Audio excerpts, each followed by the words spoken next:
c'est en Inde. Parce que l'Inde, c'est le siège de... Oui, oui, oui, oui. Et les ambassadeurs sont les points focaux, en fait. Oui, oui, c'est ça. Oui, oui, oui, oui,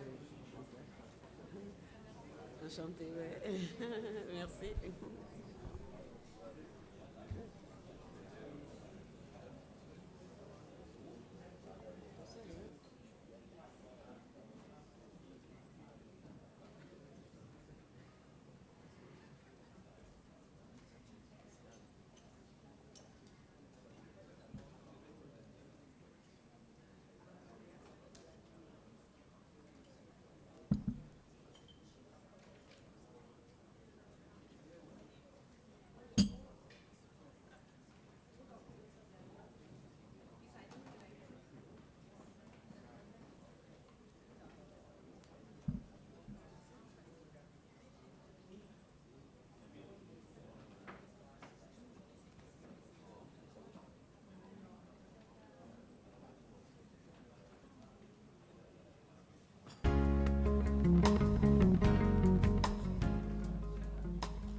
Good morning once again.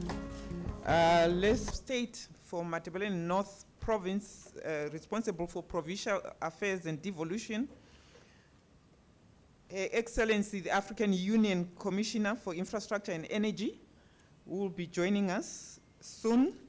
The Vice President of the International Solar Alliance for Africa region, Ms. Marie Jeremy, the United Nations Resident Coordinator, Director General for ISA, CEO of Sustainable Energy for All, Your Excellency, the Ambassador of India, here representing also the President of ISA, other ministers here present, heads of diplomatic missions in Zimbabwe, and also those who are coming from India, representing their different countries, permanent secretaries here present, the Mayor of Vic Falls, we're expecting His Worship to join us, heads of public and private sector who are here with us, representatives from the academia and research institutions, members of the media fraternity, ladies and gentlemen.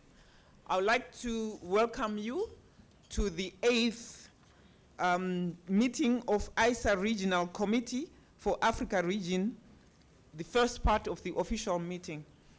As I had highlighted earlier, we will start with the official opening of the exhibition. I will therefore request our honorable ministers and our VIP guests who are on the podium to come down, and we go and officially open the exhibition. This will be followed by the ministers and the VIP on the podium coming back, and then we go through the first phase of the official opening, which will be led by the Minister of State, then a special address by Her Excellency, the African Commissioner, followed by the Director General, and the Vice President's address, and the address on behalf of the presidency by the Ambassador of India, Ambassador of the Republic of India to the Republic of Zimbabwe. So that's the first part of the program. I just want to highlight it so that everyone is aware of what will be happening and following. After that, we will then tune to State House for the virtual official opening. But I just want to hasten to say that we will be on standby throughout the period. Once State House is able to connect, we will then proceed to allow His Excellency to come in and address us, because he has other urgent and pressing issues which he has to do. But he has gracefully agreed that he will be able to officially open this. So I just want you to be aware that the program might shift a bit, and then we will keep you informed. So welcome everyone, and good morning. Thank you. I had already given my name earlier on. I'm Gloria Magombo, just in case some of you didn't get that name. I'm the Secretary for Energy and Power Development for Zimbabwe, and I will be your events director. For now, I'll call myself ED. Afterwards, I'll change and go back to be the MC. But once the real ED is not here, I will be your ED, events director. Thank you. So, honorable ministers, please, may we go to the foyer, and then we'll all go down for the official opening. We'll allow our podium to move out first. Thank you.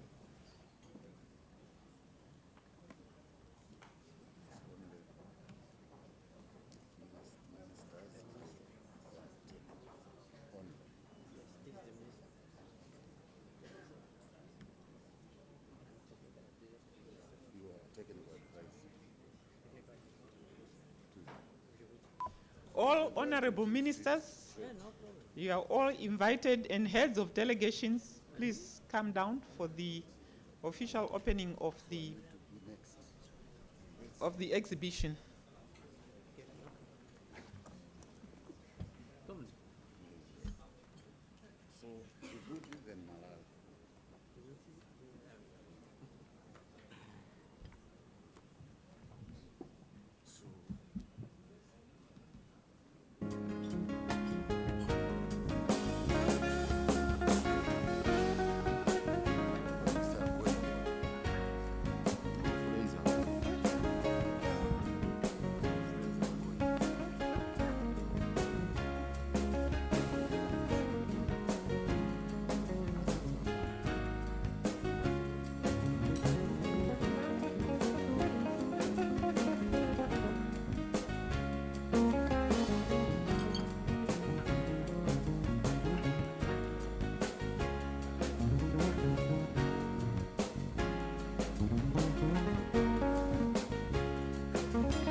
But in case they fail to pay you, the government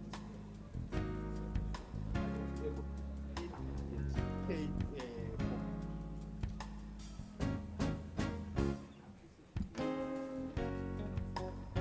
that where takes holidays in solar. So those are some of the incentives that we have come up with. Then, in order to mitigate against maybe currency in country risk, the Reserve Bank of Zimbabwe will offer support to say you are guaranteed whether you are paid or you are paid in any other currency, your profits back home. Okay. So those are some of the incentives that we have come up with. Thank you. Okay, the country.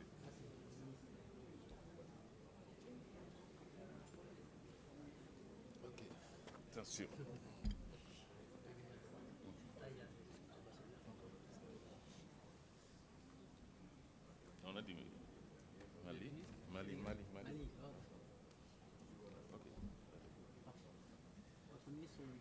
Lela.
Ouais, ouais. Ça, c'est pour lui. Oui, oui, oui.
Our emphasis is to elaborate the contract with the 5 pillars.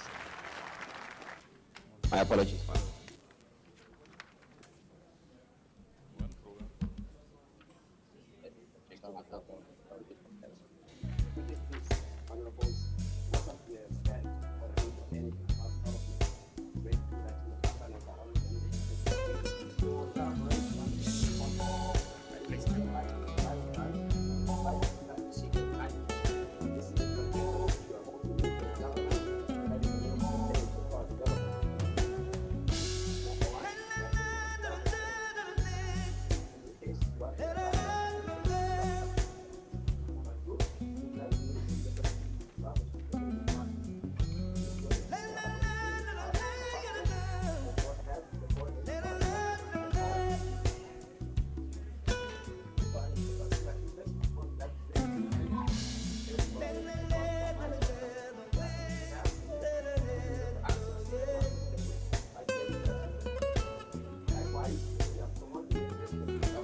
partner rural electrification and development of solar projects in rural areas, arranging engineer partnership program.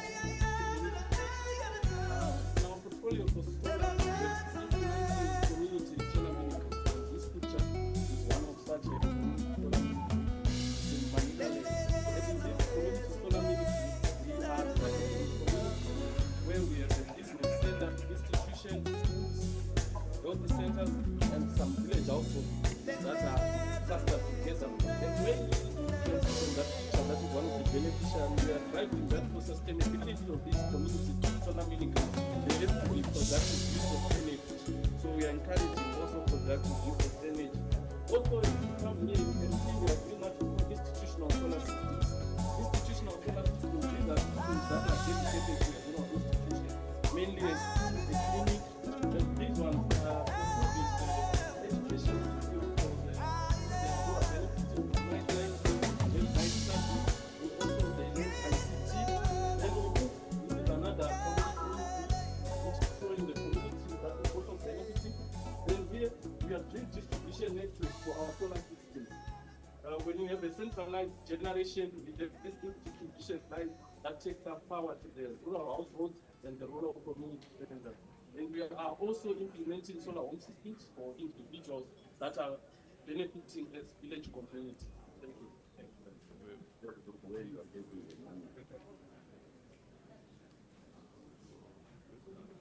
The money that we are using to drive this, sorry.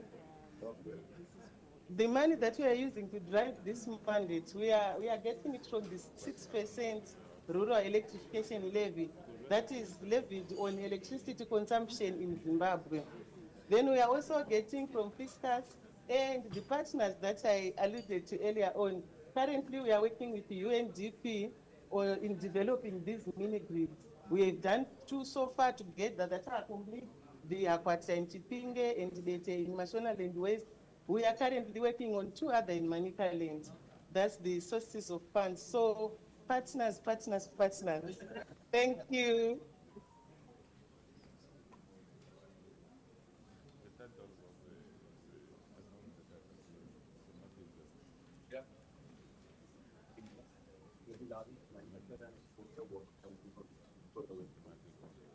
We are supplying our product in 120 US and here we are doing one of the very good projects with the government of Uganda. As you can see, we have installed around 200 pumps over there. This project is about to do the Tansi project, which has been done by 30 pumps. We are part of the ISA. We have done some projects also in Comoros, Seychelles, and Madagascar with the ISA. So the same thing also we are exploring this lot. Thank you.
Solar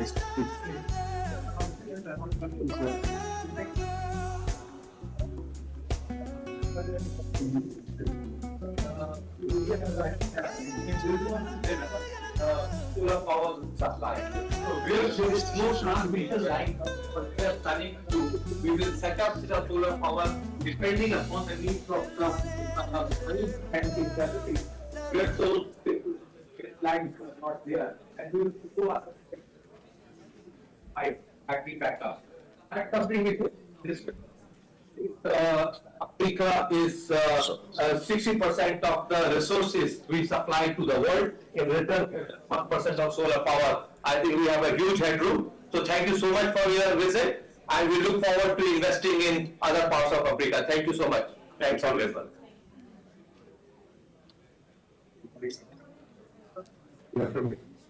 With mentions of LED lighting systems from India, and not only the LED lighting systems, we also manufacture the solar street lights, integrated solar street lights, and this is a fully die-cast aluminum-based solar street lighting system. Apart from that, we are focusing on few lights, which, in the case of a power failure, this particular light can work up to 4 hours. So, and it will charge automatically. It has a built-in battery, so it can charge by itself. And apart from that, we are coming up with the idea for the school-going children in the remote locations. If they don't have a power facility, this is a solar study light, and we charges with the solar.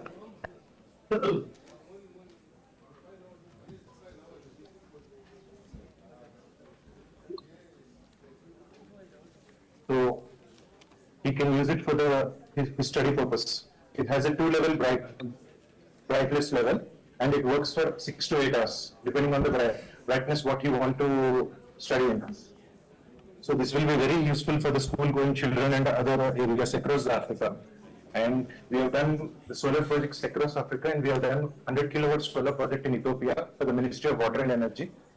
We have converted their existing car park to the solar car park project. So we are looking for the opportunities in Zimbabwe and across Africa. Thank you, Anand. I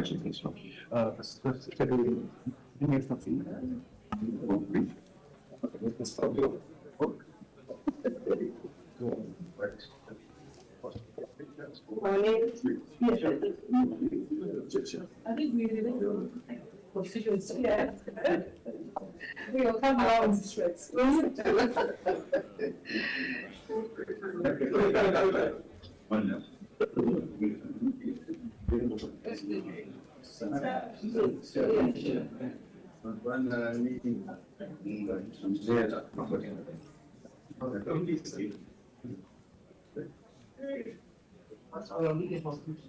Yeah.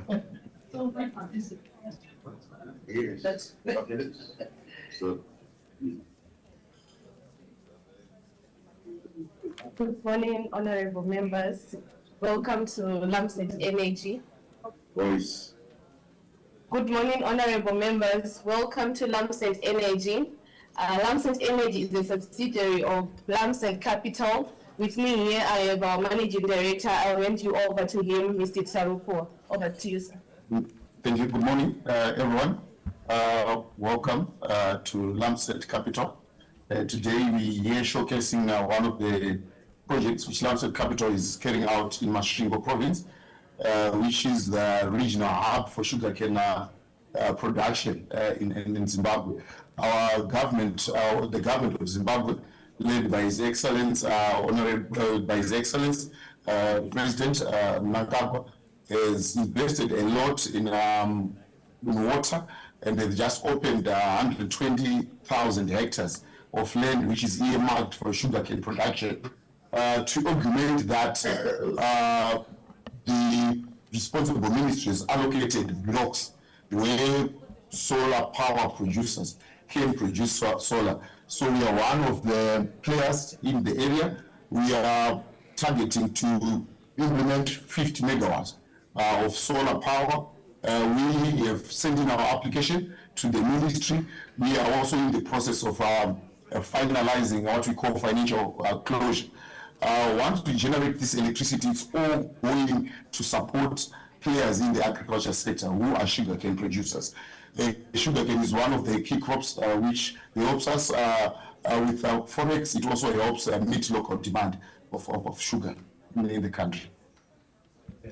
Thank you. Thank you very much. Can we have a running? Okay. Thank you. Let's all go. 10.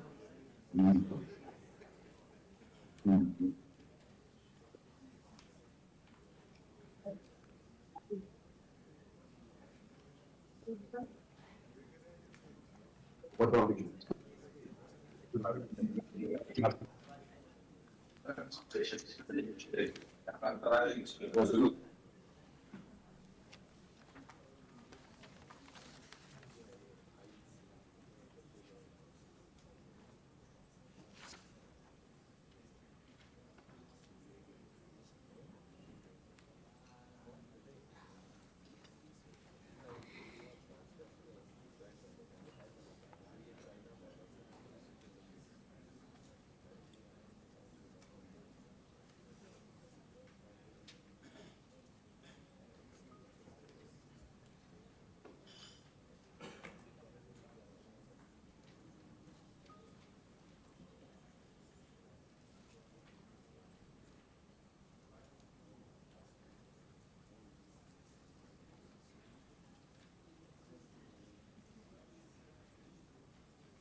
I think our We've done review and we've done almost 1,000 ounces as well.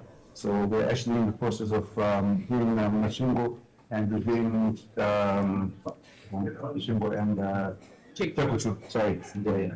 So yeah. So above that as well, we have also just distributed, or we have had the privilege of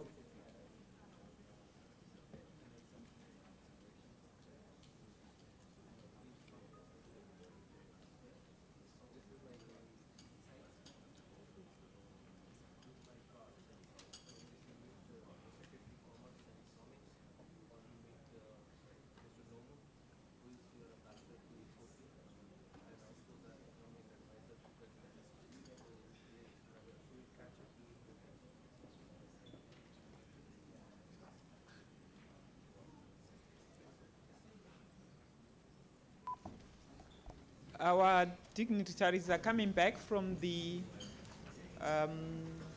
exhibition. I would like to invite Honorable Minister Moyo, Minister for Provincial Affairs, to take his seat on the podium, and also invite the Commissioner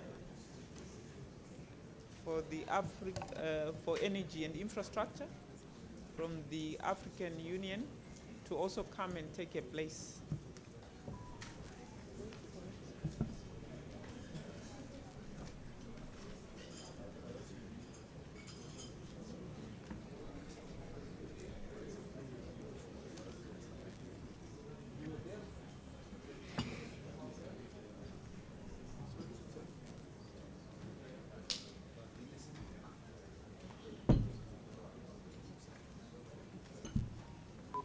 Let's send and allow our honorable ministers and dignitaries to come in.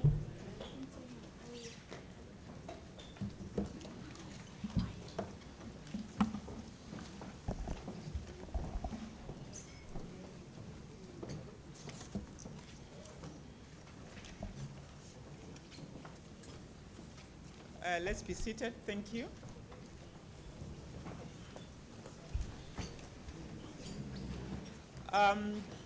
Given that we are running a bit behind time, I've already done the full protocol for this event. I'll ride on the protocol which I had already established, and I'd like to welcome all of you back.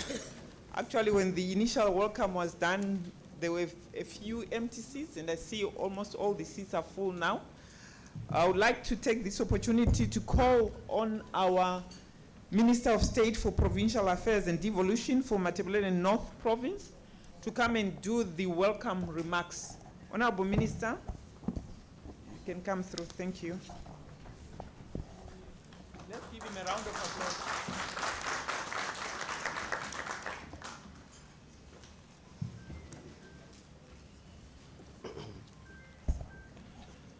Okay, good morning, ladies and gentlemen.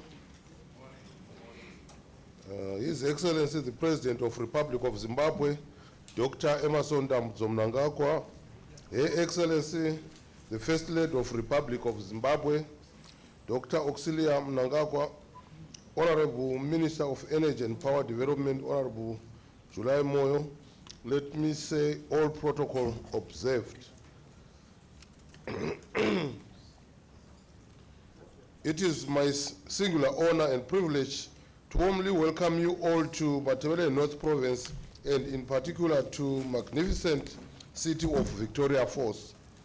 We are greatly honored that Zimbabwe has been entrusted with hosting the 8th meeting of the International Solar Alliance Regional Committee for Africa. We extend our sincere appreciation to the International Solar Alliance and its member states for choosing Zimbabwe and Victoria Falls in particular as the destination for the important gathering. Your presence here is a great honor for our province and a reflection of the growing importance of Victoria Falls as a destination for high-level international engagement. Distinguished guests, we are especially honored by the presence of His Excellency, the President of the Republic of Zimbabwe, Dr. Emmerson Mnangagwa, whose presence at this important gathering demonstrates the importance that Zimbabwe attaches to Africa's energy transition and to the work of the International Solar Alliance. On behalf of the people of Matabeleland North, I wish to sincerely thank His Excellency for joining us here today. Ladies and gentlemen, Africa possesses some of the world's greatest solar resources, yet a significant proportion of our people still lack access to reliable electricity. At the same time, our continent is seeking to accelerate economic growth, create employment, strengthen food security, and build resilience to climate change. The task before us is therefore not simple to recognize Africa's solar potential, but to translate that potential into investment, infrastructure development, jobs, and improved livelihood for our people. For Matabeleland North Province, this ambition is firmly aligned with our National Development Strategy 2, which places inclusive growth and sustainable development at the center of our national development agenda. The development of renewable energy, therefore, provides an important pathway through which we can translate this national priority into practical benefits for our communities. Our productive sectors and our economy in this very province, this conservation has a very direct meaning. Our province brings together agriculture, mining, tourism, conservation, industry, and communities, all of which require reliable and sustainable energy. Solar energy supports irrigation and agriculture production, strengthens rural development, and provides energy solution in areas where infrastructure may be difficult or costly to extend.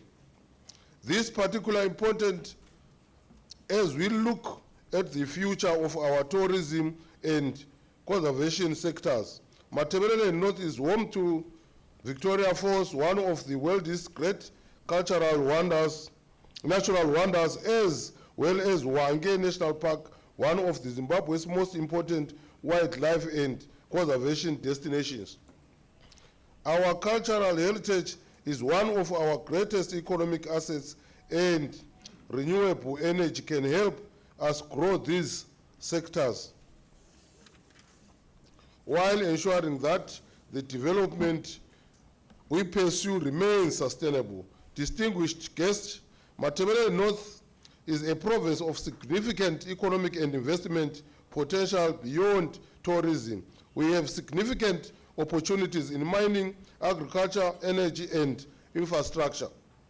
Our natural resources, strategic location, and existing economic base provides a strong foundation for investment and partnerships that contribute to Zimbabwe's broader development. We are particularly interested in investment that creates value within the province, develop local skills, supports communities, and creates meaningful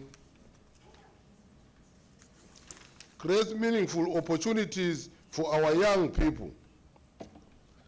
It is my hope, therefore, that during your stay, you will experience more than the conference venue. I invite you to experience Victoria Falls, to discover Hwange, to engage with our people, and to see for yourself the opportunities that Matabele North presents.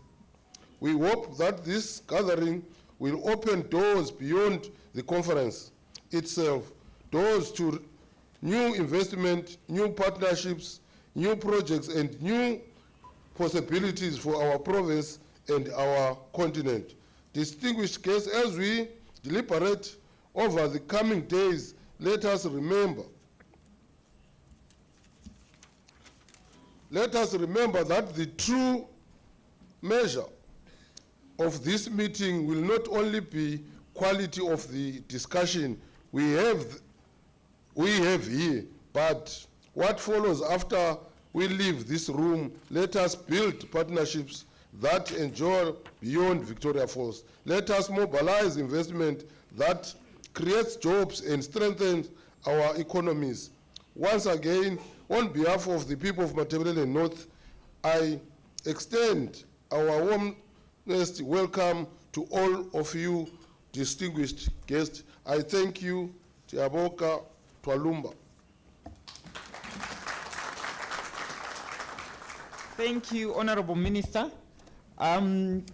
Given that we have a lot of speakers, I would like to take this opportunity to call upon my next speaker, who is going to receive the host country address by the Honorable Minister July Moyo.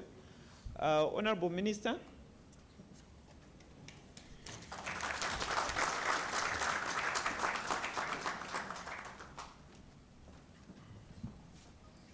Thank you very much, your Director of Ceremonies. My 2 minutes is over, so I want to thank you for coming to Zimbabwe. And I want to thank you most heartily for attending this conference, which I hope we will be able to listen first to our President, who will officially welcome you to Zimbabwe and give you what we are doing here in Zimbabwe. So my job is very simple, to thank you. Thank you, Honorable Minister. I like that 1 minute. You have allowed me to gain a bit of time, so without wasting further time, I would like to call my sister to do her special address, Her Excellency Miss Lerato Dorothy Matabohe. You have the floor, Madam. Thank you very much, Program Director. I will take the remaining minute from the Honorable Minister, if you allow me, because we speak on behalf of the continent, so I hope you'll indulge us. But let me stand on existing protocol and acknowledge our host, Honorable Minister Moyo, and also the Director General of the International Solar Alliance, and Madam Minister, who is the chairperson, and say it is an honor to join you today in the scenic Victoria Falls for the 8th meeting of the International Solar Alliance Regional Committee for the Africa region. On behalf of the African Union Commission, I would like to thank His Excellency President Emerson Dambuzo Mnangagwa and the government and the people of the Republic of Zimbabwe for their warm hospitality and for bringing us together around one of the most consequential questions for Africa's future.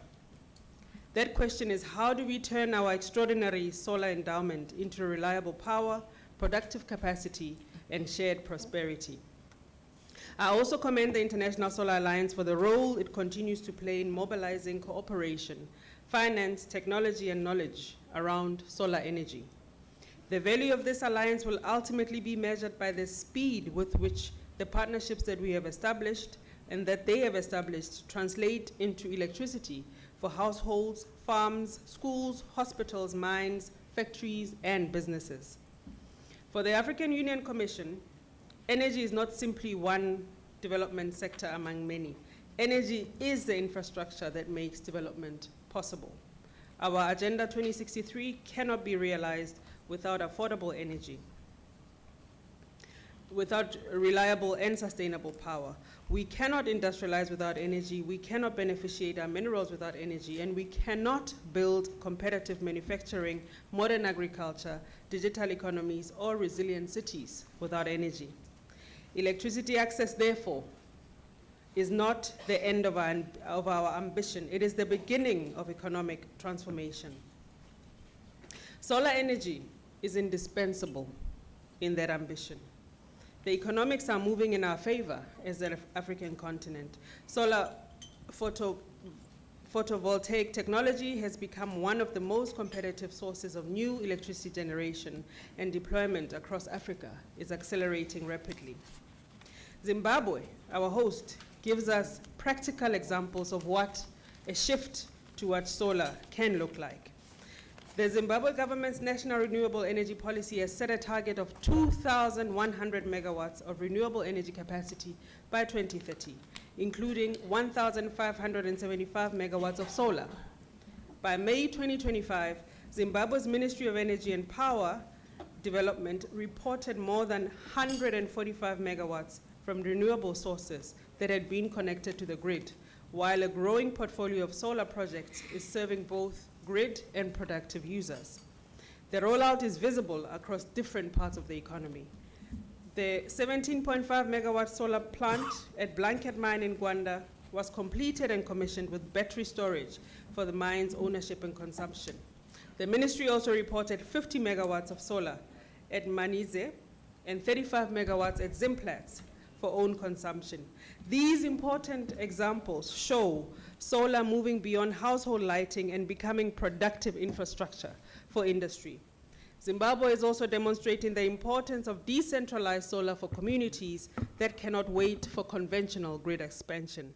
Through the Rural Electricity Fund, solar mini-grids are being used to power schools, clinics, and other public institutions in areas far from the grid. This is what an inclusive energy transition should look like. National scale ambition combined with practical solutions to reach people where they live. Excellencies, these examples point to a larger continental lesson. Africa does not need one solar model. We need utility scale solar connected to stronger national and regional grids. We need distributed generation for industry and commerce. We need mini grids and standalone systems for communities beyond the reach of the grid. We need storage, we need transmission, and we need electricity markets capable of moving power from where it is abundant to where it is needed. This is where the African Union is advancing our single electricity market and the Continental Power System Master Plan. Our aim is to move progressively from fragmented national systems towards an integrated continental electricity market. Solar generation will deliver far greater value when it's supported by interconnected grids, storage, flexible power systems, and regional trade. Our greatest constraint remains finance, and particularly the cost of capital. Too many technically sound African energy projects have become financially unviable because financing is too expensive and because projects never reach bankability. Public and concessional finance must therefore be used more strategically to reduce risk, to crowd in capital. We must deepen African capital markets and mobilize pension and institutional capital, strengthen project preparation and aggregation, and continue the conversation with international financial institutions on how risk is assessed and priced in African markets. In the interest of time, Madam, I will also end by saying our energy transition must also be an industrialization strategy, and we must ensure that we produce what we need for solar scalability on the African continent. Excuse me. Excellencies, the sun already shines on Africa. Our responsibility, therefore, is to ensure that this power also drives Africa's prosperity. I thank you. Thank you so much. I would like to, given that we are running behind time, we had originally put in 2 minutes per speaker. So, but my speakers are very important people. So I would like to continue to urge them to look at the time. And now I call upon our Director General for the International Solar Alliance to come and give his address. Director General, you have the floor.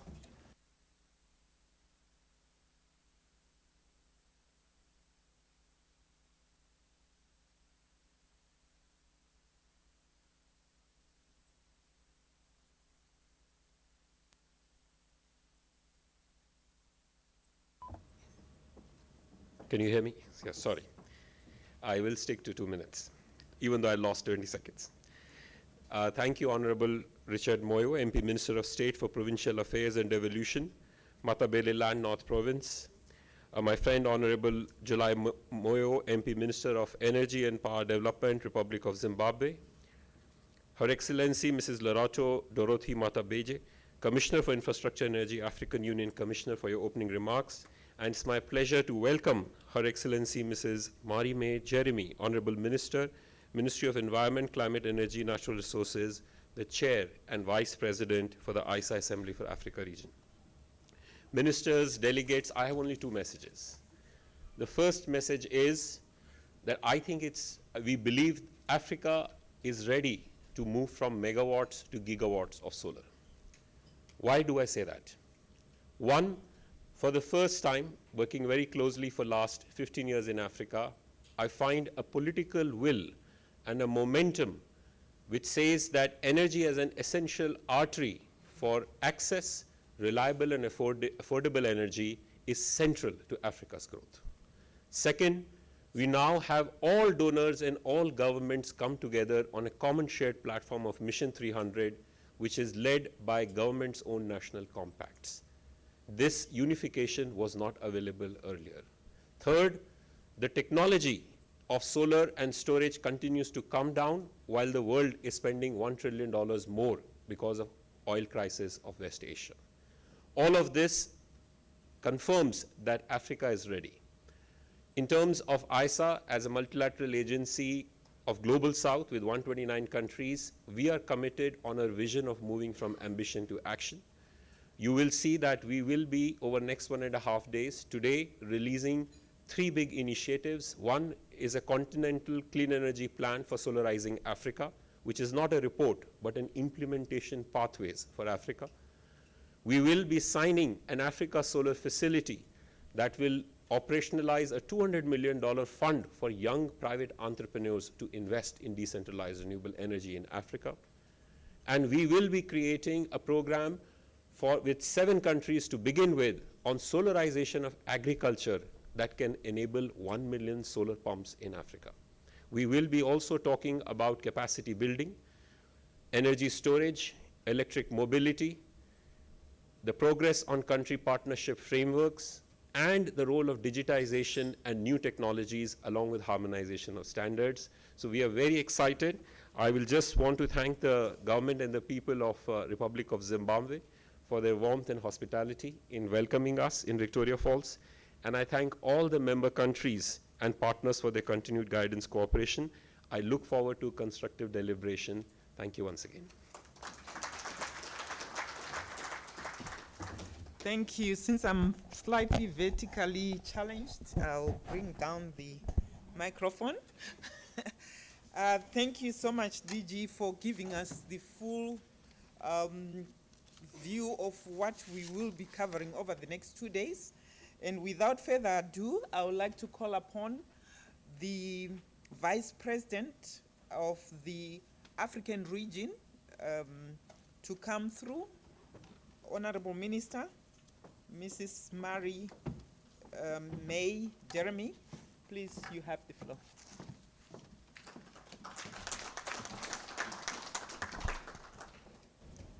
Thank you. I will be brief. Good morning, honorable ministers, distinguished delegates, partners, all protocols observed. I'd like to begin by, of course, thanking Honorable Moyo, Minister of State for Provincial Affairs and Devolution, Honorable Richard Moyo, Minister for State of Provincial Affairs and Devolution, Ms. Lerato Dorothy Mataboge, the Commissioner for Infrastructure and Energy at the African Union, and Mr. Ashish Khanna, the Director General for ISA, for your opening remarks and for nicely setting the scene for us to begin this morning. Distinguished delegates, it is my privilege to welcome you to the 8th meeting of the International Solar Regional Committee for the African region in Victoria Falls, Zimbabwe. Africa's energy transition is gaining momentum, yet deployment remains far below its immense potential. Solar energy can expand electricity access, support agriculture, strengthen health and education services, power enterprises, and build resilient communities. For us in Seychelles, solar energy, storage, and stronger grids are essential to improving energy security and reducing our dependence on imported fuels and addressing climate vulnerabilities. We therefore welcome the proposed country partnership frameworks with ISA to advance rooftop and distributed solar, grid integration, capacity building, project preparation, and affordable finances. Therefore, we are of the strong view that this regional community meeting must help to translate Africa's abundant sunlight into investable projects and measurable development outcomes.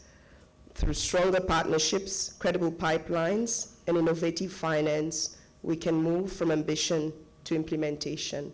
I look forward to your engagements during today and tomorrow, and I look forward to the outcomes that will come from this meeting. With these words, I thank you. Thank you, Honorable Minister. I think your message is very clear. We are moving from discussions to implementation. I would like to take this opportunity to call upon our last speaker for this session, who is going to give the address on behalf of the presidency of the ISA Assembly. I would like to call Your Excellency, the Ambassador Brahma Kumar, Ambassador of the Republic of India to Zimbabwe. You have the floor. Thank you, Vidi. Good morning. Acknowledging the presence of honorable ministers, ambassadors representing member states of International Solar Alliance, ISA Secretariat and its very dynamic DG, Mr. Khanna. Good morning to all of you. Riding on already established protocol, I'm trying to utilize the time given by event director to me. So at the outset, I convey our sincere appreciation to the government and people of Zimbabwe for graciously hosting this important meeting and for the warmth and hospitality extended to all delegates who are coming from India and all over the world. So thank you very much on that. India's engagement with the world has long been guided by the belief that knowledge acquires its greatest value when shared for the common good. From yoga and Ayurveda to cuisine and cinema, from foundational contributions to mathematics, to affordable vaccines, India has sought to place its experience at the service of humanity. The International Solar Alliance, co-founded by India and France, carries that spirit forward through climate action, energy access, and partnership with the Global South. India's own energy transition demonstrates that sustained ambition can achieve. And in a little over a decade, India's installed solar capacity has risen from less than 3 gigawatts to more than 164 gigawatts, while its non-fossil capacity has crossed 300 gigawatts. India also became the first G20 country to achieve 2 of the 3 quantitative commitments under its original nationally determined contribution 9 years ahead of schedule. Excellencies, Honorable Ministers, for India, Africa is an equal and indispensable partner. During India's G20 presidency, the African Union became a permanent member of the G20, strengthening Africa's rightful voice in global decision-making. We, the ISA, are honored by the presence of Commissioner Matabuke and sincerely hope that the African Union ISA partnership can be formally taken forward at the 9th ISA Assembly later this year. Across Africa, solar energy must ultimately illuminate homes, strengthen schools and health centers, power farms and enterprises, and create dignified livelihoods. India offers its experience in a spirit of partnership as a resource for co-creating solutions shaped by Africa's priorities and diverse national context.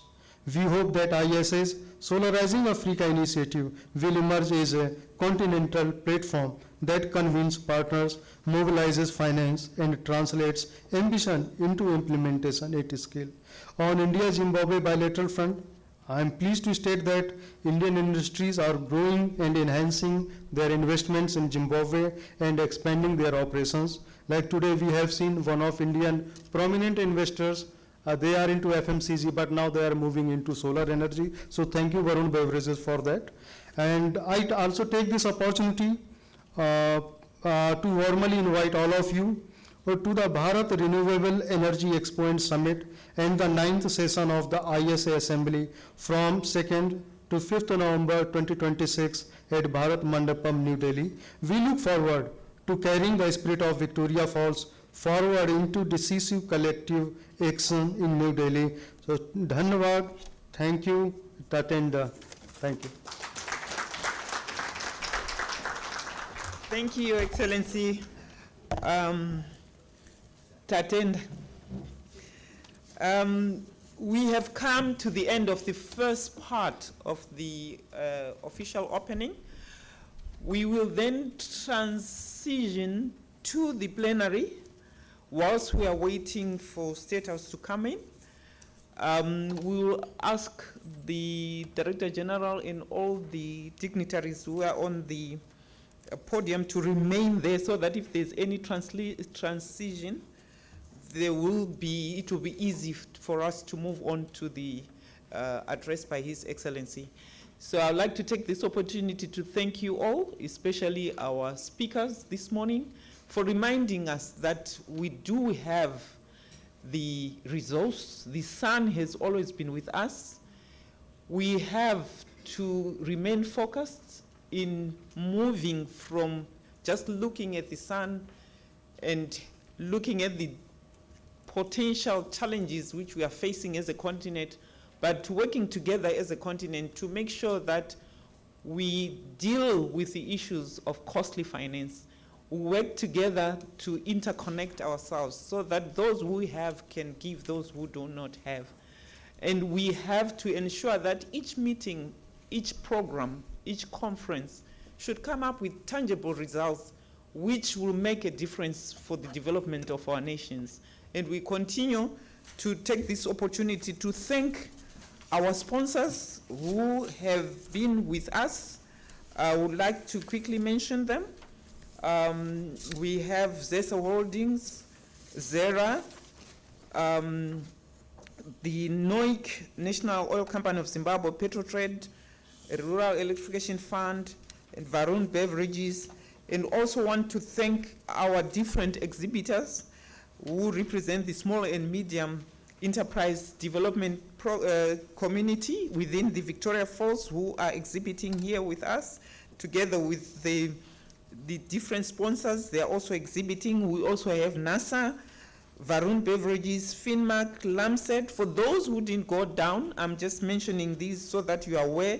We also have the joint SDG fund, which is working within UNESCO, UNDP, UN Women, and the United Nations Capital Development Fund Coordination Office, and the IDBZ, which is the Infrastructure Development Bank of Zimbabwe, Old Mutual Zimbabwe, and Zimnat Asset Management.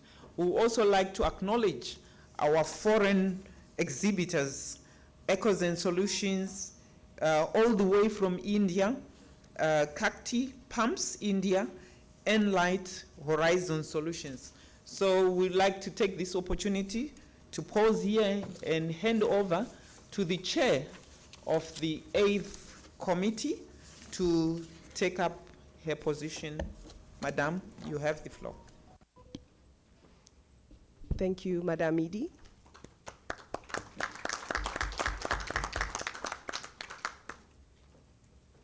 Distinguished delegates, good morning, and once again allow me to officially welcome you to the 8th meeting of this ISA Regional Committee meeting for the Africa Region Group. As we have been guided by our host, we will be starting our official program pending the President joining us in a couple of minutes.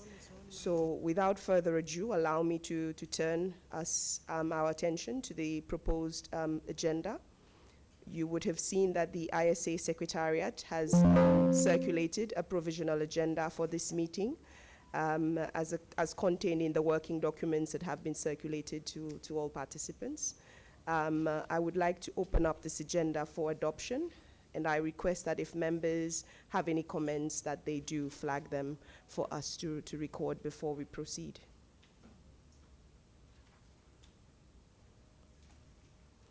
Okay, I see no requests for the floor, so I thank you all. I now invite the committee to adopt this provisional agenda for the 8th meeting of the Regional Committee for the Africa region. It is so adopted. Okay, so we will move on now to agenda item 3, which pertains to the action taken report of the 7th meeting of the ISA Regional Committee for Africa region. The 7th meeting was held from the 2nd to the 4th of September 2025 in Accra, Ghana. And the working document that has been provided offers details of the actions that were undertaken by the ISA Secretariat in response to the recommendations and guidance of the committee at its 7th meeting. The report is placed before the committee for its consideration.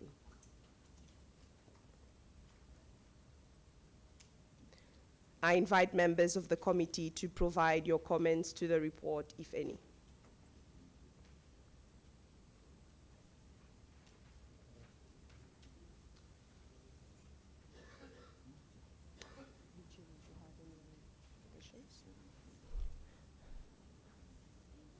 You do not have the documents? Could members of the Secretariat assist in providing agenda copies to the Honorable Ministers and Ambassador? On this side.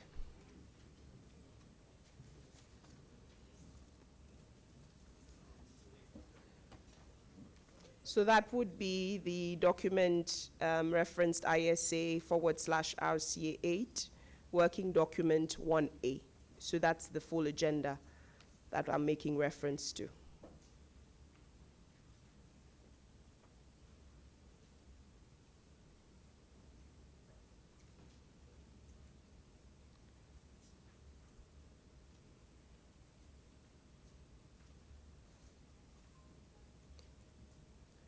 Whilst we sort the issue of agenda out, is there any comments from any of the delegations pertaining to the document on review, which is the report from the 7th meeting of the committee?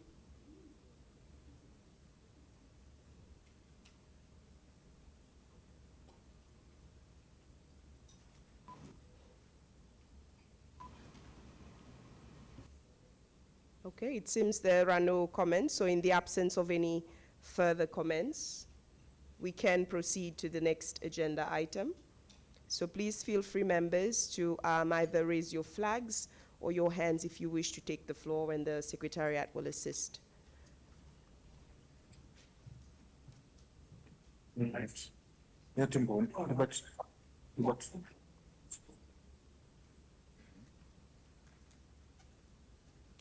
Okay.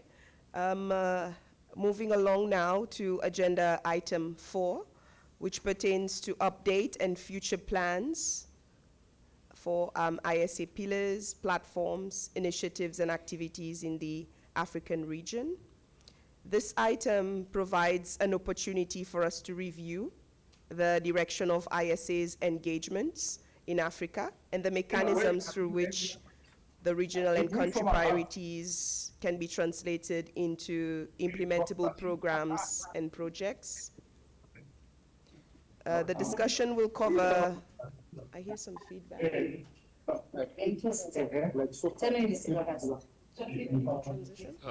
Those online or the translators, can you please mute yourself? Because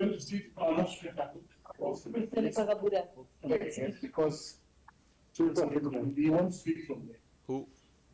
Can you please mute those who are connected online?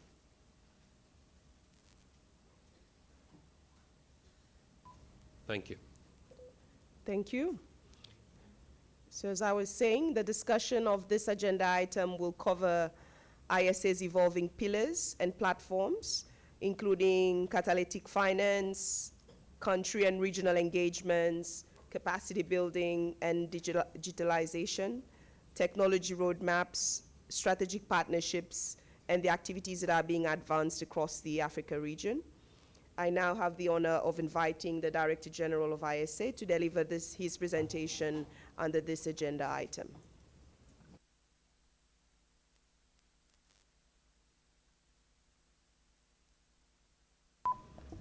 Thank you, Honorable Chair, and a very good morning to all of you once again. I will talk for about 15 minutes, and of course, as we all know that we will break as soon as we hear from the State House of President's availability. And after I finish, I'll ask a regional program coordinator, Barakat, to speak for about 5 minutes. Let's start with where Africa is today. We all know that majority of Africa, almost 43 of almost 52 countries in sub-Saharan Africa are energy importers. And in 2023, Africa spent 195 billion. That is when the oil price was around 80. This year, as the oil has often been above $100, we are looking at a lot more expenditure, maybe going up to at least $100 billion more. This is causing a huge fiscal stress to an already a very fiscally stressed continent. On top of it, food security has also become more of an issue. 90% of fertilizers are imported, of course, also dependent. And when we look at access to electricity, we all know that almost 600 million Africans still do not have energy access, and energy is now more. Excuse me? Yes, please. Would you please remove the map of Africa? There is a country that it doesn't exist. I'm talking about Western Sahara. I see the map is all Morocco. This is wrong. Okay. So please, would you please remove this map? Okay. Thank you. Thank you very much. That part is well noted. The point that we are really trying to say is that 600 million people do not have access to electricity. And in terms of solar installations, there is a rapid increase. Almost 14 gigawatts of solar is still concentrated in South Africa and Egypt, whereas a lot more is happening. We want to talk about the opportunity. This is the real slide. I want you to spend a minute or two. Almost 25 countries that imported more than 100 megawatts this year is gone up. 25 is the number now, which was only 15. We are looking at South Africa that is importing a lot more. And just in the first 6 months or last 12 months, we are looking at 15 gigawatts. If you look at the graph on the left, the big realized potential that existed in Africa is now coming to fruition. Now, what is also a big emerging opportunity is on storage. You will hear a lot more. Storage, we believe, and we have been advising all the governments, must be done together with solar. No country should do solar without storage and transmission planning, but increasingly we are also advising countries to do storage along with the distribution grid, but also behind the meter, as you will see in our slides that some of the countries are doing almost 14 gigawatt hours of storage just along with solar home systems. Africa undoubtedly is the world's largest off-grid solar market, 91%, 9.26 million units just in 2025. And we believe the next big wave of opportunities will be on untapped potential across decentralized renewable energy, where there are mini grids, productive use applications, and solar-powered agriculture. As you will see later today, we believe Africa must aspire to move from 22 gigawatts to almost 200 gigawatts in 5 years and almost a 1 terawatt by 2050, for which the enabling ecosystem, that will be the big discussion for next 1.5 days, are beginning to emerge.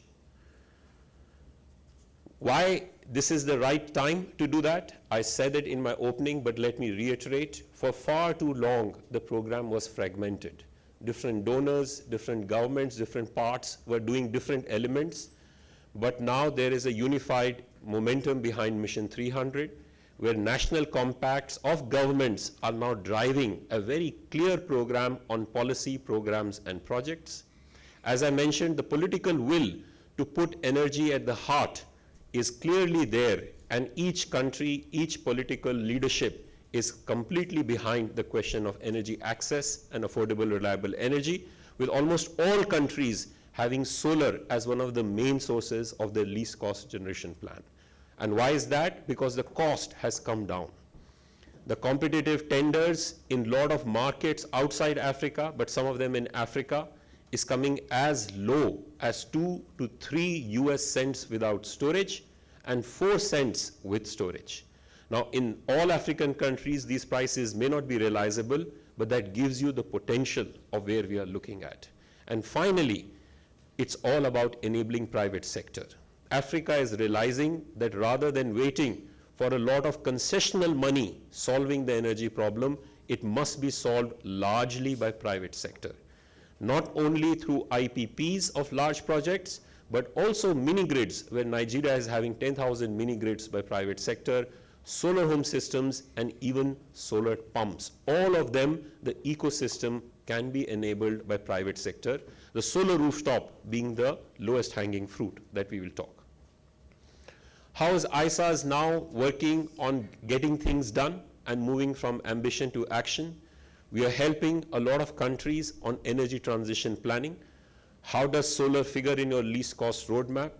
We are working with at least 3 African countries on digitization, because as you will do a lot of solar rooftop, your utilities will need a lot of digital support, right from smart metering to distribution renewable energy management systems to digital twins.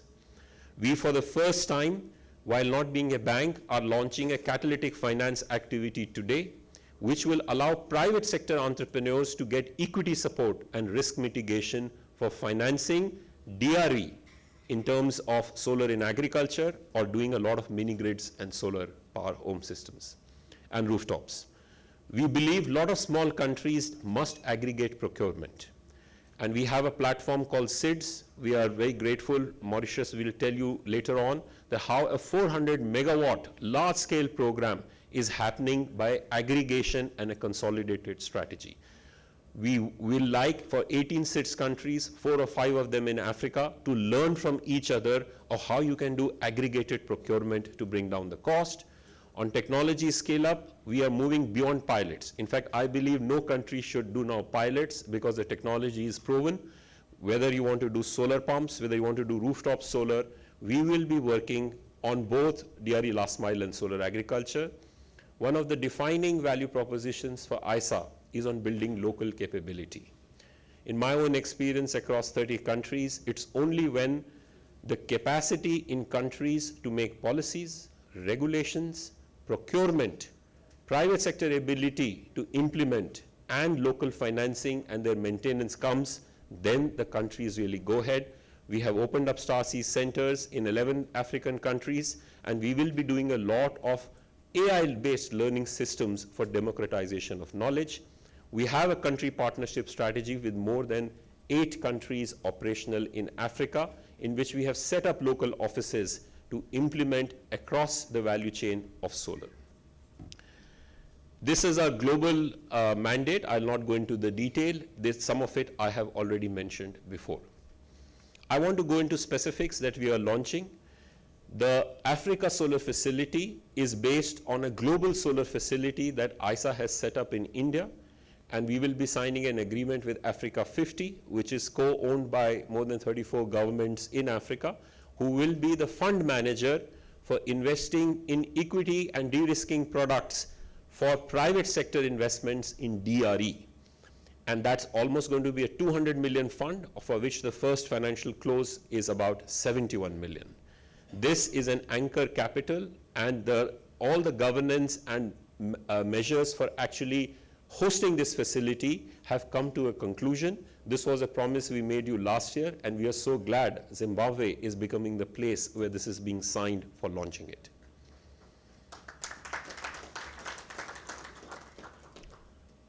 Each country is unique in Africa, while you need to learn from each other. And I want to give an example, as I mentioned briefly, of Mauritius.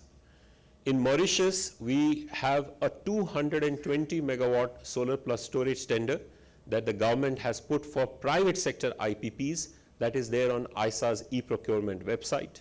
They're also doing a floating solar project along with battery storage that is being done jointly with ISA. They are looking at agriculture PV of 80 megawatts. We are developing a state-of-the-art Star Sea training centers, and we are also looking at a solar rooftop program. All of this goes to show that in every country, different elements of the ecosystem need to be brought together, starting with policy, leading to clear programs and projects backed by local capability, financing, technical standards. That's our approach for country partnership programs.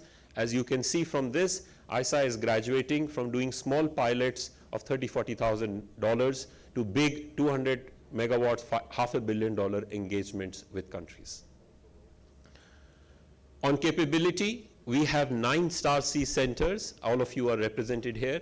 We are very honored that we will be launching the Zimbabwe in presence of Her Excellency First Lady tomorrow, and another one in Mauritius being under development. We also finance mid-career students from Africa to have masters in renewable energy at IIT Delhi.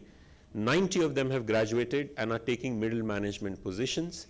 We are starting a new master's program on train the trainers, because we want people to get trained and then train 100 other people. That's a new master's program beginning next week in, again, IIT Delhi, but also in Ines, France. And 10 representatives from 10 countries are taking that first cohort.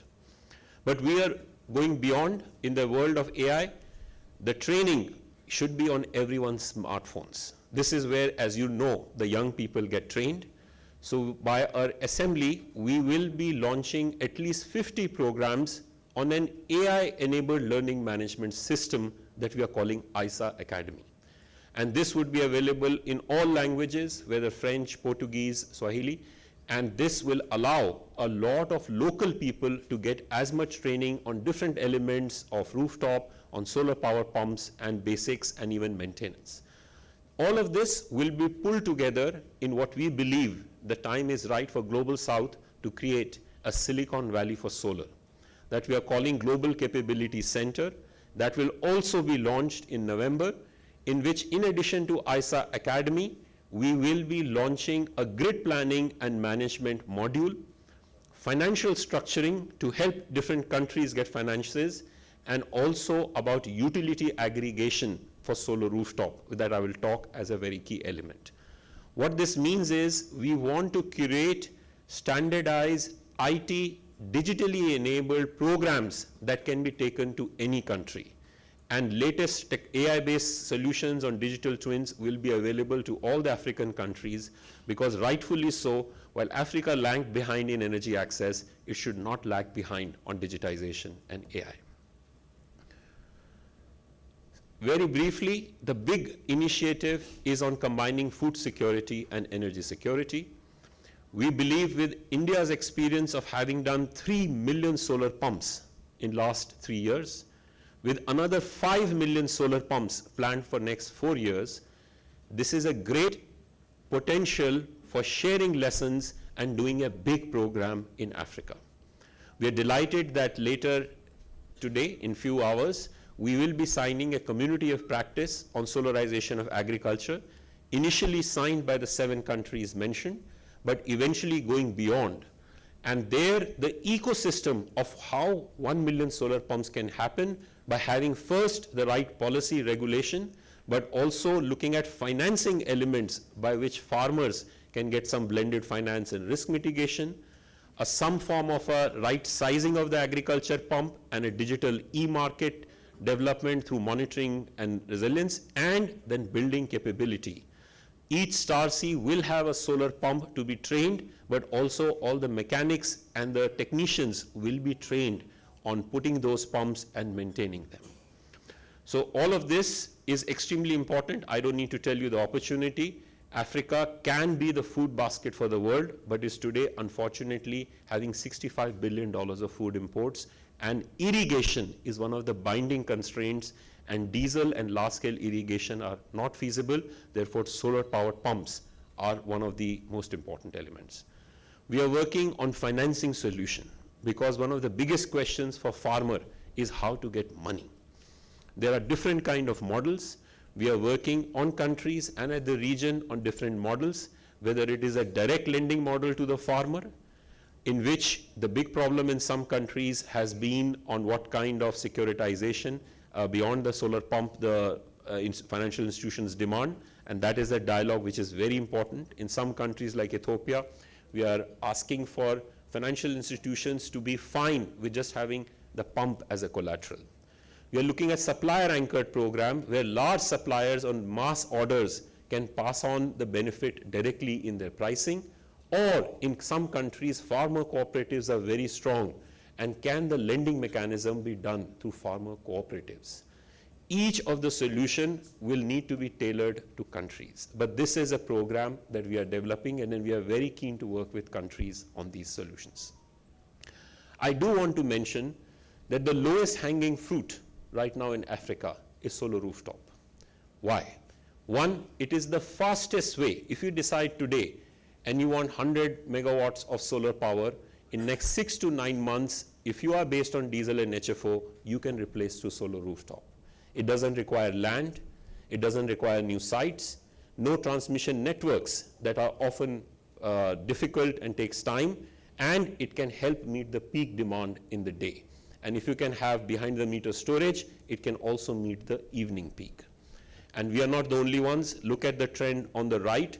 The solar rooftop installations in India, 5 million have already been done. 10 million will be done in next 2 years. Australia has done 14 gigawatt. I'm mentioning 8, it changes every 2 months. 14 gigawatt hours of behind the meter storage has happened in Australia in just 1 year. The biggest problem or the fear we hear is on utilities, on loss of revenue, and therefore they often don't allow solar rooftop. We have worked with at least 8 or 10 utilities on how utilities can gain and become a partner by benefiting for solar rooftop.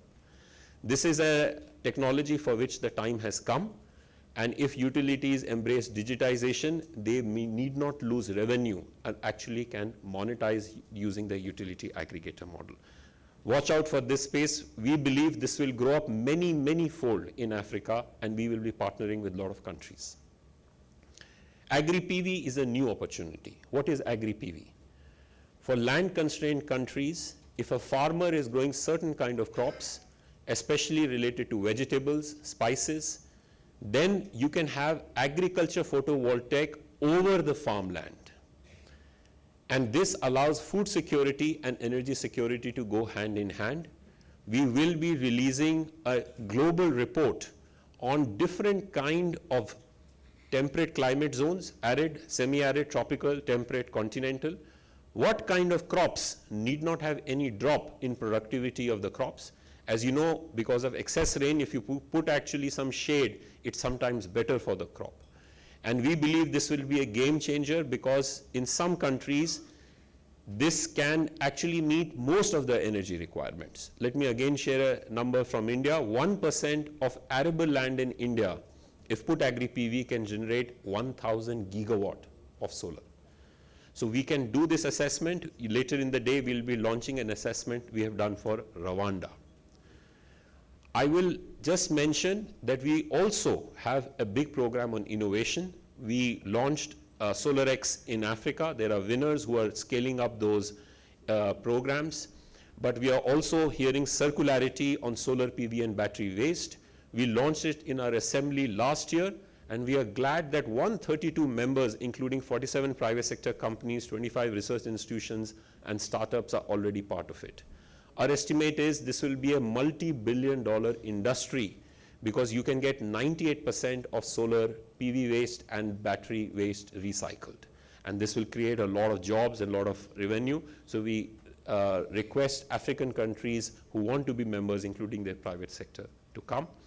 So that is my just summary. I will end by having two brief videos, one on some projects that we have just completed in Africa through the Quad Initiative, and then a very small video inviting you all to the Bharat Renewable Summit, ISA Assembly, International Green Hydrogen Conference, and World Bank Storage Partnership, all being held together 2nd to 5th November in Delhi. May I request the video to be played?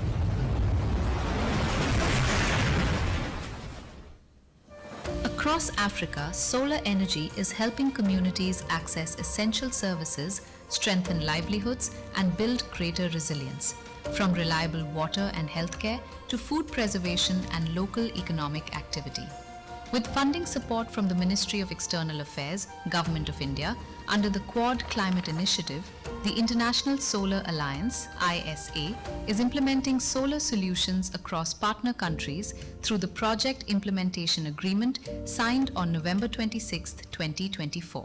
From planning and technical expertise to on-ground implementation, ISA is helping bring reliable, clean energy to communities beyond the reach of conventional infrastructure, turning solar power into tangible improvements in everyday lives. In Comoros, solar is improving access to water and strengthening healthcare. At Shah Hahaye and Mitsamuje, 45 kilowatts peak of solar-powered water pumping systems are helping communities access a more reliable water supply.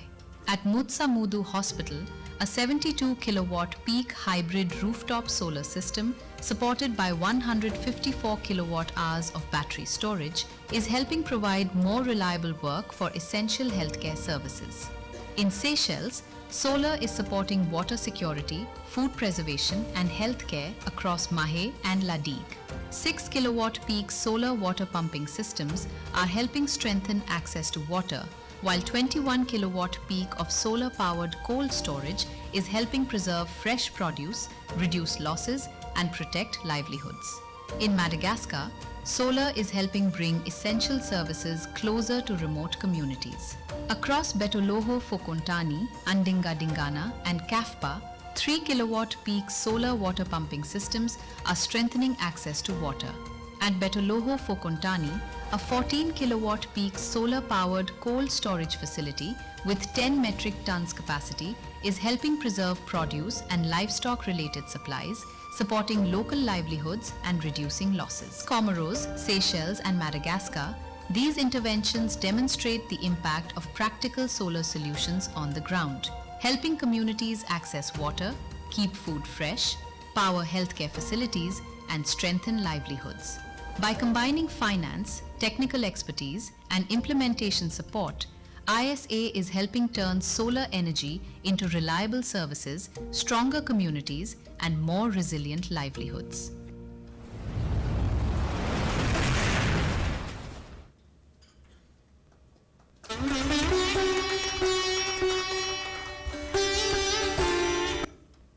Yes, please go ahead.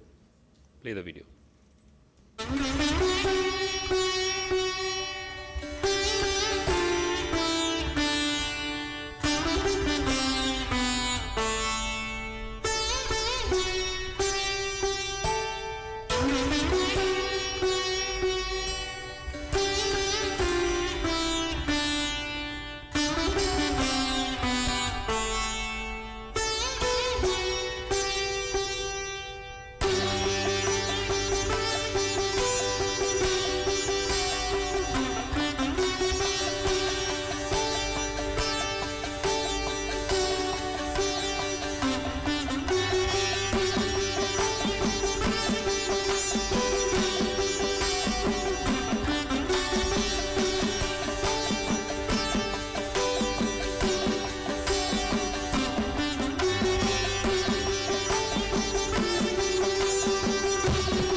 Thank you very much.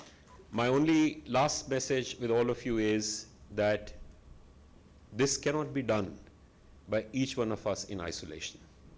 As one of the participants in the expo very rightly said, it's about partners, partners, partners.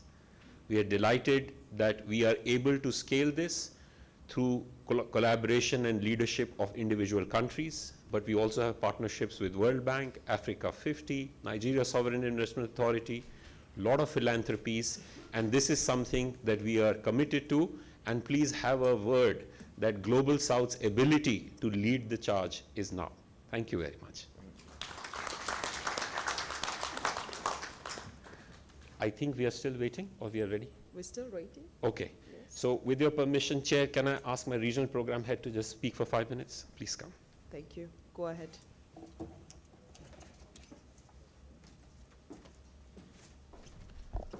Thank you so much, DG. Excellencies, distinguished delegates, colleagues. I think most of the things has been already covered by DG, but let me quickly capture some of the progress in few numbers where we have seen significant movement since last RCM. So at our last regional committee meeting in Ghana, we spoke extensively about how ISA could deepen its engagement in Africa and how we can move from ambition towards implementation.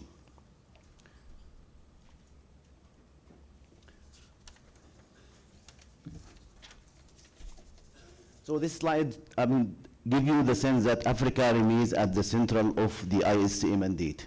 We have 47 member countries represent the largest region among all the region overall the world in ISA. So these just capture a few numbers of the progress has been made since the last RCM in Ghana. So we have signed 2 country partnership framework with Uganda and Rwanda. And later today and tomorrow we will be signing 3 country partnership framework with Senegal, Zimbabwe, and Seychelles. This will bring the number of the country partnership framework into 10 CBF. And also we have completed under the IPSA fund UNDP partnership 4 programs for solar pump systems. And also since last RCM, we have launched 3 Star C, Solar Application Resource Technology Center in Benin, Tanzania, and Uganda. And as mentioned in the DG presentation, under the Sunrise platform, we have 15 African countries are engaged. So this is the 10 countries that have signed the country partnership framework supported by National Support Unit in Ghana, Uganda, Senegal, Rwanda, and Mauritius.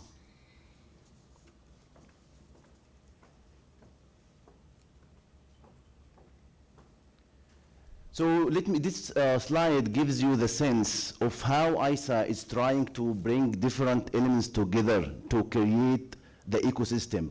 So last May, we had the high-level mission to Uganda, where we brought together ministers and delegation from 6 countries around one common challenge, was the solarization of agriculture. And in this mission, we have signed a country partnership framework. We have launched Star C at Busitima University, and we have also took the delegation to visit the field where they can also learn from the people on the ground.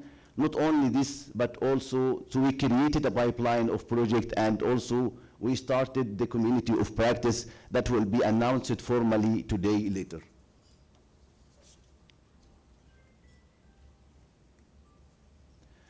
So, Excellencies, as you know, project and partnership cannot sustain without building the capacity of the people at the country level.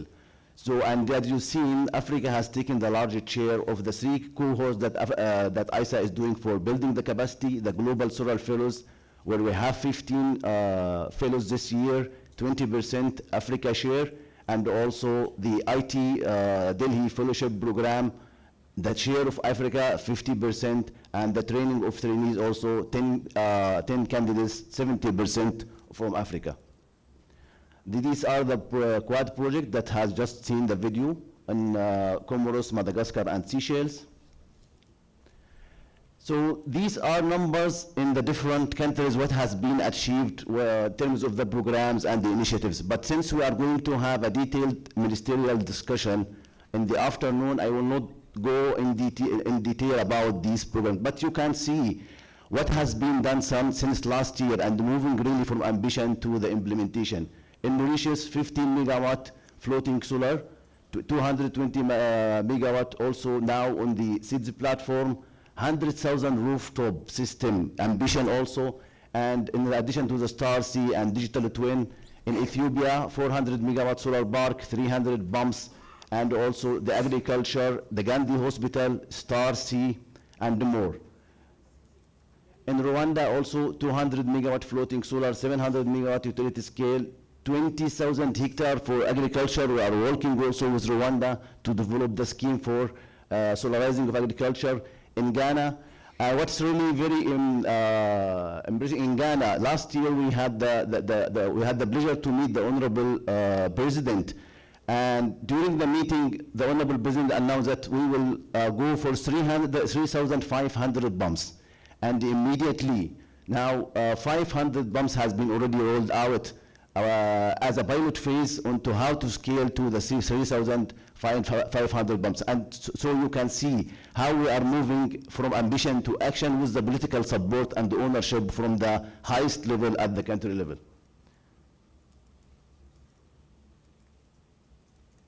Senegal also, we are working with Senegal also to develop a scheme for 2,000 or 3,000 solar pumps with the partnership with the World Bank.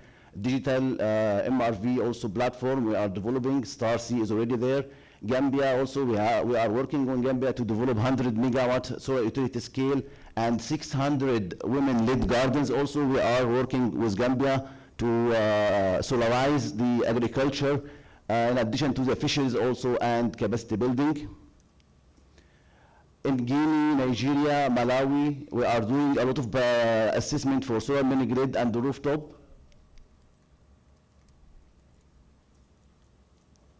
So let me also conclude by these slides, how ISA also supporting, facilitating the South-South collaboration.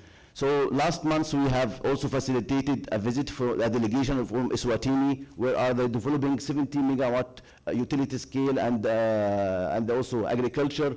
We have facilitated their engagement and learning from Indian experience. And so they have the opportunity to meet with different stakeholders to learn about the procurement, how India also has been successful to reach the lowest tariff, and also for the EBS contracts, and also digitalization. This is how also ISA is trying also to facilitate this kind of South-South collaboration.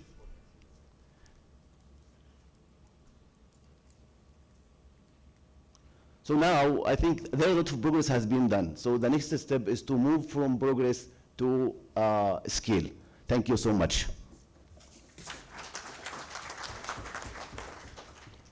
Thank you to both the DG and the ISA Secretariat for this very comprehensive update of all of the efforts that's been happening in Africa over the past year.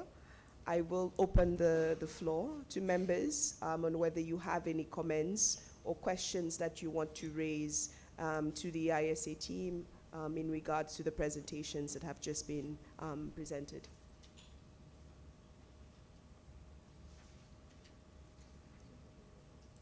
No one brave enough to break the ice? Any questions? Everything was crystal clear. Okay, if there are no comments, I will then proceed with the next agenda item. Whilst we continue to wait, we have been able to make some progress on our schedule, so we hope that we can maintain this momentum. I will now invite the DG who will take us through the items 5, 6, and 7, depending on how far we are able to get. So DG, over to you to take us through agenda item 5. Thank you, Chair. I may speak from here now. So Excellencies, distinguished delegate, today marks an exciting milestone. For far too long, there have been too many reports talking about how solar is important for Africa and why solar is the real potential. But there has been no real framework that can guide the countries on step-by-step sequencing of how to realize that potential. And we believe that was the missing space, and for that we have worked with a lot of partners, as you will see, on making, both from continent and from global experts, on having a blueprint for what will it take to solarize Africa. I'm going to invite my colleague, Mrs. Namrata Mukherjee, to give a short presentation, after which we'll be releasing this report. Namrata, over to you.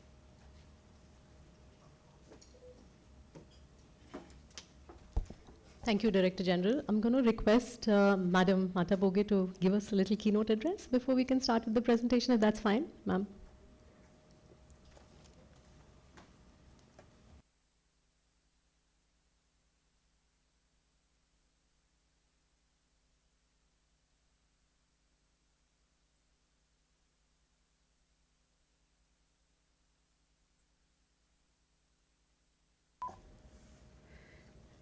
Thank you very much. I had taken liberties at the beginning when I made my intervention, so I will shorten this one to really emphasize that the priority for us as a continent, as the African Union, is as we deploy solar, as solarizing Africa, as it were, we need to ensure that we retain the industrial capacity and we strengthen the industrial capacity on the continent. So we need to begin to talk about the whole value chain of solarizing Africa. I think the DG mentioned earlier that if you're going to deploy solar, you need to have battery storage capacity, you need to have transmission capacity. So that becomes a priority for us as we have this conversation around how do we localize production of the actual technologies and equipment, how do we localize even the financing of the deployment, and how do we ensure that we also crowd in African skills and African participation in our own solarizing agenda.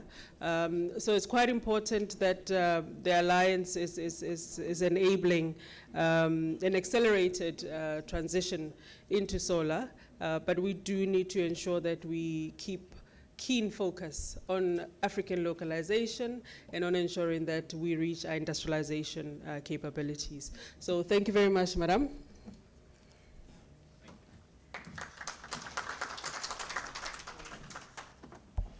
Thank you, Honorable Commissioner. Excellencies, Honorable Ministers, Ambassadors, distinguished delegates, and partners, a very good morning to all of you. It is a true privilege today to present Solarizing Africa, Advancing the Continental Clean Energy Transition to all of you. In the next few minutes, approximately around 10 minutes, if I may take that much time, I'd like to not spend time on the report, but just to answer 3 questions. Why is this moment important for Africa to scale solar? What is preventing the scale up today? And most importantly, what we can do differently to move from ambition to implementation. With that, can I request the next slides, please? All right, I'll just take you through the thinking behind Solarizing Africa. When we started developing this report and started looking at a structure for it, we felt that the challenge is not with regard to the lack of strategies, reports, or individual initiatives. In fact, there are multiple programs right now already that are underway across the continent. The challenge that we felt is that for these efforts remain fragmented across countries, institutions, financing platforms, and sectors. So Solarizing Africa, therefore, was conceived differently. We wanted to create an implementation blueprint, which is grounded in proven African case studies, covering the entire pathway from policy to finance to deployment, identifying models that can be replicated, aligning with Mission 300 and the National Energy Compacts, and most importantly, answering who needs to do what and by when. We have developed this report in partnership with 3 leading organizations, the Regional Center for Renewable Energy and Energy Efficiency, RECRE, the Energy Transitions Commission, and the Center for Economic Transition at the London School of Economics. Why this moment? Director General Isa already spoke about this moment, which is becoming critical for Africa. So I'll briefly touch upon 5 converging factors which are making this movement more real right now. Solar has become affordable and firm. We have seen that globally across the price trends. Demand is now visible. We are seeing 48 countries who have endorsed the Dar es Salaam Declaration, 35 national energy compacts that are carrying binding 2030 targets. The third factor is markets are already moving. We saw 18.8 gigawatts of solar panels which were imported in 2025, an uptick of close to 50% year-on-year increase in imports. The fourth factor is energy security is now becoming a treasury issue. We are seeing fuel imports, which actually averaged around 23% of the total imports that the continent faced. And the fifth factor is the infrastructure is not yet locked in, which means that the infrastructure choices which will be made today, it will shape Africa for decades. What does this solar opportunity in Africa mean in terms of unlocking this opportunity? There are 3 key pillars: policy and regulatory certainty and the architecture around it. We've learned that less than 60% of African countries run a renewable energy auction or a tender program, even fewer award contracts regularly. A second important enabler will be blended and de-risked finance. Right now, local currency is the risk. Technology is not the risk. In fact, this is the biggest unlock which needs to be done through innovative blended and de-risked financing mechanisms. And finally, the most important, political will and delivery institutions. Without this, every other reform will stall in interministerial coordination. So with this, Solarizing Africa was conceived with an objective of being a decision framework, a blueprint for heads of states, ministers, senior government officials. There are 4 questions that we're trying to answer across every solar opportunity. Firstly, why is the productive use case of solar necessary for the continent? Why is the deployment at scale not happening? So we're touching upon barriers. Then a third common thread is how are we addressing these barriers? What are the key enablers? And how are these actually grounded in real case studies happening right now in Africa? And finally, what actions need to be taken by stakeholders and by when? With this, there are 4 delivery pillars that have been covered in this flagship. The first is distributed renewable energy, where we see this as the main means for last mile access, mini-grids, standalone systems. The second pillar is solar for agriculture, which is centered around irrigation, cold chains, agri-food value chains. The third pillar is focused around solar-based e-mobility. We're seeing a rapid transition in the convergence between energy and transport, where there is a strong movement towards 2- and 3-wheelers charging fleet economics in favor of electric mobility. And the fourth pillar is around utility scale solar and One Grid Africa, where we're talking about gigawatt procurements and enabling regional interconnections. These four pillars cannot work in isolation. Hence, we are looking at 4 cross-cutting enablers. First is around digitalization of utilities. Second is capacity building and skills. Third is enabling financing ecosystems. And the fourth is around local manufacturing and value chains. What we've learned from this exercise is 5 imperatives which are emerging, which is across all these pillars. First is to put policy certainty before project development. Second, mobilize affordable finance at scale. Third, design for productive use and not only for connections. Fourth, modernize utilities and institutions. And fifth, scale proven African solutions through structured peer exchange. Sorry, I'll just move back. What this report is doing differently is basically it's mapping the 4 solar opportunity areas, which I just spoke about, across the 4 enabling pillars. For instance, in distributed solar, digital tools such as remote monitoring can improve viability. In agriculture, pump telemetry, digital payments can improve both productivity and financing. In e-mobility, telematics and smart charging can improve fleet economics. And for utility scale, revenue assurance and digital utility systems can strengthen the off-taker. So this is just an idea of how you can associate the enablers across the different pillars. What we're trying to move towards in this flagship is to nudge around the ambition of moving towards a 1 terawatt vision and ambition up to 2050, which will increase the current solar share from 3 to 4% to up to 40% as a part of generation. There is a pathway to be followed. We're looking at 20 gigawatts, 22 gigawatts right now, with a vision of moving up to 150 to 200 gigawatts by 2030, scaling up to 500 gigawatts by 2040, and then finally reaching 1 terawatt by 2050, when actually solar will become Africa's core electricity system, supported by storage grids and regional interconnection. This may seem utopian, but the evidence is already here, and the answers are all African. I won't read through this slide, but throughout the report, you will see many countries being featured in terms of successful case studies.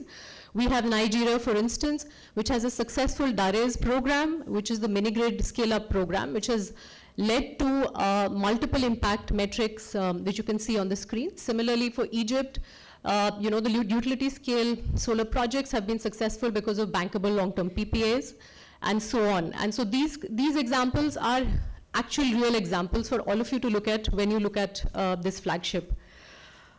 I'll end by just urging all of you to join this movement of solarizing Africa together. There are some areas that we're going to start working on. For instance, you heard from the Honorable Director General that we are working on a community of practice model where one technology, many champions get featured. We will be launching the first community of solarization of agriculture, where there'll be 7 founding members today at the RCM. Similarly, there's a potential for us to move into different communities of practice for the different solar opportunities which are of interest to member countries. Similarly, human capital will play a very critical role. So building technical capacity and cross-disciplinary skills and working with CPF countries to develop solar roadmaps. Mobilizing blended finance will be a very important ask that we are working and starting with the Africa Solar Facility. And finally, we feel data will play a very important role, and hence we will convert Solarizing Africa into a digital dashboard to track progress, identify bankable projects, and provide data-driven insights to help investors and member countries. Thank you so much. With this, can I ask the team to run the video, please, on Solarizing Africa?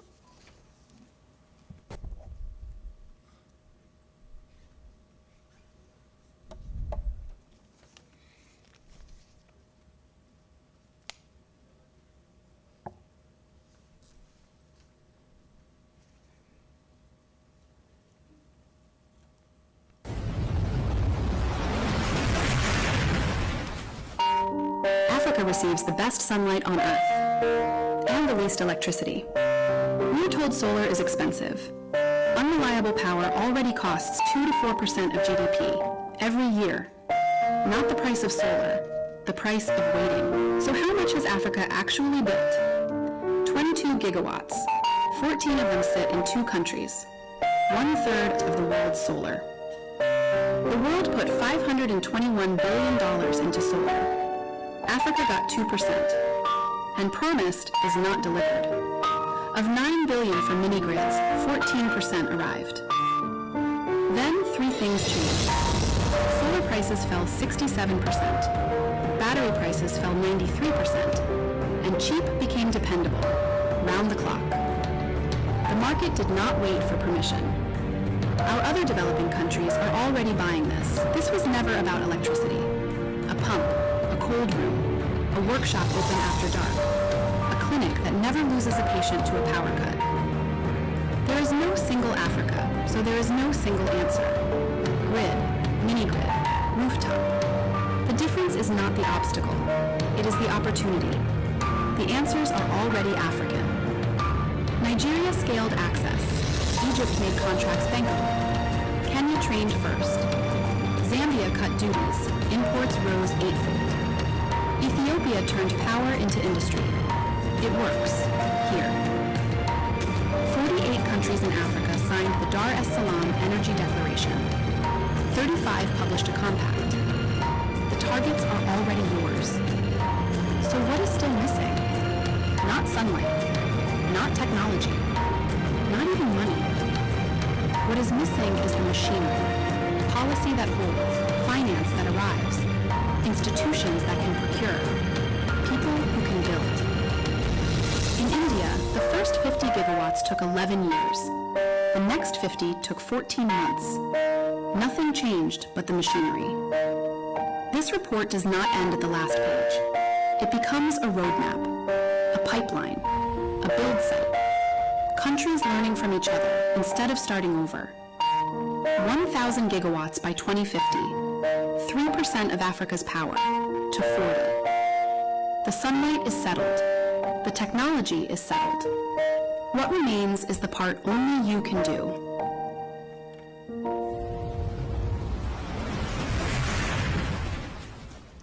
Thank you. Ladies and gentlemen, we've now reached that segment of the session where we will be releasing Solarizing Africa. May I request our esteemed guests on the dais to kindly release the report.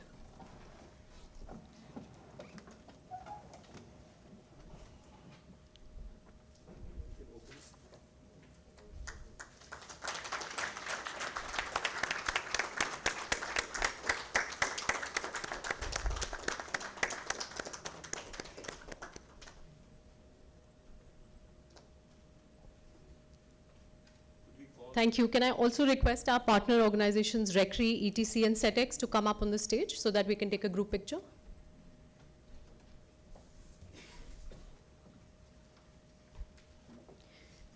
So we have Phoebe O'Hara, Soumya Malhotra, and Dr. Maged from our partner organizations joining us. Please.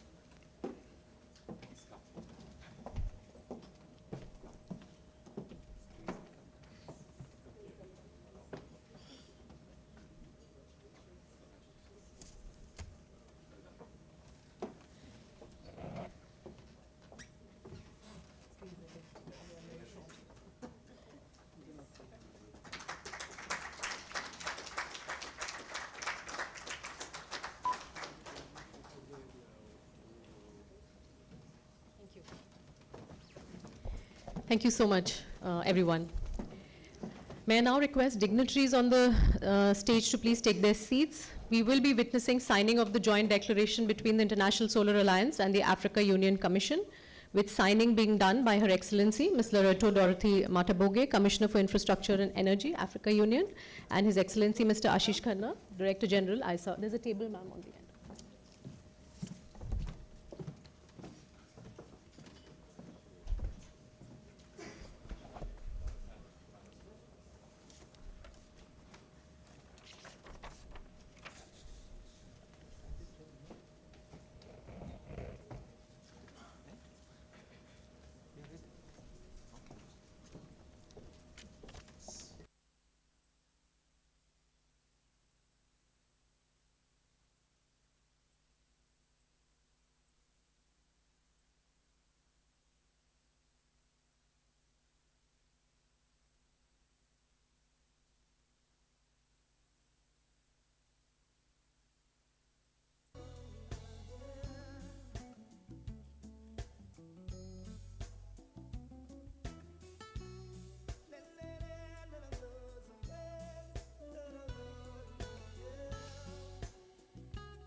Thank you.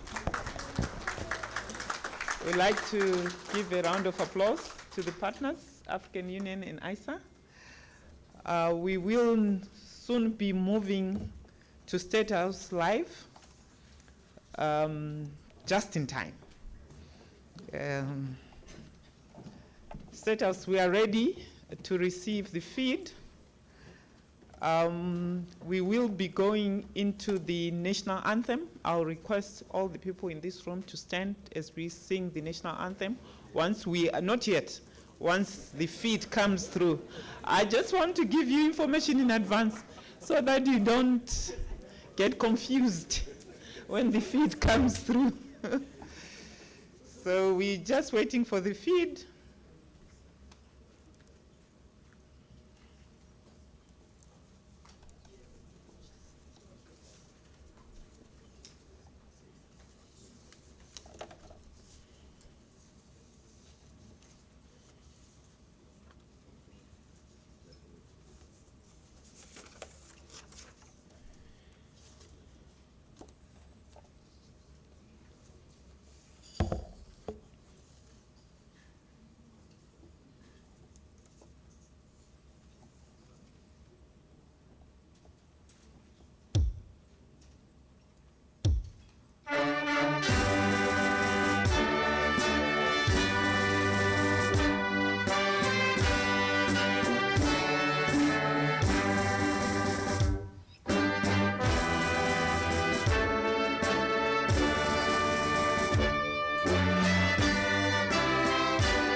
Thank you. May we be seated.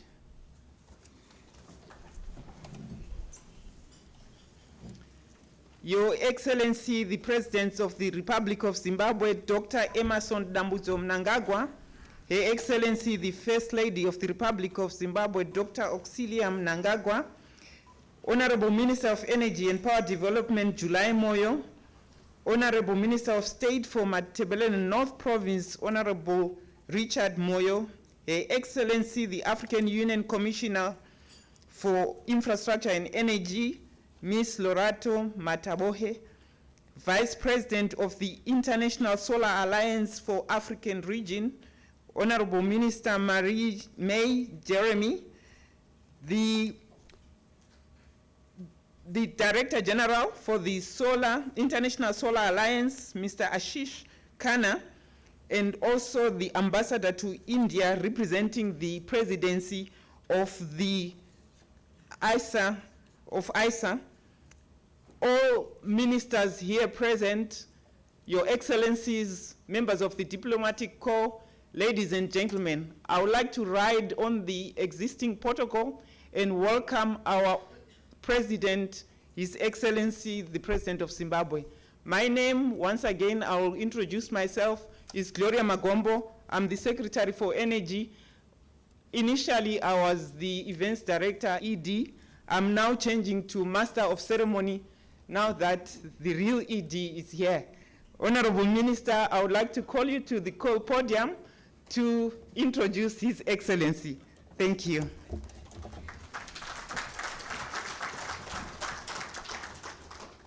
Thank you, Permanent Secretary, ED with the small capital letters. Your Excellency, we salute the members who have come to Zimbabwe invited by International Solar Alliance. In this room, you have over 100 visitors from outside Zimbabwe who you are receiving this morning. Who you are receiving, as our Permanent Secretary has already indicated, ministers, deputy ministers, permanent secretaries. You are receiving members of the Diplomatic Corps, as well as receiving Zimbabweans who have come to attend this important gathering led by the Director General Ashish Khanna from India. And we are very glad, Your Excellency, that the government of India, where the chairmanship of this organization is now headquartered, is sending the ambassador to represent the minister who should have been here. But we are also very happy that the Vice President of the International Solar Alliance, who is the Minister of Energy and has many portfolios, natural resources and other portfolios in the Republic of Seychelles, is here to chair us. And I'm also very happy, Your Excellency, that the AU has sent the commissioner who is responsible for energy. She is with us and is sitting here at the podium. Ladies and gentlemen in this room, I want you to welcome our president. Our president is leading a country that is coming out of very difficult circumstances. He has been able to solve the issues of food security, and we are one of the few countries that are food secure, including wheat production, second only to one country, and that needs power. He is also leading this country out of industrial problems, and we now have a lot of industries, value addition, that is coming out of mining, that is coming out of agriculture, that is coming out of the natural resources of this country, and that also needs an enabler, and that enabler is power. This, our president, is leading us from problems that have existed for the last 30 years in the financial sector, and our currency is now very stable, ready to receive investors since our president announced that Zimbabwe is open for business. So join me in welcoming the president to address you and to welcome you to Zimbabwe. As I said this morning, I'm not welcoming anybody because the president will do so. Your Excellency, sir.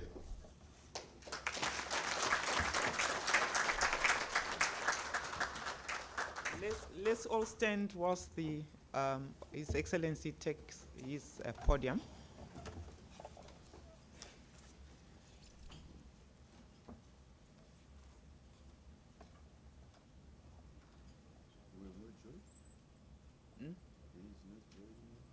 No, he's moving to the podium. Okay. Yeah.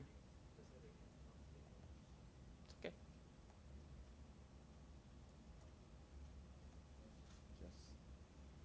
the Director of Ceremonies, the Vice President, General Retired Dr. C.G.D.N. Chuenga, Vice President, Colonel Retired Dr. Mahadi, National Chairman of ZANPF, and the Minister of Defense, Honorable Zedim Chinguri Kashiri, the Minister of State for Provincial Affairs and Devolution, Mataweleland, North Province, Honorable Aaron Moyo, Minister of Energy and Power Development, July Moyo, Honorable Ministers and Deputy Ministers who are here, African Union Commissioner for Infrastructure and Energy, Excellency Lerato Mataboche, President of the International Solar Alliance Union, Minister of Power and Renewable Energy of India, Mr. Joshi, Director General and the leadership of the International Solar Alliance, Mr. Tama, United Nations Resident Coordinator, Zimbabwe, Kalapura Pao,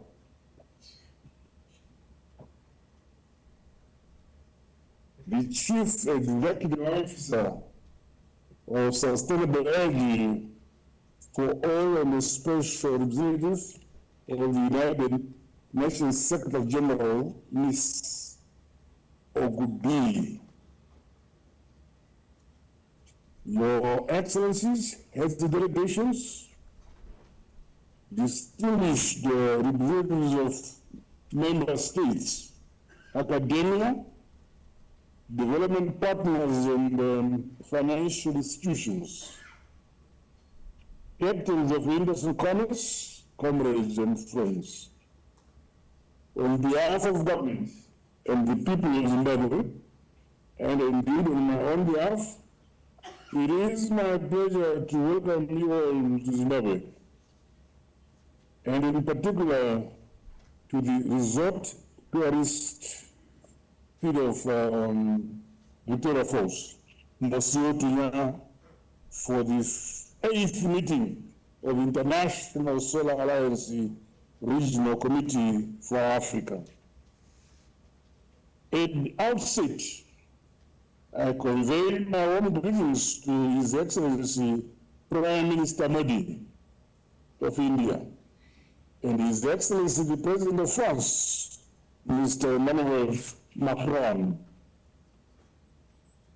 We commend and acknowledge their ongoing commitment to strengthen the respective partnerships of India and France with Africa in relation to solar energy as well as other facets of development. The matter is humbled by the opportunity to host this important meeting of the International Solar Alliance. This attests to the confidence which the international community has in our country. It further affirms our shared commitment to cooperation in advancing Africa's critical role in the current global energy transition agenda.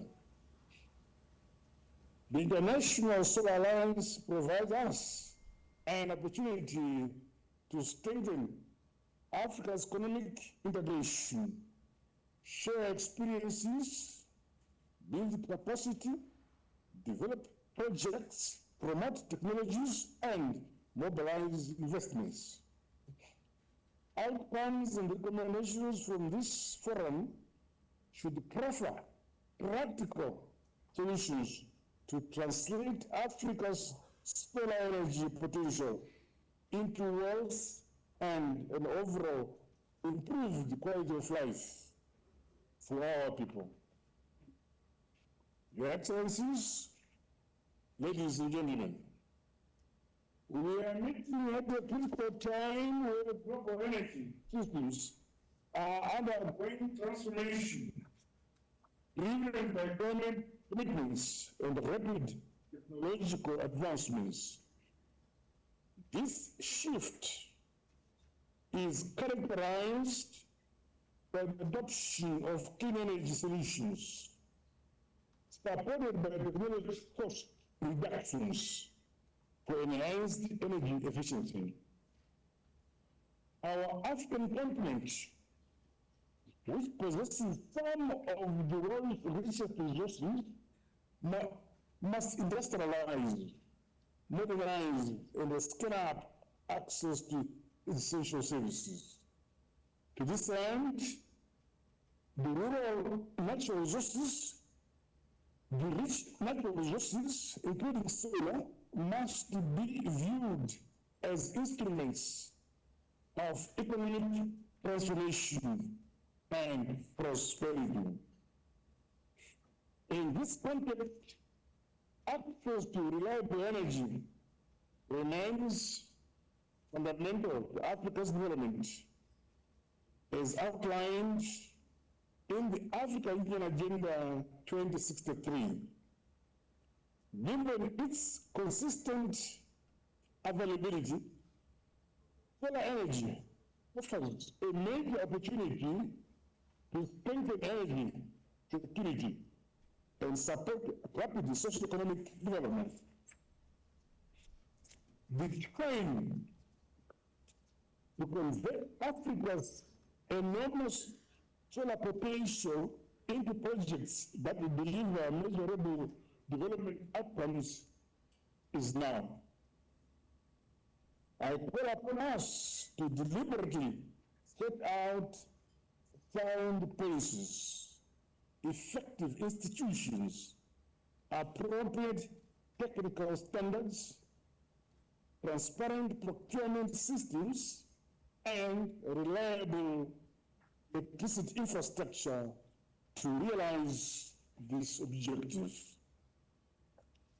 As an alliance, we have a duty to facilitate investment by deploying the necessary technology and financial resources towards implementing projects at a larger scale. We must deliberately leap forward the modernization and industrialization agenda of our countries. To this end, financing solar energy transition must be designed around Africa's realities, particularly to enable food security and sovereignty, employment creation, as well as climate resilience, among other key priority areas. Admittedly, the scale of investment required for power generation, transmission, and distribution, coupled with the establishment of many grids, off-grid systems, and the storage facilities cannot be met by public resources alone. Hence, stronger partnerships among governments, development finance institutions, investors, and the private sector must be forged and ensured. On its part, Zimbabwe will continue to create an enabling business operating environment and welcome innovative financing models. Under the ongoing energy revolution, independent power producers and the private sector stakeholders in mining and in manufacturing, among other sectors, are being enabled to develop energy solutions while contributing to our national energy mix.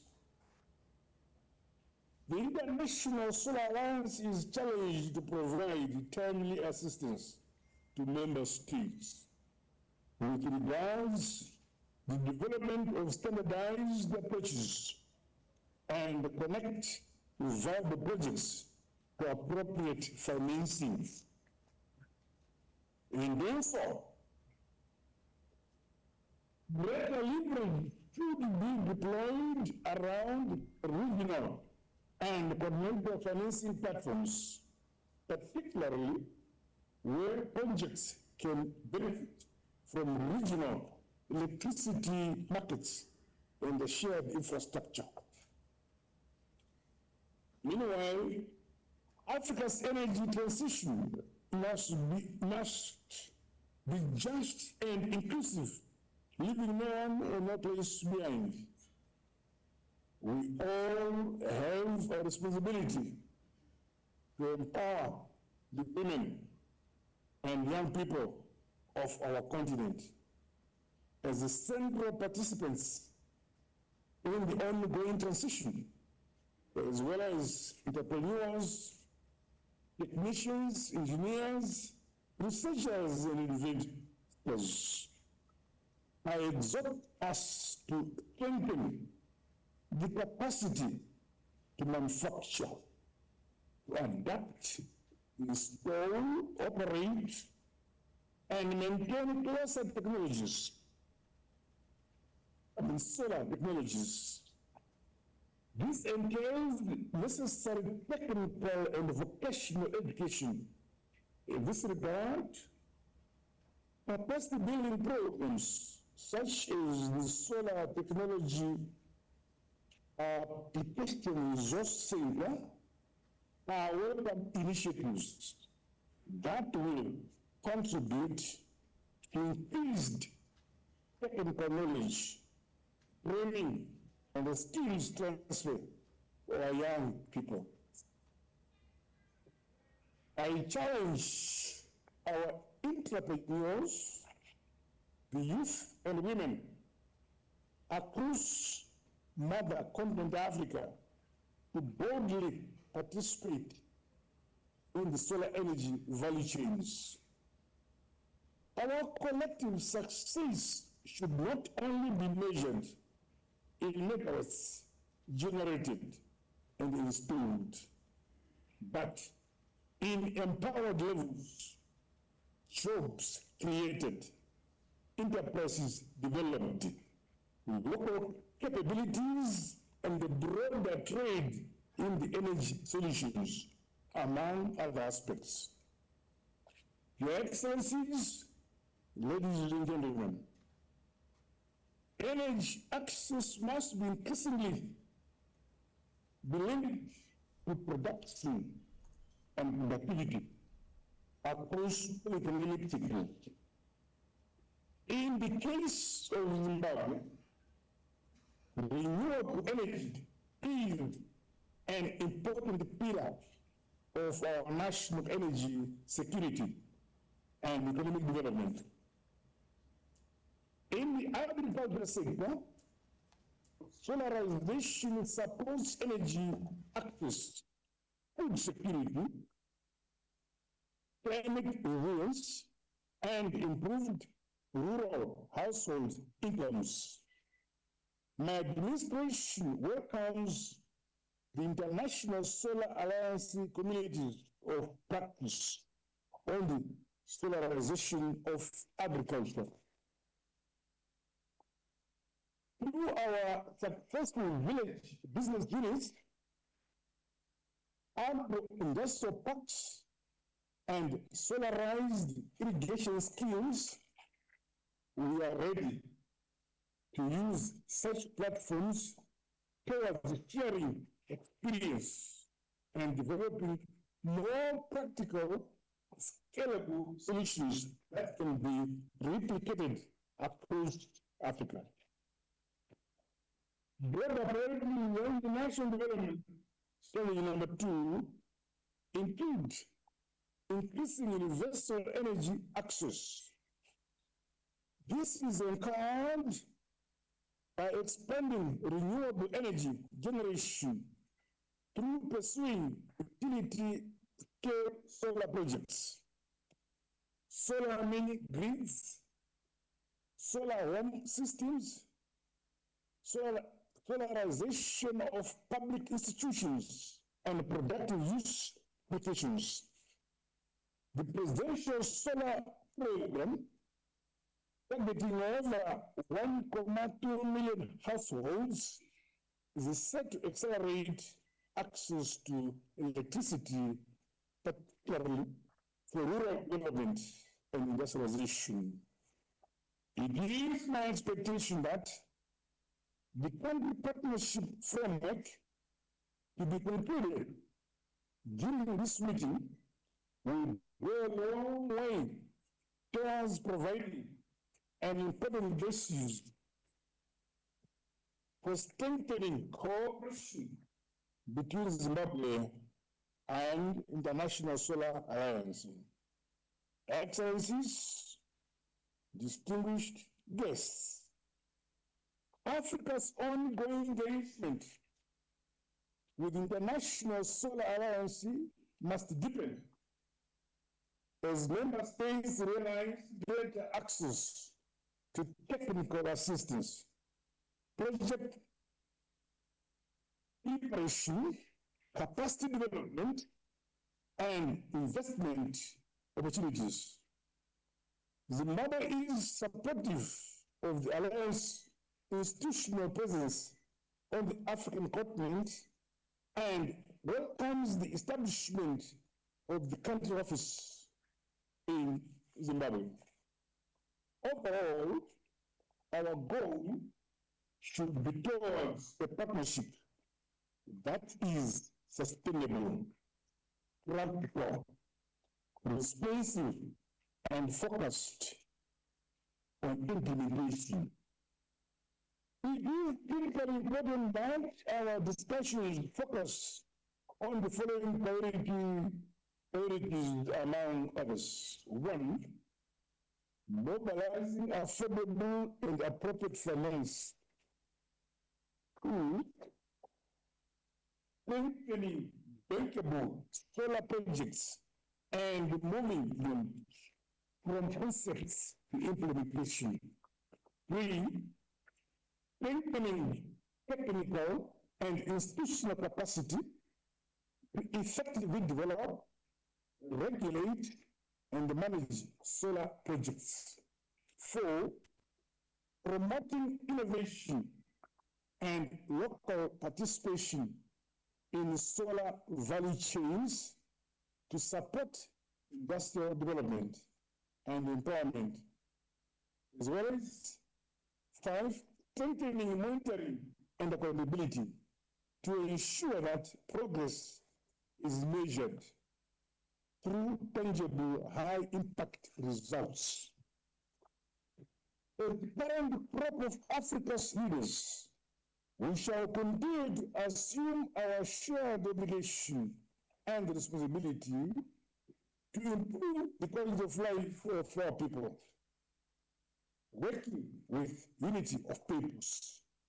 We must ultimately achieve the value addition and the beneficiation of our local resources, including critical minerals, while also creating transformative pathways that unlock broad economic and employment opportunities for our citizens.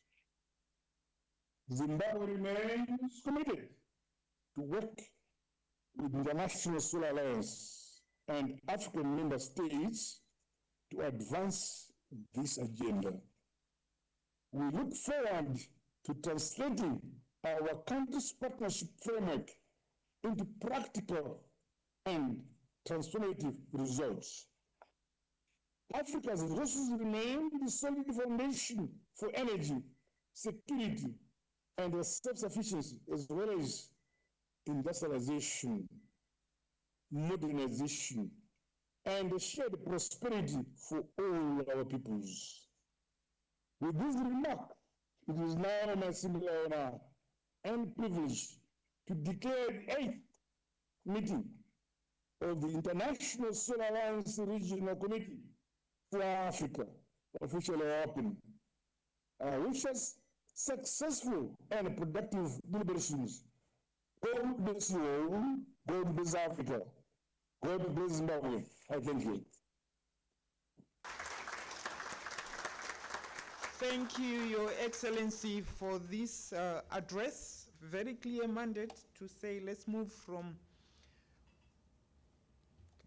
meetings, conferences to implementation, and implementation we should bring development to our people where no one and no place is left behind. I'd like to once again request the floor to give a round of applause for His Excellency. Thank you. We would like to call upon the Honorable Minister to come to the front so that we can present our commemorative gifts. The Honorable Minister July Moyo will receive the presents on behalf of His Excellency. I think if you come to the front, yes. We would like to call upon the Director General for ISA to come through and present the present from ISA.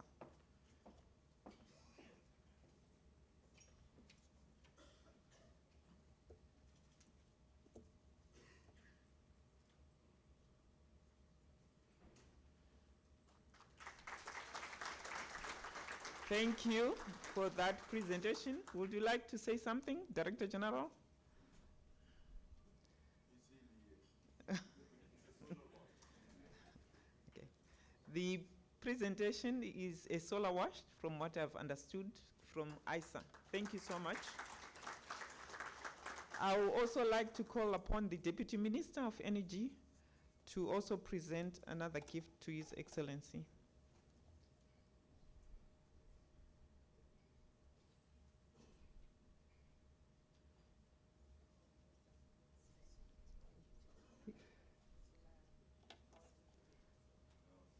The presentation is of a solar-powered egg incubator, which is for productive use, which is very critical for our economies, courtesy of the Rural Electrification Fund.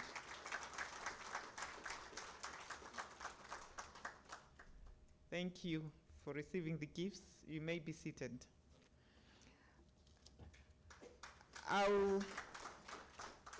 I would then like to call upon the Vice President for the ISA Assembly for the Africa region, Honorable Minister for Environment, Climate, Energy and Natural Resources of Seychelles, Honorable Marie-May Jeremy, to make the vote of thanks.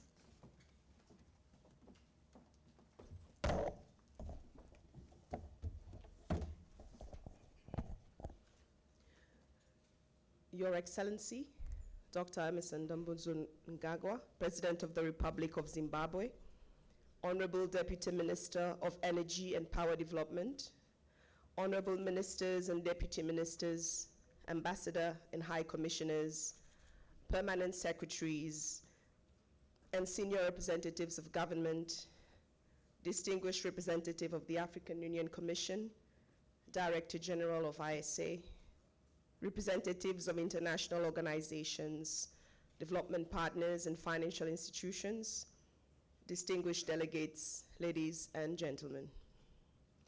On behalf of the ISA's Africa region, it is my privilege to express our profound gratitude to Your Excellency, the President of the Republic of Zimbabwe, for gracing the opening of the 8th meeting of the ISA Regional Committee for the Africa region. Your Excellency, your presence has conferred the highest distinction upon this gathering. It reflects the importance that Zimbabwe attaches to regional cooperation, sustainable development, and Africa's transition towards a secure, affordable, and clean energy future. We are deeply grateful for your thoughtful and inspiring address. Your message has provided valuable direction to our deliberations and reminded us that Africa's energy transition must ultimately be measured by its impact on people, by the homes that receive reliable electricity, the schools and health facilities that can operate effectively, the farmers who gain access to productive technologies, and the new industries and employment opportunities that clean energy can unlock. Your Excellency's leadership also reinforces a fundamental truth. Africa possesses abundant solar resources, but converting this potential into development requires political resolve, effective institutions, appropriate technologies, accessible finance, and very strong partnerships. The responsibility before us is therefore not merely to discuss Africa's solar potential, but to translate it into bankable projects, functioning infrastructure, and tangible improvements in people's lives. We offer our sincere appreciation to the government and people of the Republic of Zimbabwe for hosting this important regional meeting in the magnificent setting of Victoria Falls. The excellent arrangements and the warm hospitality extended to all delegations reflect Zimbabwe's generosity and its commitment to advancing Africa's collective development agenda. I particularly acknowledge the Honorable Minister of Energy and Power Development, the Permanent Secretary, and the entire host country team for their close cooperation with the ISC Secretariat. Their dedication and meticulous efforts have made this gathering possible. I also thank the Honorable Ministers, Deputy Ministers, senior government representatives, development partners, financial institutions, technical experts who have all traveled from across Africa and beyond to participate in this meeting. Your presence demonstrates our shared determination to accelerate solar deployment and strengthen energy security across the continent. Our appreciation also goes to the Director General and the Secretariat of the International Solar Alliance for their continued service to member countries and for convening a reliable platform through which African priorities can be transformed into coordinated action. Your Excellency, as we proceed with our deliberations, we shall carry forward the guidance contained in your address. We remain committed to ensuring that this regional committee produces practical outcomes, stronger country partnerships, investable solar projects, greater access to finance, enhanced institutional capacity, and deeper cooperation among African countries. Once again, Your Excellency, we thank you most sincerely for your time, your leadership, and your encouragement, and we wish you continued strength and success in your service to the people of Zimbabwe and to the wider African continent. I thank you. Thank you, Honorable Minister, for that clear appreciation for everyone who has been here and has been part of this meeting, and in particular to our President, His Excellency, for making time to be part of this gathering. I would like to request that we all stand for the closing national anthem.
Thank you. Let us be seated.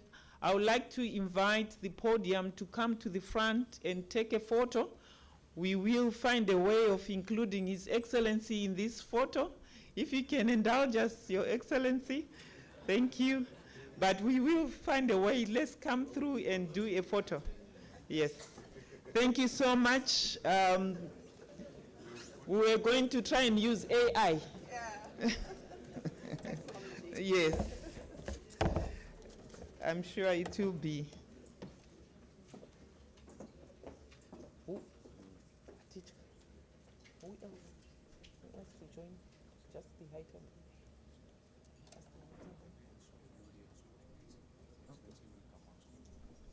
Okay. All right.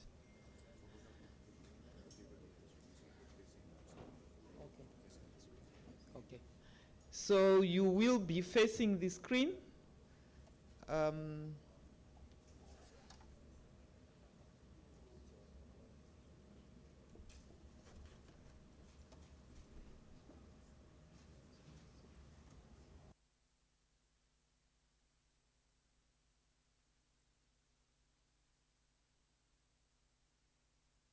Thank you. There will be some adjustments which will be then done to make sure that picture is included. Thank you so much. You can come and take your seat. I would like to advise that we have come to the end of the official opening. I think we have had a very smooth takeover of the process, and I would like to hand over back to the Vice President to take over as chair to finish the rest of the plenary sessions. I thank you.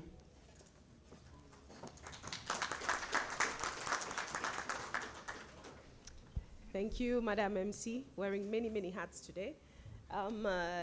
Thank you for ably walking us through this part of the process. I will now resume the committee meeting. And I believe we had reached agenda item 6 on the Africa Solar Facility. And once again, I have the pleasure of inviting the DG who will take us through this item. Thank you, Chair. And thank you, Madam Secretary, for a wonderful MC. I'm going to now hand over to a smaller ED who's actually going to take over the next segment, because what we are delighted today, Excellencies, is that we have today turning an African solar ambition into a clear pathway of investment and impact. As the Honorable President said, and I was so pleased to hear, of talking about implementation and financing pathways are as the most important elements. We are today very pleased to announce the signing of the Africa Solar Facility that will unlock the capital and de-risk projects largely through private sector investments for decentralized renewable energy. To conduct the next half an hour, I'm going to request Nikesh to please come and be the MC of the small ED. Nikesh, over to you.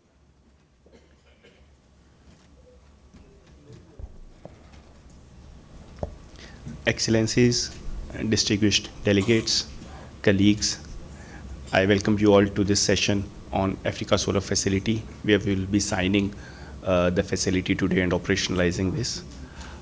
This is an important milestone for ISA as well as ISA member countries to take benefit from the concessional financing facility and extend that to increase access of electricity in the respective member countries.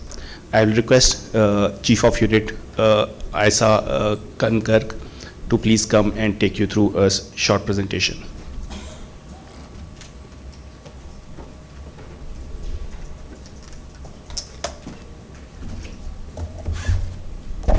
Thank you, Nikesh. Welcome, dignitaries. Thank you so much for making the time and effort to come to Zimbabwe for this momentous moment for ISA and its partners. So, please go ahead. Next slide. When we started working on the Africa Solar Facility, we had an unwavering belief that Africa does not lack opportunity. It just lacks sufficient capital flow and ecosystem development at scale that needed to be unlocked. And our North Star from ideation to implementation today can be best articulated in 4 ways in which we thought about the problem. Number one, that it should be private sector led. Private sector led means there is a sufficient vendor ecosystem, operations maintenance, trainings of local entrepreneurs available in the member countries. Number two, it has to focus on productive use of distributed renewable energy, and this is where we thought that there is sufficient global experience and successful cases which should be made available to Africa, and there should be no reinvention of the wheel, especially in today's time, as when last saw that the costs of solar and allied technologies and its capability for giving productive use of renewable energy has been scaled globally.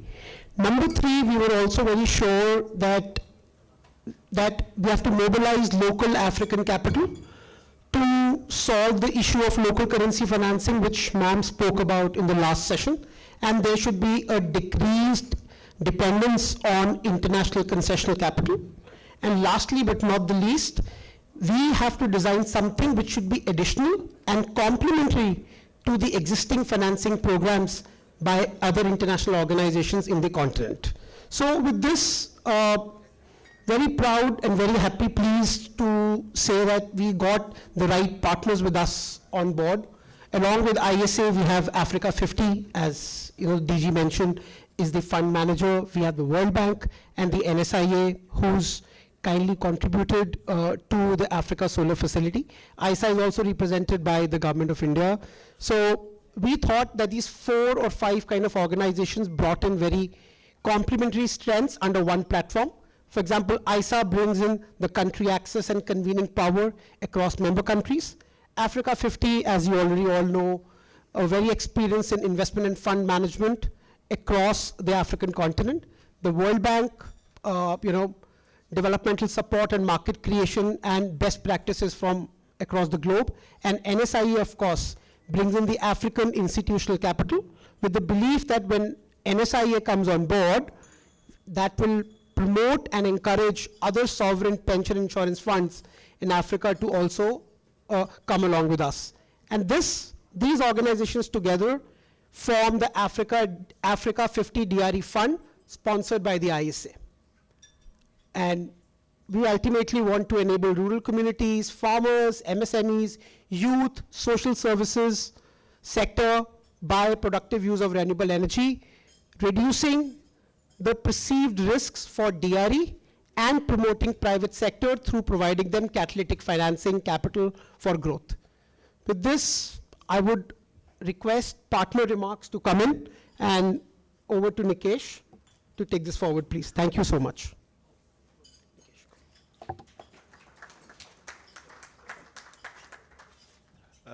Thank you, Kangarg, for the amazing introduction. Now I'll request,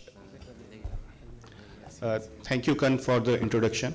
Now I will request Benjamin Capeglo from Africa 50, Executive Director, to please come and share their remarks on the facility.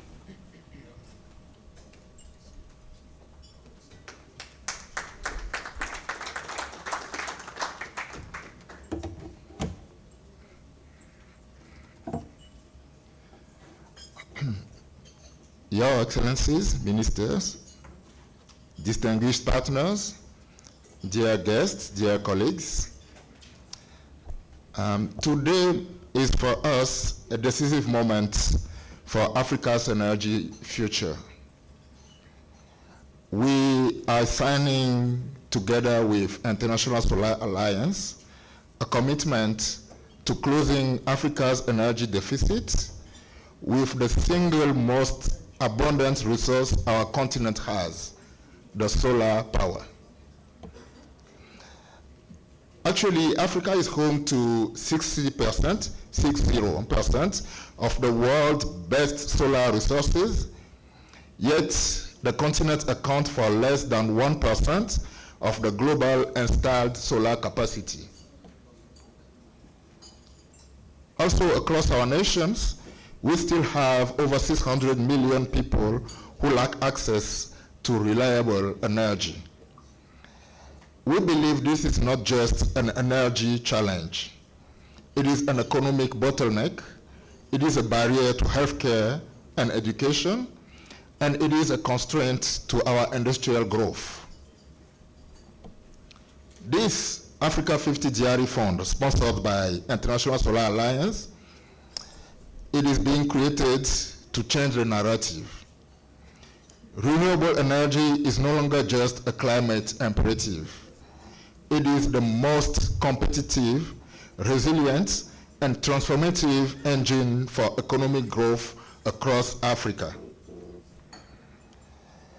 Africa 50, as a Pan-African infrastructure investment platform, is owned by 38 shareholders, including 33 African country shareholders, the African Development Bank, and other African institutions to bridge the continent's infrastructure financing gap.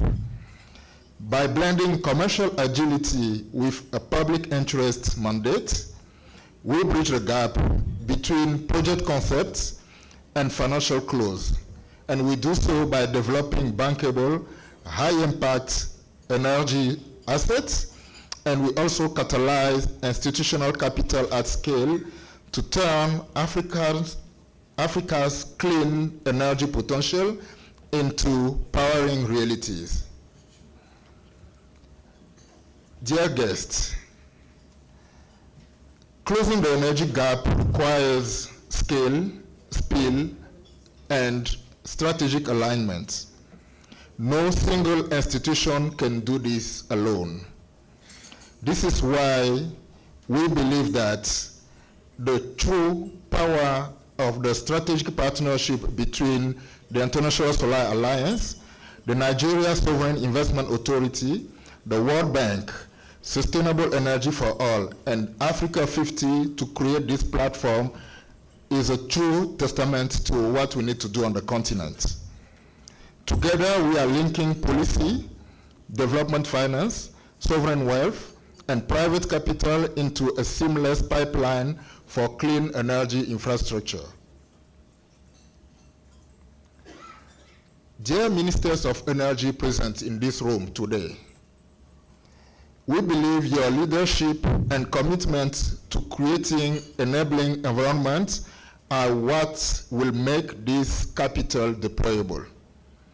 We stand ready to partner with all of you to move the project from agreement to execution and implementation, as was said by His Excellency the President. Thank you to International Solar Alliance for the sponsorship. Thank to all of our partners for the trust and the shared vision.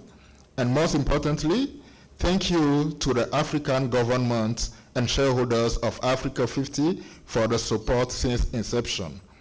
Through the partnership, we look forward to building a brighter and sustainably powered Africa. Thank you for your attention.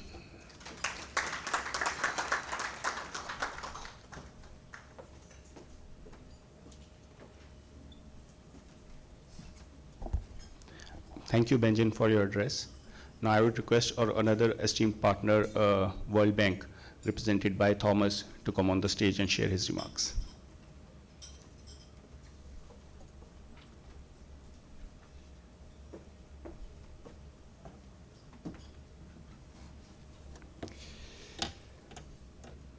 Excellencies, honorable ministers, distinguished guests, development partners, ladies and gentlemen. Today is more than the signing of a legal agreement. It is the launch of a partnership built around a simple but powerful idea: that achieving universal energy access in Africa requires the combined strengths of public institutions, private investors, and market leaders working together toward a common goal. Mission 300 aims to connect 300 million Africans to electricity by 2030. Reaching that ambition will require not only public financing and policy reforms, but also a significant increase in private investment. The Africa Solar Facility has been created to help bridge that gap. This partnership brings together institutions with complementary strengths. As the platform's architect and fund manager, Africa 50 will leverage its infrastructure expertise to identify opportunities, deploy capital, and build a pipeline of commercially viable distributed renewable energy investments with strong development impact. The International Solar Alliance brings not only concessional resources, but also global leadership and convening power to turn international ambition into practical investments that expand affordable, sustainable electricity access across Africa.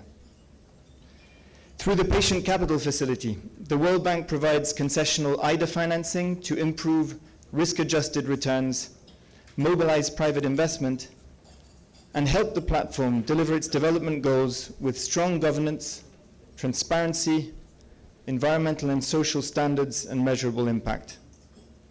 And finally, the Nigerian Sovereign Investment Authority brings commercial capital and long-term African investor perspective. Together, this partnership will create something greater than the sum of its parts.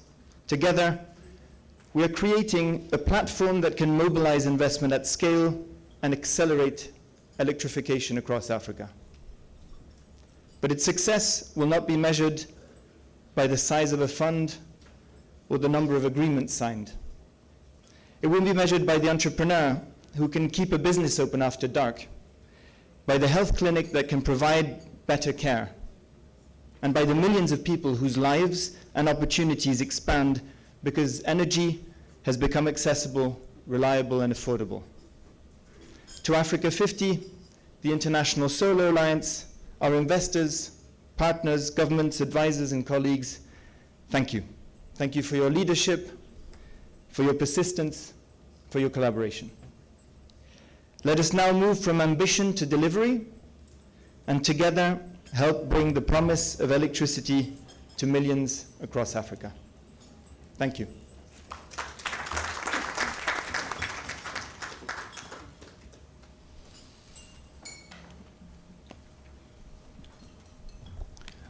Thank you, Thomas, for your remarks. We are missing one more partner in form of Nigerian Sovereign Investment Authority to be able to make it in person for this session. But with that, I think we'll move towards signing. I'll request Ashish Khanna, Director General, ISA, and Benjamin Capeglo, Executive Director, Africa 50, to please come forward for the signing ceremony.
Now I'll request all the esteemed partners to come forward for a group photograph. We'll take this right in front of the stage.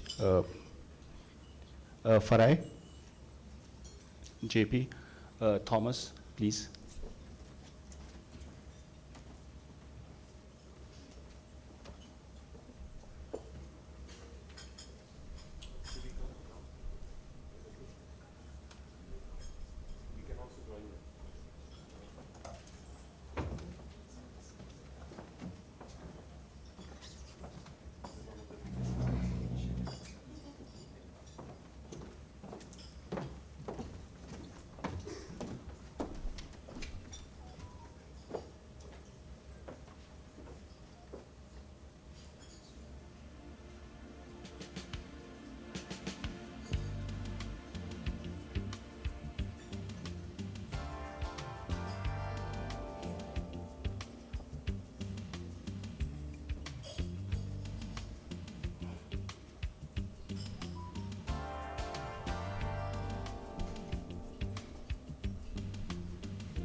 Thank you, everyone.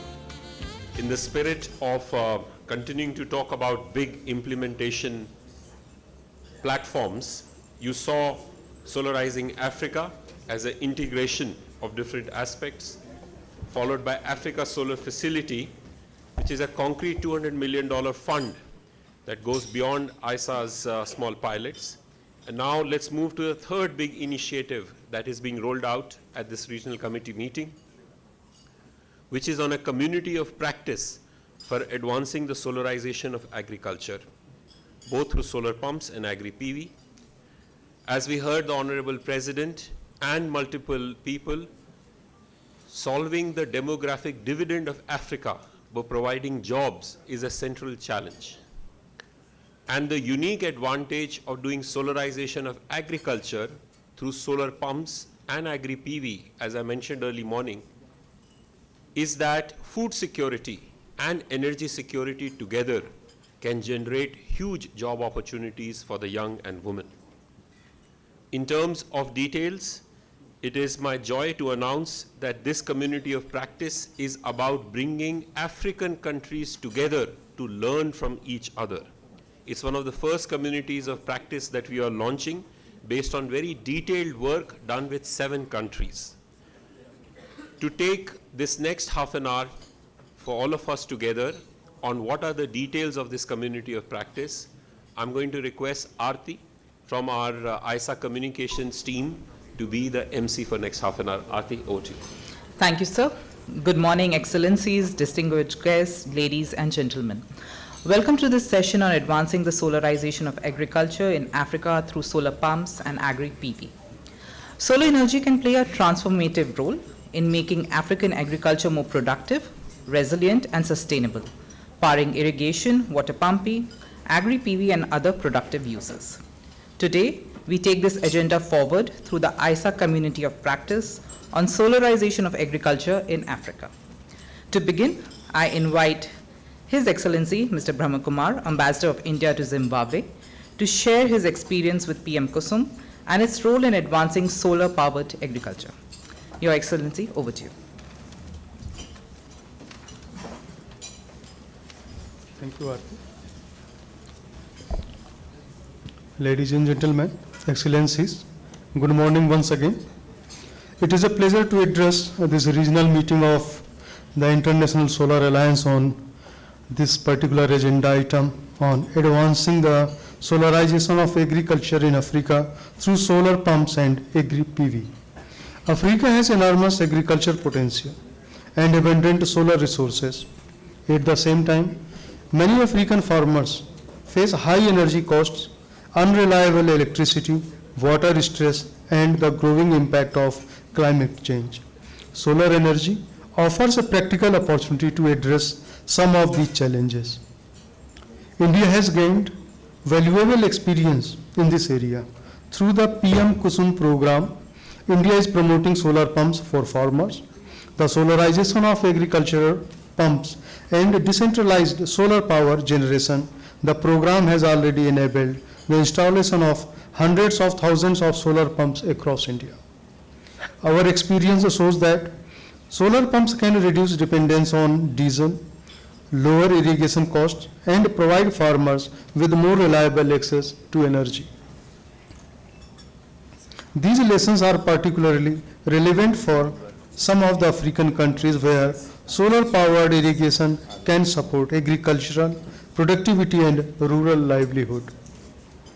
India is also exploring agri-PV. Simply put, it means growing crops and producing solar electricity on the same land. Solar panels are installed above or alongside crops, allowing agricultural and clean energy generation to take place together. In suitable conditions, the shade from panels can also help reduce water evaporation and protect crops from excessive heat. For Africa, where agricultural and energy security are closely linked, such solutions can contribute to more resilient and sustainable farming. The International Solar Alliance provides an important platform for India and African countries to share experience, technologies, and best practices in this field. India remains committed to sharing its experience in solar pumps, agri-PV, capacity building, and farmer-oriented solar solutions with our African partners. Honorable Ministers, Excellencies, ladies and gentlemen, the combination of Africa's agricultural potential and solar resources, supported by appropriate technology and partnerships, can make solar energy an important part of the continent's agricultural future. India looks forward to working with our African partners to advance this important agenda. Thank you very much.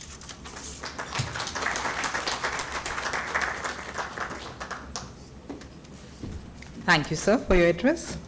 I now invite you to watch a teaser on a guidebook prepared for DISCOMs on solarization of agriculture, a collaborative effort between the International Solar Alliance and the All India DISCOMs Association, to be released later this year at the Bharat RE Summit and Expo 2026 in New Delhi, India.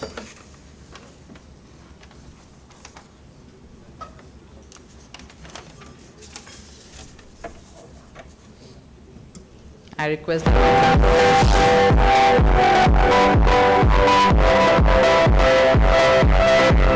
Reliable electricity is integral to Indian farms, but delivering it has been a continued challenge. Agriculture powers 18% of India's GVA and 46% of its workforce, with 32 million irrigation pumps making electricity a vital energy need. Solarization brings power closer to the farm, aligning generation with irrigation demand and easing the grid. Maharashtra set an example for solar possibilities by combining land and grid readiness, digital monitoring, payment security, and strong institutional ownership. The sun can mean daytime supply for farmers, and a more sustainable way for DISCOMs to serve agricultural demand. Rajasthan offers a lesson on flexibility. Solarization is about getting the land, grid, finance, contracts, communities, and operations ready, all in the right sequence. This guidebook brings those lessons together, turning experience into a practical pathway for DISCOMs to solarize agricultural demand.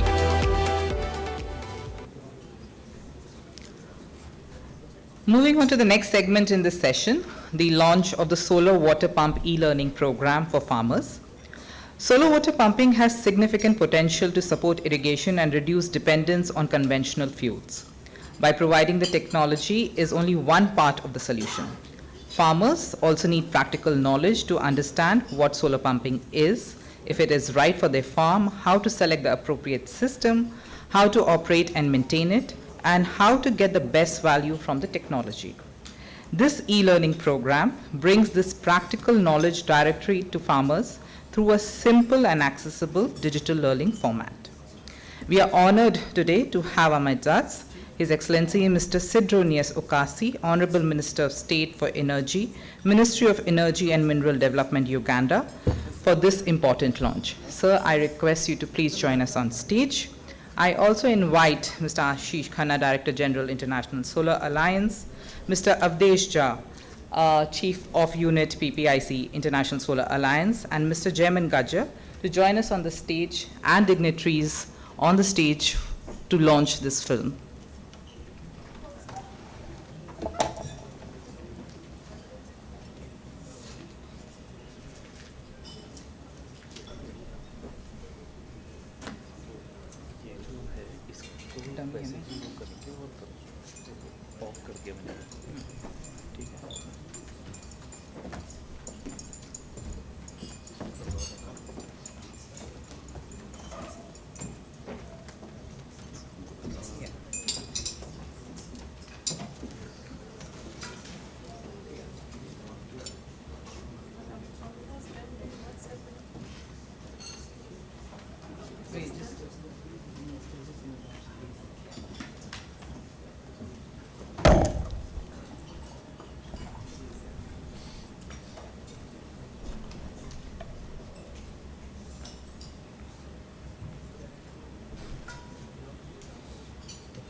Hello, farmers and technicians. Welcome to the Solar Water Pumping e-learning program by the International Solar Alliance.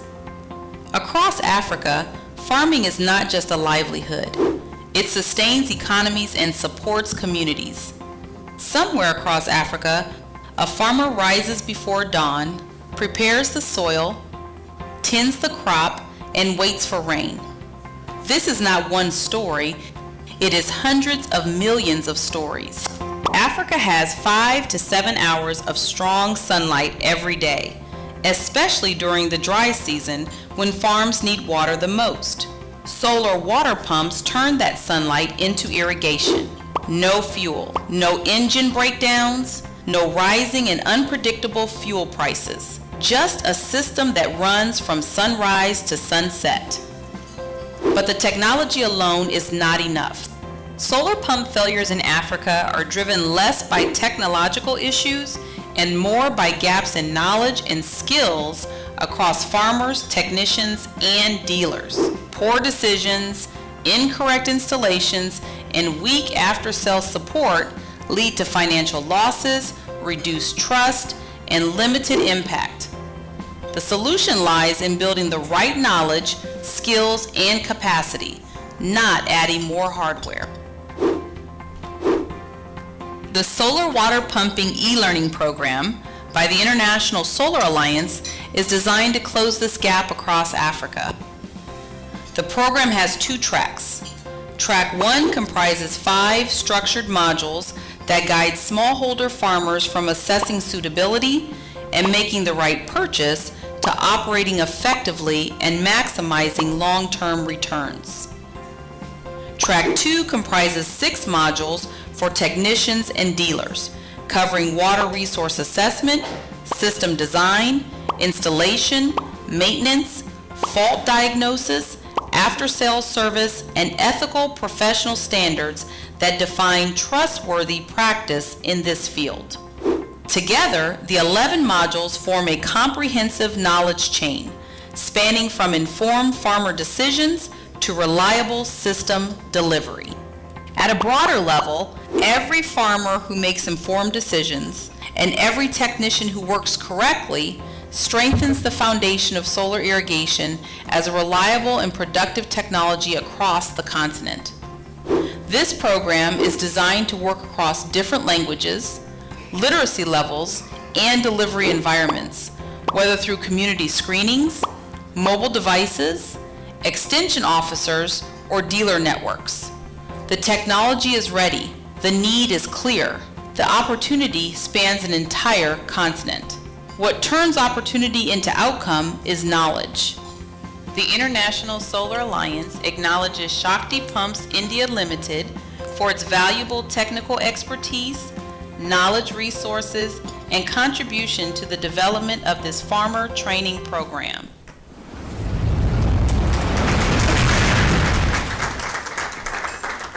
Thank you, dignitaries. I request Mr. Jha and Mr. Gajjar to remain on stage, and I invite His Excellency Mr. James Musoni, Ambassador of Rwanda to Zimbabwe, to please join us on stage for the next launch of the Rwanda's Agri-PV Opportunity Outlook. The Outlook provides a country-specific evidence base to support informed dialogue on how solar energy and agriculture can work together while responding to Rwanda's own priorities and context. Please, sir. It explores the potential for agrivoltaics to bring together 2 important priorities: expanding clean energy while sustaining agriculture productivity and livelihoods. It also provides a foundation for Rwanda to contribute to the wider African conversation on agrivoltaics and for partners to explore broader collaboration on agri-PV across the continent. I request dignitaries on stage to please rise for the launch of the Outlook.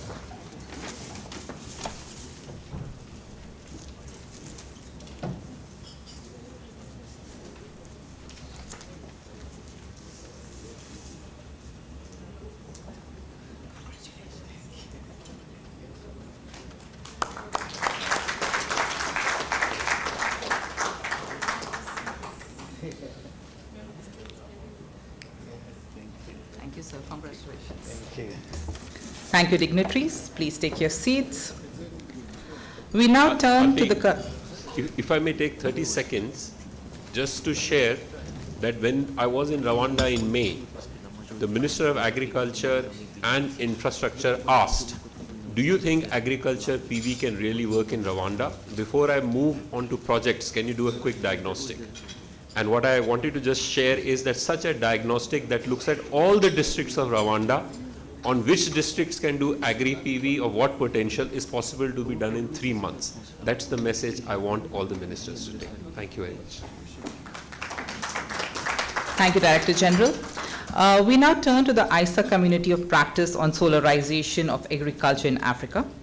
The ISA Community of Practice will support countries in moving from individual pilots towards coordinated, investment-ready programs through knowledge sharing, technical support, financing approaches, and capacity building. I invite Mr. Avdesh Jha, Chief of Unit, PBIC International Solar Alliance, to present the key findings on Africa's irrigation gap and the opportunity for solar pumps and agri-PV, and introduce the community of practice. Over to you, sir.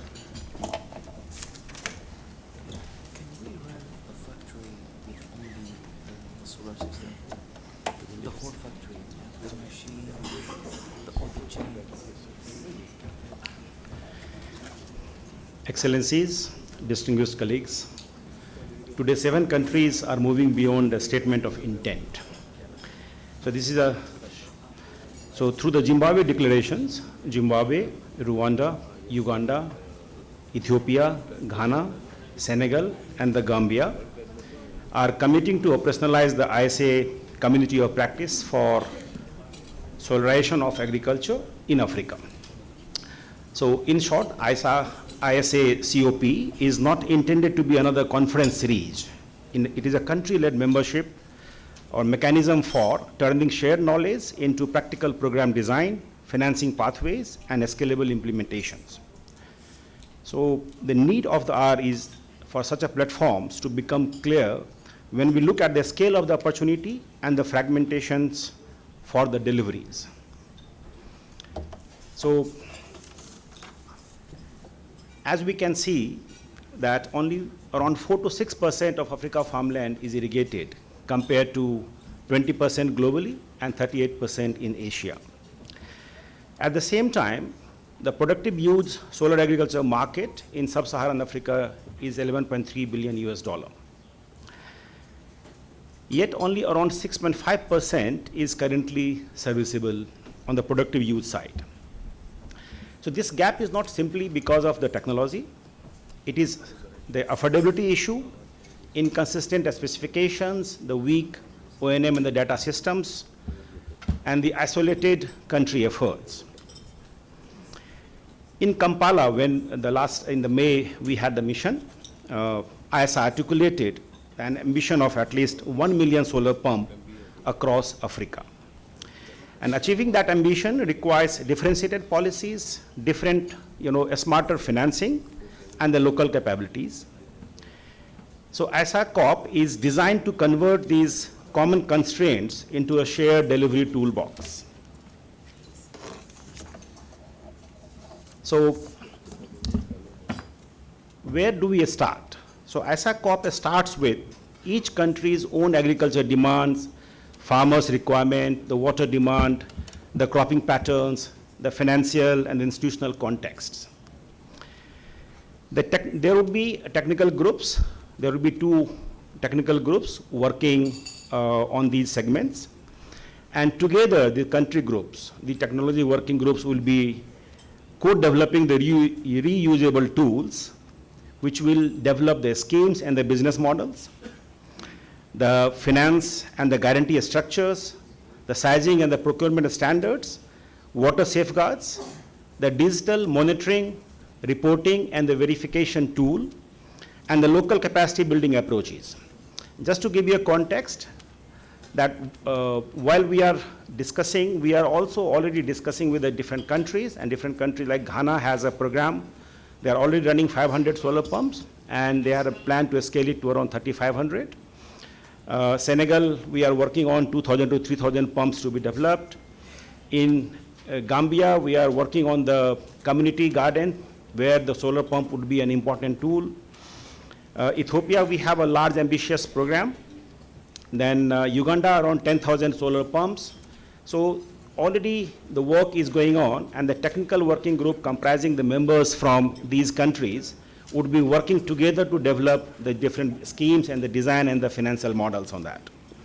So this declaration gives this platform the political ownership and a practical first work programs. So this will be a very focused platform, 6 months journey from commitment to projects. So through this declaration, what we expect is that this is gaining a political legitimacy and the ownership. So immediate work is the deliberations on all the tools, all the schemes which we have been identified. So first, countries would nominate. So after the declarations, each country would be nominating their focal points for the technical working group. And then these technical working groups would diagnose the farmer needs, the markets, the institutions, and the water context of each country. And together then it will be designed, the schemes, pilots, and the financing models. Though for each country there would be contextual adaptations of all the schemes, but there would be a common theme around all the schemes. And that would be basically the preparation of the specifications, the MRB systems. These will be common platforms. The tender documentations, that will be standardized across the countries. And finally, we would, these working groups and these platforms, we will mobilize the partners around credible and the bankable pipelines. So success in this platform will not be measured only in the number of pumps. Essentially, it will be measured in higher farmer incomes, the stronger food security, the reduced diesel dependence, climate resilience, and the sustainable water use. So that is the commitment the 7 funding countries are preparing to formalize today. And now let me conclude this by thanking the 7 participating countries for their leadership. The Zimbabwe Declaration is not the end of today's discussions. It is the beginning of a country-led implementation process.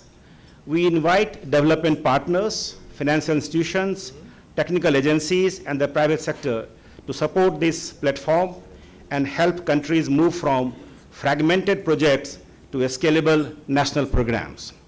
So 7 countries lead today. The learning and the solutions developed through this platform can serve Africa as a whole. Now, I would like to request Aarti to invite the ministers and the delegations to sign the declarations. Thank you. Thank you, sir. It's my pleasure and an honor to invite Mr. July Moyo, His Excellency Minister of Energy and Power Development, Zimbabwe, to please sign the document and the declaration of community of practice.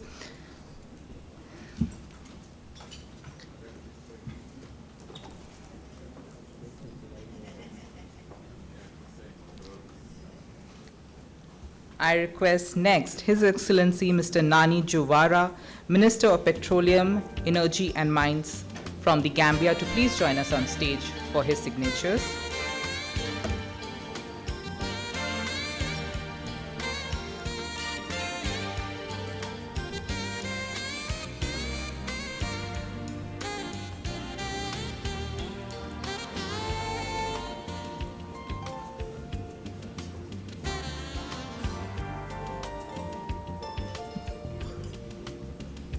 The Honorable Minister from Uganda, His Excellency Mr. Sidro Nias Okasi.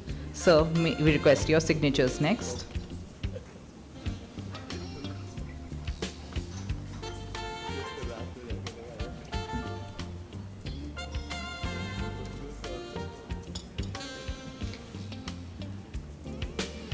His Excellency Mr. James Musoni, Ambassador of Rwanda to Zimbabwe. Sir, we request your presence on the stage once again.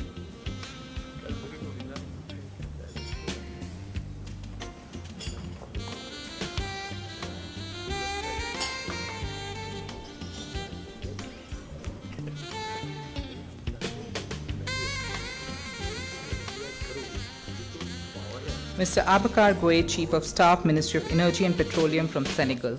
Sir, your presence on stage, please.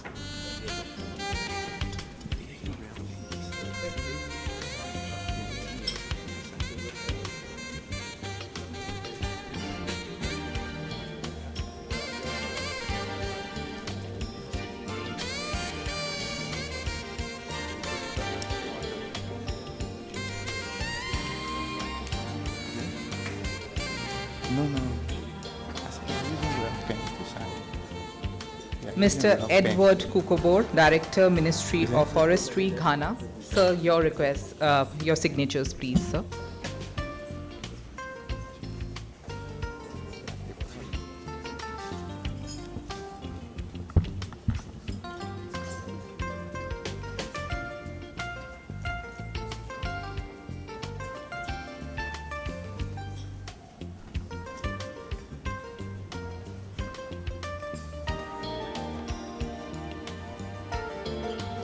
Mr. Ashish Khanna, Director General, International Solar Alliance, for the final signatures on the declaration.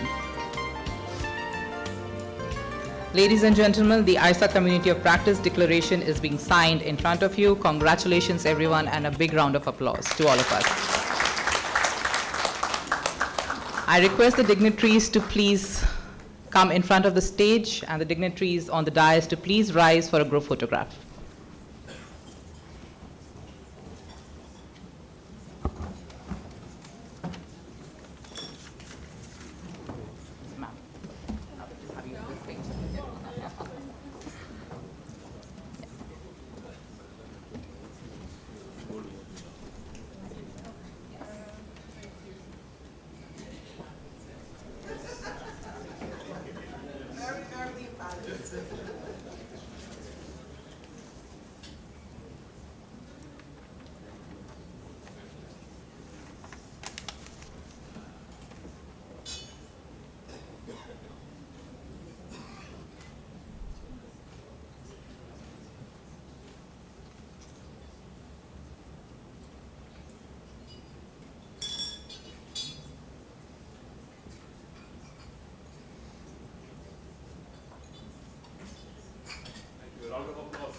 Thank you, Excellencies, distinguished guests. Today marks an important step from pilots to coordinated action and from shared ambition to implementation. Thank you for your attention. Thank you.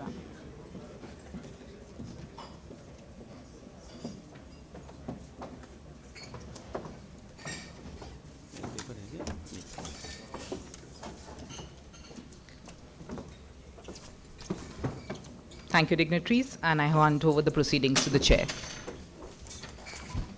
Honorable Chair, lots of announcements, lots of releases. The floor is back to yours. Thank you very much. Thank you. Indeed, there's been a lot of really, really wonderful initiatives that's been organized. So another round of applause for all of the initiatives launched and announced today.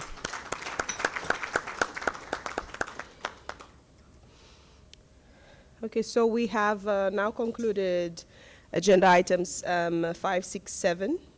I will now proceed with the next agenda item, which concerns the preparations for the 9th meeting of the ISA Regional Committee for the Africa region. So the regional committee meetings, they provide an important platform for member countries to review the progress, shape regional priorities, and guide ISA's country and regional engagement.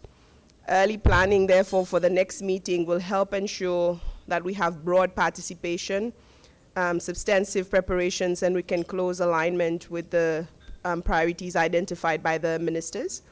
So I would now like to invite comments and inputs from members on the proposed timing, format, and hosting arrangements for the 9th meeting of the ISA Regional Committee for the Africa region that is expected to be convened in 2027. I would like to open the floor to any member countries who would wish to take the floor on this item, either to volunteer or either to have ideas around dates and other timings. The floor is open.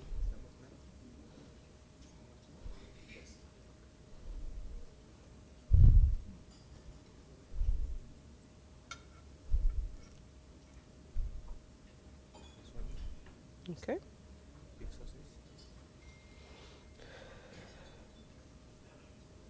All right, I see no requests for the floor.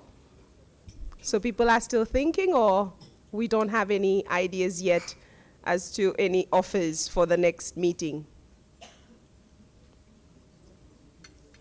Okay, in the absence of any further comments, I would look to the Secretariat, of course, to have additional consultations with member countries, at least over the next couple of weeks, and to report further through appropriate channels, and so that we are able to have early indications as to how we were going to go ahead with the next meetings. So again, please reflect on it, and if you do have any inputs, please feel free to contact the Secretariat on this agenda item. We shall now proceed with the next agenda item, which is agenda item 9. And this would be focused on interventions from country. I would invite representatives of member countries, the ministers or other members of the delegation, to deliver any national statements. Of course, placing particular emphasis on solar energy priorities, implementation challenges that you may be encountering, any opportunities for regional cooperation, and areas in which ISA's technical, institutional, or investment facilitation could add value to those national priorities. So I would open the floor for any of such statements. I would just like to gauge how many member countries are interested in providing this national statement so that we can best allocate timing. Okay? All right. May I suggest, if you want to make a statement, please keep your card on the sideways. Yes. You can just keep it raised sideways. Thank you very much. Okay. We have one for now, but maybe the others would be stimulated to speak as we begin. So I see the honorable member from Algeria who has requested the floor. The floor is yours. Thank you so much. Honorable Ministers, Excellencies, distinguished guests. Before I read the statement of Algeria, I want just to say that ISA is a technical body. So please, next time when it's come to talk about Africa, talk as a continent and forget about boundaries. Make a map for Africa as a continent and forget about the countries and the boundaries, please. I want to say that ISA is doing a great job from what we have seen from the interventions of all this morning. But I want to say that we have to move forward. I see many movies showing some African population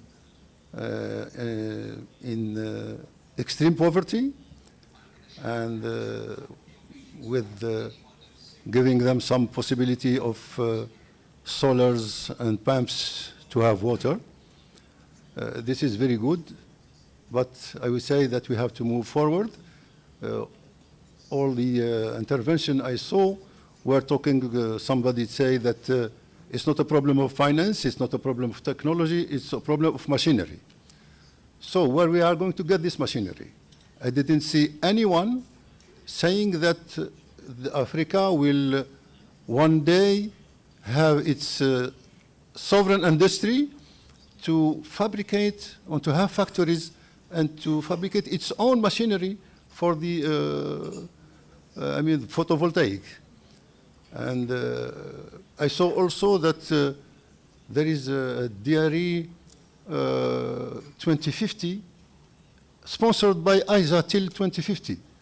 So this, are you assuming that Africa will stay under the umbrella of external assistance till 2050? So we have, the possibility as African to do our, sovereignty by the industrialization of this machinery. Why you talk about ambition and we go to action? Even the ambition you didn't say that there is an implementation of any factory in any African country to fabricate this machinery. So which means that we'll stay depending from the external world to see Africa to be all-time assisted. So the Algerian delegation wishes to rise to align on this 8th meeting of the Regional Committee with the geopolitical and economic realities of 26. Rising technology costs and Africa's urgent needs to generate local value, and even His Excellency, the President, Idi Mnangagwa, say it.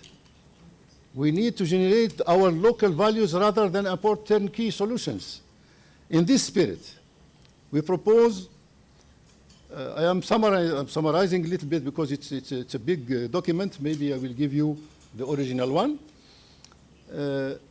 First is the industrial sovereignty.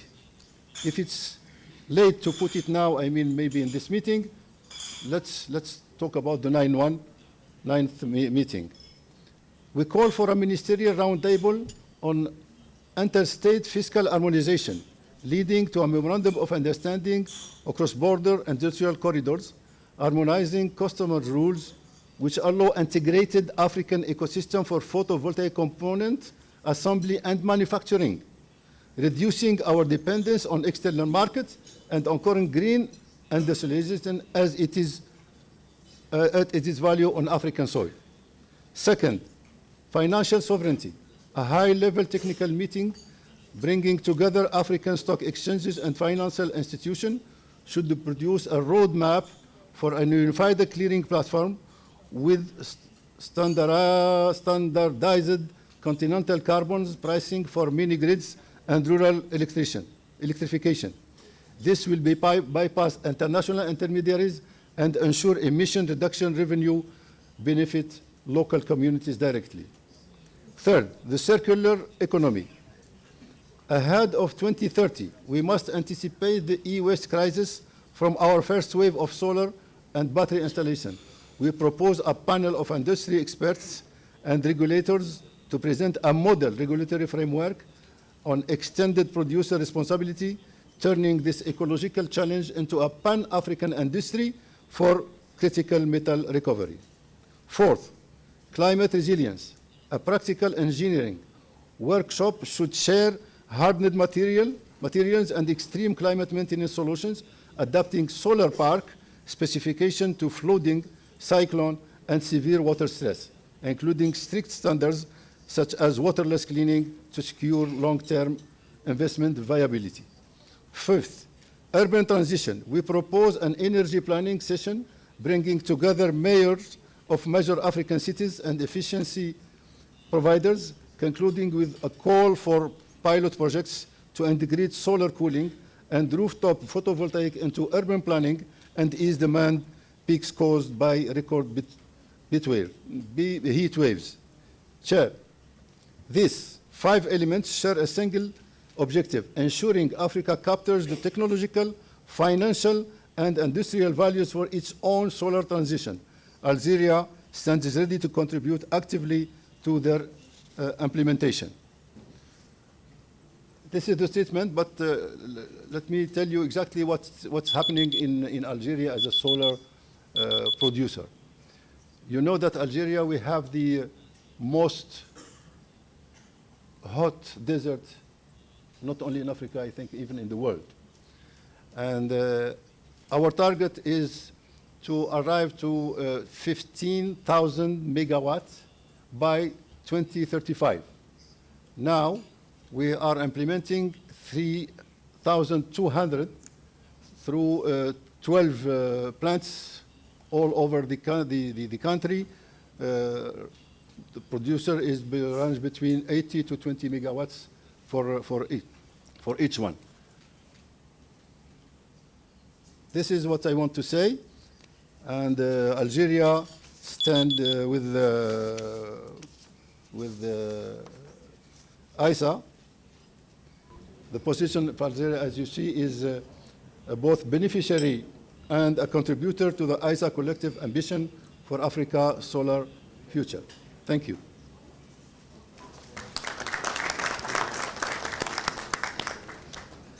Thank you, Honorable Member from Algeria, for this very well thought out inputs. Please do feel free to submit the full statements to the Secretariat so that we are able to properly capture all of the contributions that you have made, which I am sure we will be able to incorporate properly into the planning and also take forward in additional ministerial discussions that we will have over this meeting. I look now to the floor and see whether there are any additional delegations who wish to take the floor on this item.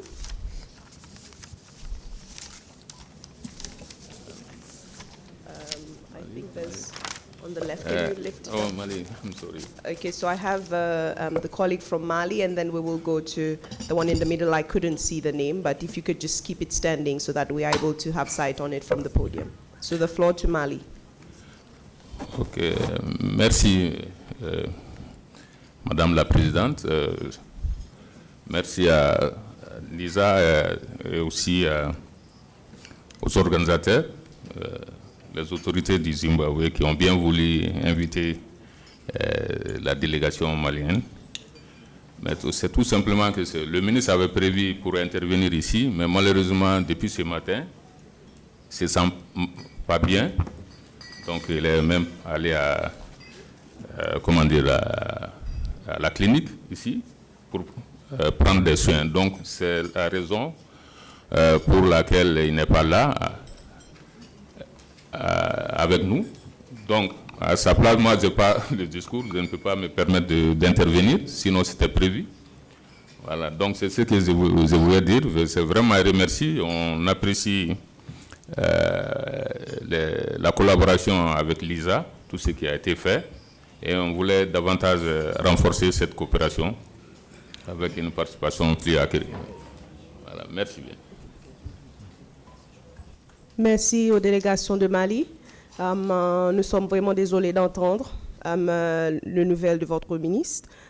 Speedy recovery to her. Okay.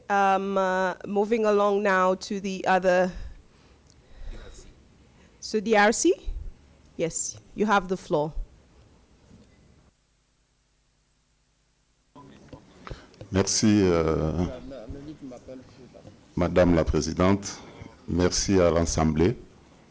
Je tiens à remercier également Lisa pour cette session.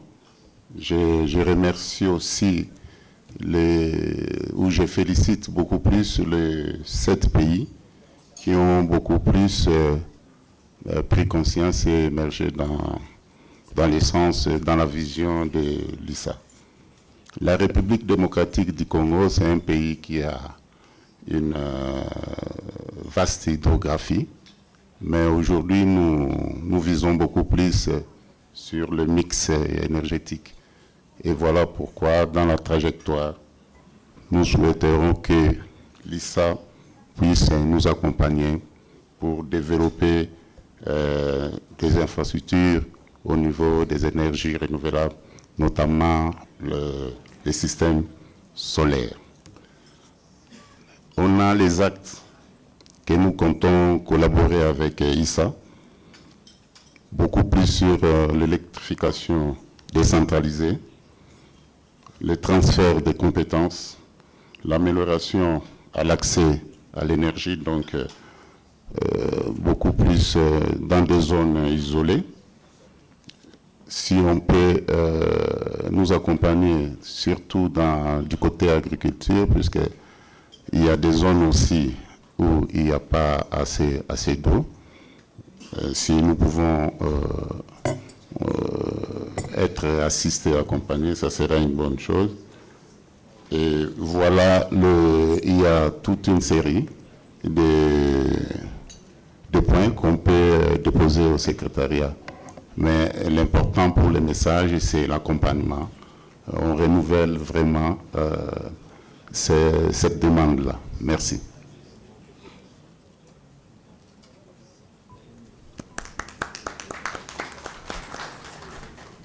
Thank you to the honorable member from DRC, and of course, thanks for highlighting those national priorities and those new areas of collaboration with ISA, which I'm sure the Secretariat would take on. I have a request at the far end from South Africa, and then followed by South Sudan. No. So I have South Africa, Senegal, and then there was someone in the middle there. I think it's South Sudan. Yeah. Okay, so South Africa, you have the floor. Yes, thank you, Chair. From South Africa, we just want to give an update that in relation to signing for ISA, we have engaged the Department of Justice. We now have a go-ahead in terms of the legality of the contract, so we are now going to go to Parliament to have it legislated, and then after that, South Africa will then engage ISA in relation to the processes going forward to sign and become a member. We just wanted to give you that update. Thank you.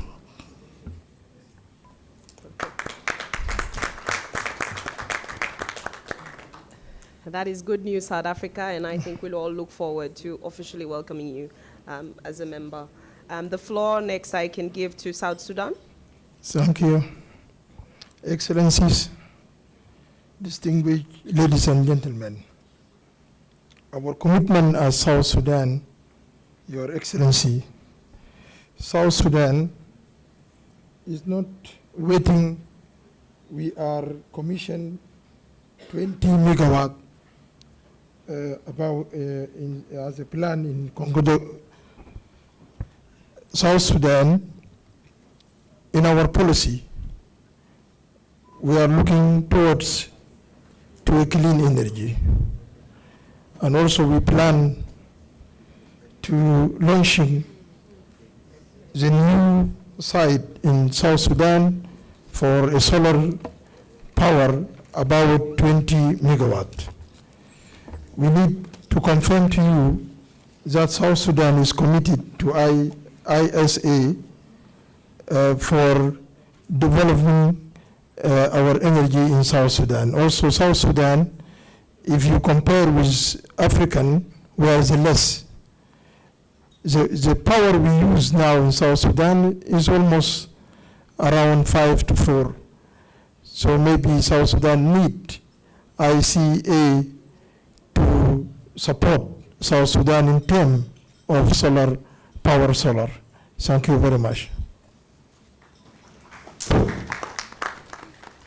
Thank you, Honorable Member from South Sudan, and I think ISA has taken note of this call for partnership and for solidification of your efforts. I now have the honor of giving the floor to Senegal.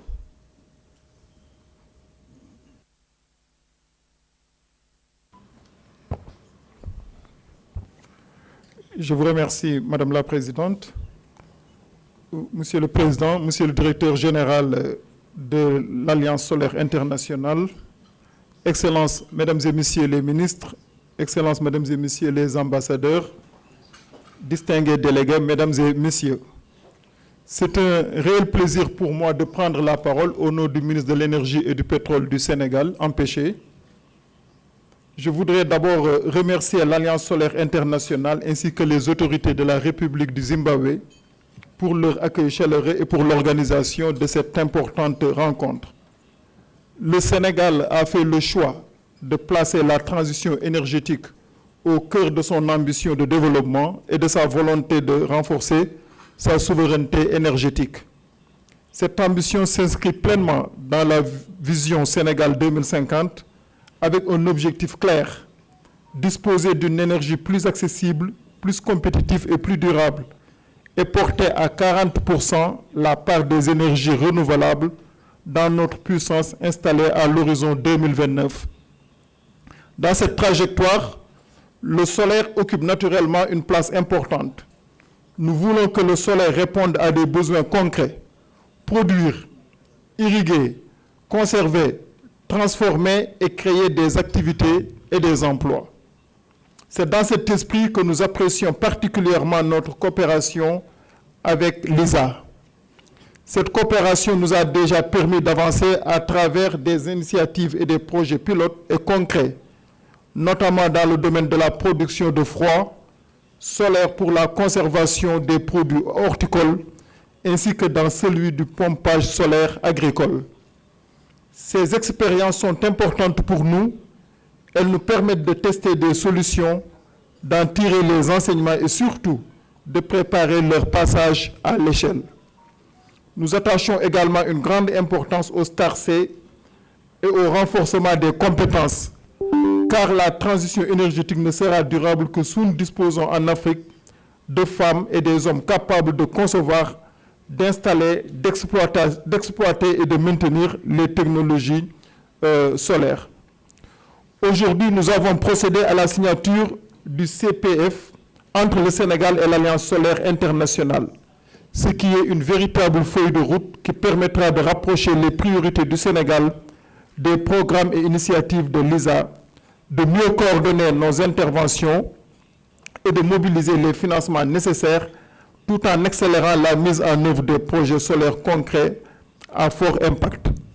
Nous comptons donc sur l'ISA pour continuer à jouer pleinement son rôle de catalyseur, notamment dans la mobilisation des financements, le développement des compétences et l'implication du secteur privé.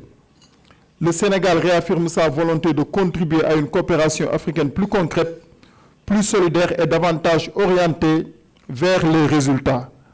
Ensemble, et c'est un appel que je lance, faisons du solaire non seulement une source d'énergie propre, mais aussi un véritable levier de souveraineté énergétique, de développement agricole, de création d'emplois et d'amélioration des conditions de vie de nos populations.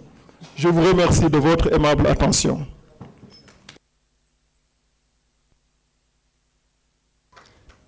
Thank you very much, Senegal, for, of course, reinforcing your commitments to the work of ISA and local collaboration that already exist. I have a couple of speakers at the far end. I believe I have Guinea, and then followed by, can you lift the name tag, please? Egypt, okay. So I have Guinea and then followed by Egypt.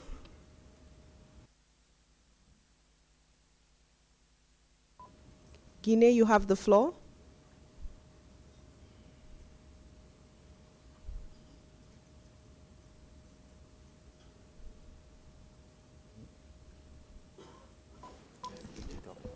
Okay.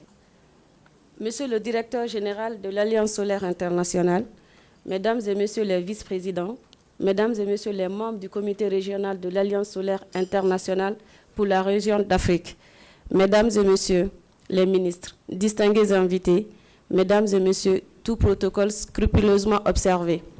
Permettez-moi, au nom du ministre de l'Énergie de la République de Guinée, que j'ai l'honneur de représenter à cette 8e réunion du comité régional de l'Alliance solaire internationale pour la région d'Afrique, de remercier chaleureusement monsieur le directeur général, ainsi que l'ensemble des cadres et collaborateurs du secrétariat de l'Alliance solaire internationale pour les efforts constants en faveur du développement et du rayonnement de cette importante institution.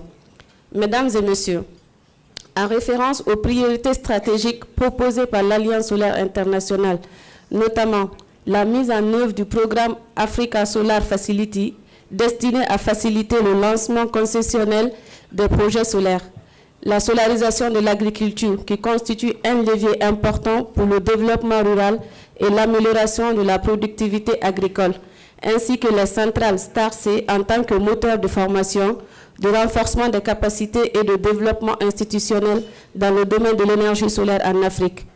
Je voudrais souligner que cette rencontre constitue une immense opportunité pour notre continent. Il nous appartient donc de saisir pleinement cette occasion afin d'accélérer notre transition énergétique et de renforcer l'accès à une énergie propre, durable et accessible à tous, en particulier grâce à l'énergie solaire. En effet, la République de Guinée s'est engagée dans un programme de développement ambitieux dénommé Simandou 2040, qui nécessitera une augmentation considérable de la capacité de production énergétique du pays, estimée à environ 10 000 MW. Cette importante demande en énergie nous obligera à diversifier notre mix énergétique et à mobiliser toutes les sources d'énergie possibles, notamment l'énergie solaire qui représente pour notre pays une opportunité majeure. À cet égard, Monsieur le Directeur général, je voudrais vous informer que la République de Guinée participe activement à plusieurs programmes de l'Alliance solaire dans le cadre du programme 6 de l'ISA relatif au développement des centrales solaires flottantes. Un projet de centrale solaire flottante d'une capacité de 100 MW est actuellement en phase d'étude de faisabilité en collaboration avec l'entreprise indienne NTPC. Par ailleurs, dans le cadre du programme 4 relatif aux toitures solaires ainsi que du programme 3 consacré aux mini-réseaux solaires, mini-grids, plusieurs initiatives sont également en cours d'étude avec l'appui et l'expertise du secrétariat de l'Alliance solaire internationale. Le projet de mini-réseau concerne notamment 26 localités, tandis que des études sont également en cours pour la solarisation de 4 bâtiments administratifs. Ces différentes initiatives témoignent de la volonté de la République de Guinée de renforcer sa coopération avec l'Alliance solaire internationale et de faire de l'énergie solaire un pilier important dans sa stratégie de développement énergétique. Je saisis donc cette occasion pour réaffirmer, au nom de Monsieur le ministre de l'Énergie de la République de Guinée, notre ferme engagement à travailler en étroite collaboration avec l'Alliance solaire internationale afin de permettre à notre pays de bénéficier pleinement des différentes initiatives, programmes et mécanismes mis en place par l'ISA en faveur des États membres. La Guinée reste pleinement disposée à renforcer cette coopération et à contribuer aux côtés de l'ensemble des pays africains à la réalisation de notre objectif commun, accès l'accès universel à une énergie propre, fiable, abordable et durable. Je vous remercie. Thank you very much, distinguished member from Guinea. I now have the honor of inviting to the floor the member from Egypt, followed by Eritrea. Thank you, Mrs. Chairman, Honorable Minister Moyo, Honorable Ministers present, ambassadors, DG of ISA, distinguished guests, all protocols observed. Egypt stands proudly with you at the 8th meeting of the International Solar Alliance Regional Committee for the African region in Victoria Falls today. No nation can grow without a stable, reliable energy supply. Africa, as has been mentioned, has the sunlight, the ambition, and now the collective resolve to move from small-scale projects to massive gigawatt deployment. Egypt's journey from the vast expanse of the Bin-Ban solar park to our recent investments in major solar and battery storage integration proves that large-scale centralized planning and renewable transition are both achievable and urgent. However, our vision does not stop at our borders. Egypt remains deeply committed to regional solidarity. We have previously extended technical support and built solar installations across multiple African nations, and we stand ready to share our experience, our expertise, industrial capacities, and technical training through strengthened regional frameworks. We fully endorse the new Solarizing Africa Strategy Report and the operationalization of the Africa Solar Facility. Let us use this platform not just to plan, but to accelerate financing, implementation, harmonize standards, and deliver reliable power to every community, business, and home on our continent. The time for waiting for the grid is past. The time for solar empowerment is now. And as was previously highlighted in previous speeches, the infrastructure we build today in Africa will indeed shape our future continent and the lives of African youth for decades to come. Thank you. Thank you, Delegate from Egypt, right on time. I thank you for being concise. Looking around, we have a few more speakers to get through. We have Eritrea, followed by Cote d'Ivoire, and Uganda. So floor to Eritrea. Thank you, Madam Chairperson. I stand on the already established protocol or protocol observed.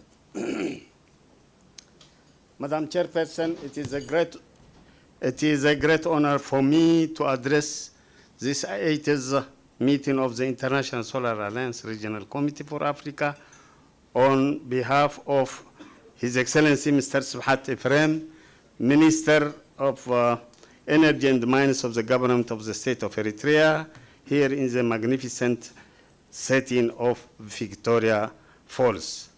The government of the State of Eritrea attaches great importance to the International Solar Alliance and to the collective efforts of its member states to promote accessible, reliable, affordable, and sustainable solar energy as an essential component of energy security and economic development. I wish at the outset to express my appreciation to the government and the people of the Republic of Zimbabwe for hosting, and to the International Solar Alliance for convening this important African dialogue. We meet at a decisive moment. Africa possesses some of the world's greatest solar resources, yet hundreds of millions of Africa still lack reliable access to electricity. At the same time, our economies require dramatically great quantities of affordable and dependable energy if we are to industrialize, modernize agriculture, expand digital connectivity, create employment, and improve the quality of life of our people. The question before us, therefore, is not whether Africa has the energy resources. Africa has them in abundance. The question is whether we have the determination, institutions, financing, technologies, skills, and partnerships to transfer those resources into productive energy at the speed and the scale that our development requires. The ISA has an important role to play in helping us answer these questions.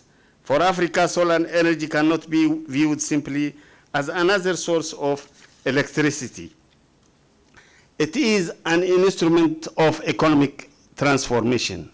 It can help us reduce dependence on imported fossil fuels and improve energy security. We must therefore move from solar projects to solar ecosystems. This is particularly important because Africa's energy access challenge is simultaneously a development challenge, an industrialization challenge, and a financial challenge. To mention few of Eritrea's strategic direction, for Eritrea, renewable energy is not a distant aspiration. It is an essential component of our national development strategy. We are now moving from policy aspiration towards implementation. Partnership with the African Development Bank. In pursuing this vision, Eritrea greatly values at its dependent partnership with the African Development Bank, a partnership rooted in trust, pragmatism, and a shared commitment to sustainable development. In 2026, the African Development Bank approved support for the integrated solar energy project in Eritrea, involving solar photovoltaic mini grids with battery energy storages. This decentralized approach is strategically important for Eritrea, and this illustrates an important principle. Generation without storage is incomplete, without transformation is stranded, infrastructure without skills is unsustainable, and projects without financing cannot move from feasibility to reality. We therefore see merit in developing decentralized energy centers and mini-grids, progressively strengthening them, and where technically and economically appropriate, interconnecting them into a stronger national electricity system. Eritrea's objective is not simply to install solar panels. It is to build an energy system capable of powering Eritrea's next phase of economic development. Distinguished participants, one of the most important developments in the global energy transition is the rapid evolution of battery energy storage. Solar energy gives Africa enormous generation potential. Storage gives us the ability to shape, stabilize, and dispatch the energy. This is an area in which international solar alliances can facilitate common standards, technology cooperation, knowledge exchange, procurement models, and investment partnerships. Africa should also develop regional expertise in battery system design, operation, maintenance, recycling, and eventually manufacturing. As was lucidly alluded by the representative of Algeria, if we are serious about industrialization, we cannot remain permanently dependent on improving every component of the energy transition. We must then expand generation, but we must simultaneously invest in transition, in transmission, distribution, substations, digital grid management, and cross-border interconnections. But after this, not need technology for technology's sake. We need African technology solutions to African development problems. That requires investment in data, digital infrastructure, cybersecurity, technical institutions, and above all, people. No solar energy will succeed without African engineers, technicians, electricians, project managers, financiers, researchers, entrepreneurs, and policy makers. We therefore need a major continental program for solar scale development and capacity building. Training should extend beyond installation. We need capabilities in design, battery storage, grid engineering, energy system, modeling, AI and digital energy management, project development, procurement,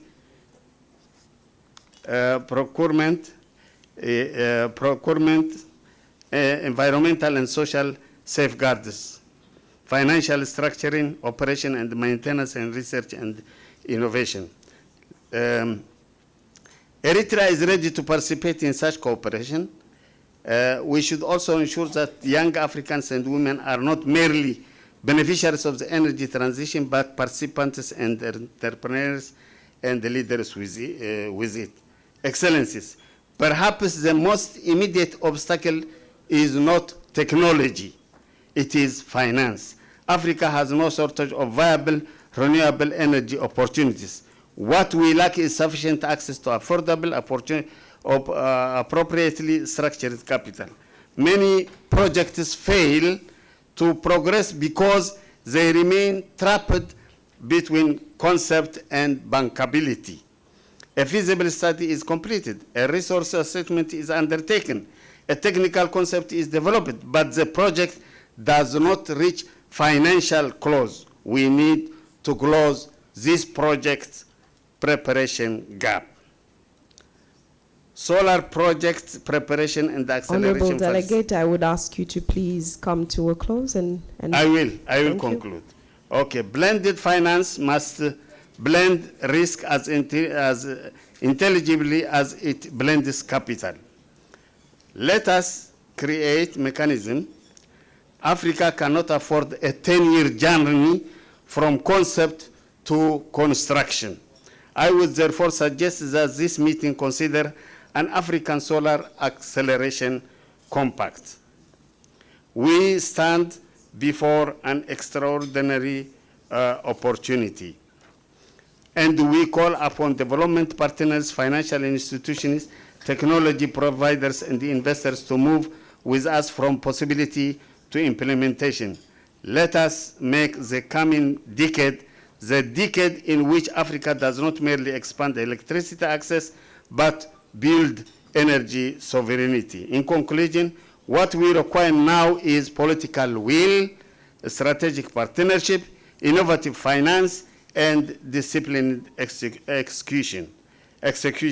From Victoria Falls, let us therefore send a clear message.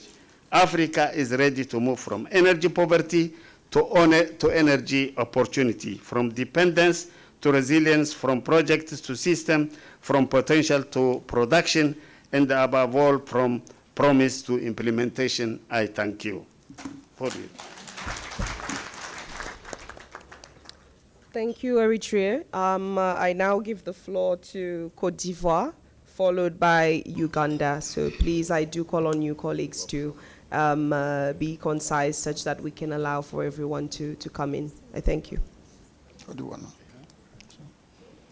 Merci, Madame la Présidente. Madame la Présidente, Monsieur le Directeur Général de l'Alliance solaire internationale, Mesdames et Messieurs les ministres, Excellences, distingués représentants des États membres et partenaires, Mesdames et Messieurs, au nom du gouvernement de la République de Côte d'Ivoire, du ministre des Mines, du Pétrole et de l'Énergie, je voudrais remercier le gouvernement du Zimbabwe et le secrétariat de l'ISA pour leur accueil chaleureux, ainsi que la direction générale de l'ISA pour son appui constant à la Côte d'Ivoire et à la mise en place du centre Stasi Côte d'Ivoire. La Côte d'Ivoire est engagée dans la diversification de son mix énergétique et le développement des énergies renouvelables. Dans cette dynamique, nous développons actuellement 2 centrales solaires de 100 MW chacune associée à 100 MWh de stockage par batterie, soit un programme global de 200 MW crête et 200 MW de stockage. La Côte d'Ivoire réaffirme son intérêt renouvelé et renforcé pour l'Alliance solaire internationale. Nous souhaitons faire évoluer notre coopération vers une relation plus structurée, opérationnelle et orientée vers les résultats concrets. Des projets mieux préparés, des financements mobilisés, des compétences renforcées et des technologies mieux maîtrisées. Nous sommes prêts à approfondir cette coopération et souhaitons que cette 8e réunion du comité régional constitue une nouvelle étape dans la relation entre la République de Côte d'Ivoire et l'Alliance solaire internationale au service d'une énergie plus accessible, plus durable et créatrice de valeur pour nos populations et nos économies. Je vous remercie. Merci, Côte d'Ivoire. I now have the honor of inviting Uganda to the floor. Uganda, you have the floor. Thank you, Chairperson. Thank you, the DG, sir, and all the protocol observed. Uganda pursues strategic interventions, which are meant to develop not only Uganda, but Africa. And in our intervention, while we appreciate ISA for the technology transfer, creation of capacity, institutional development, and bringing the initial financing, I think we need to change the discussion. Africa is rich in resources, not only solar. We are rich in minerals, and some of the minerals are actually critical for the development of energy. And these minerals continue being taken out and processed outside. I think the narrative, and there's a private sector. Thank you, ISA, for bringing the private sector. That's bringing in the technologies. That's bringing the interventions. We're discussing procurement. I think following on what my colleague from Algeria said, it is time for us to start discussing how do we get independence in the energy value chain. If we have the minerals, how can we turn these minerals into industry that actually provides essential materials, essential manufactured items to power African energy. True development of Africa would actually mean we must answer the question, how do we create industries within the energy sector? What is it that we can produce? How can we use the private sector that's coming from out there to actually engage constructively with African countries to turn the minerals, to turn the other potentials that we have into tangible industry for powering African energy development. Unless we do that, we're actually going to continue looking out there while our resources go unprocessed and we continue importing the final product, which we could actually develop within the setting of Africa. So Uganda asks questions. Yes, we have discussed energy. Where's the energy? This is what we are discussing. But the next one is, where are the industries within the energy value chain to feed into the development of energy? And then the last question that we ask, where is the money? The money is actually in turning those products, that mineral, turning it into a final product that feeds into energy value chain. And I think that's where the discussion should start migrating to. Otherwise, we thank you so far for the interventions that ISA is bringing in. This is what we are proposing as a country, Uganda.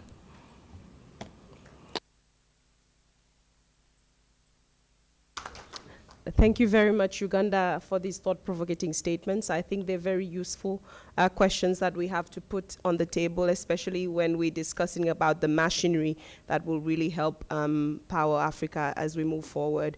And of course, notwithstanding the support that partners and collaborations like ISA bring into the mix, but it's very useful that we are transparent and quite honest in how we move forward with answering some of those questions as Africa. I have a couple more speakers in the session before we wrap up. I have Niger, and then this would be followed by Sudan.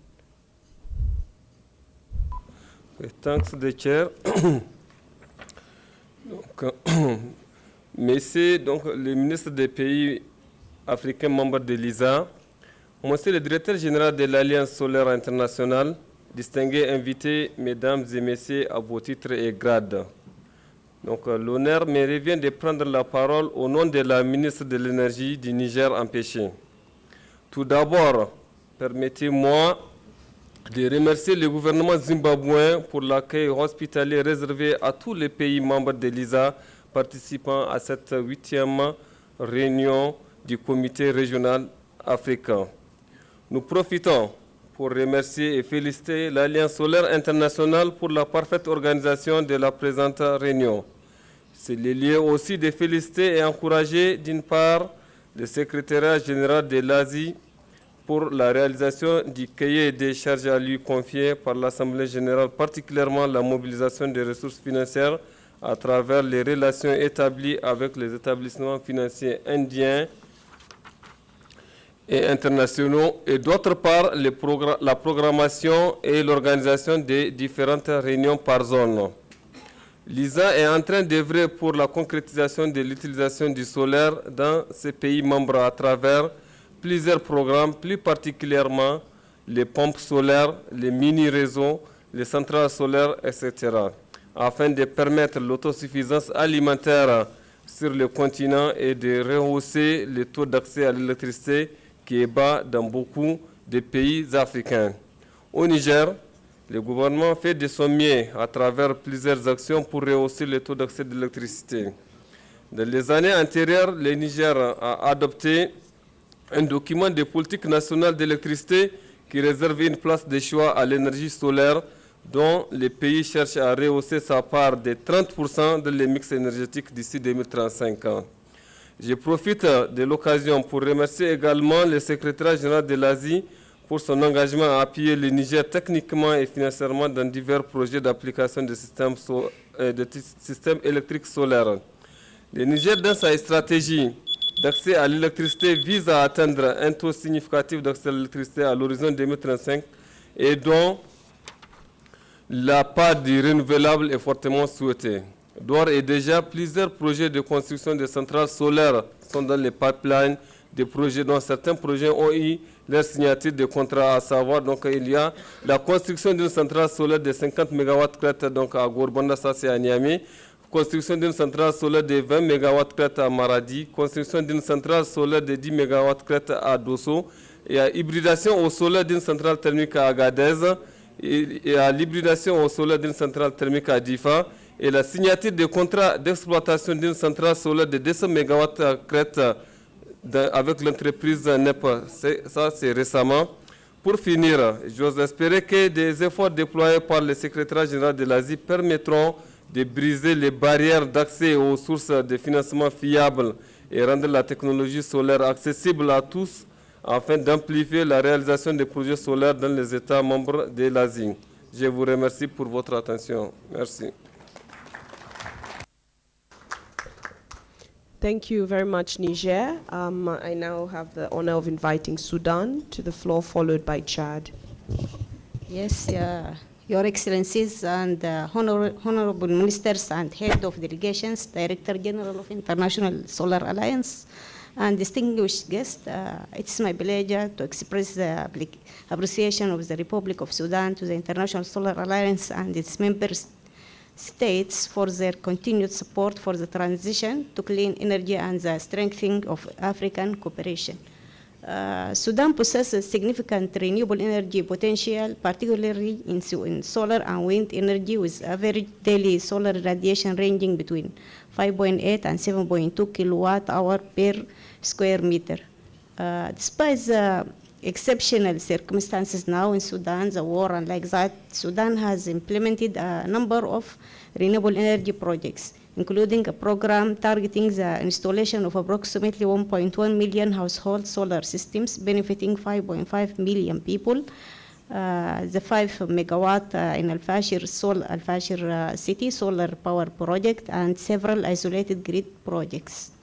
We are also working to use solar energy for irrigation by replacing diesel pumps and installing hundreds of solar pumps in states of Blue Nile, River Nile, and North Kordofan and West Kordofan in the west of Sudan. This links clean energy and food security and climate adaptation.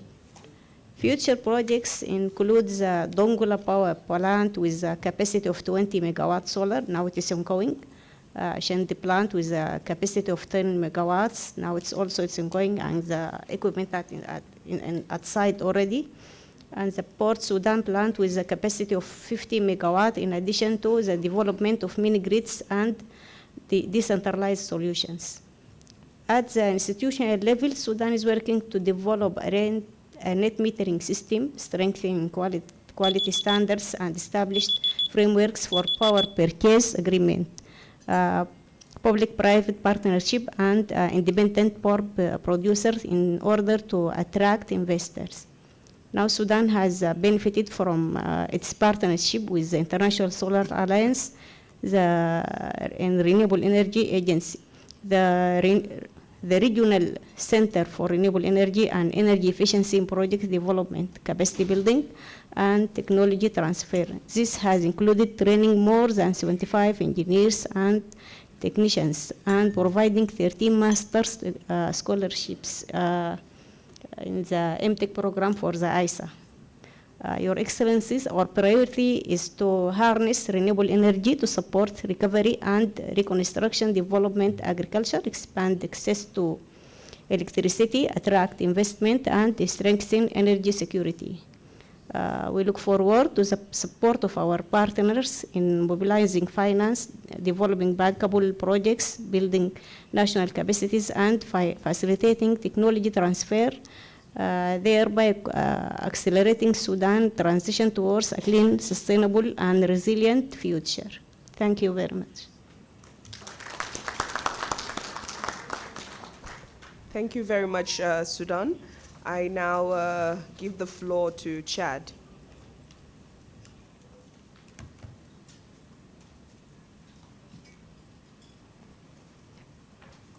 Can we open the microphone for Chad, please?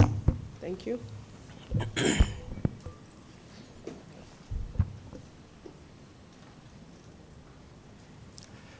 Thank you very much, Mr. President, General Director, Excellencies, ladies and gentlemen.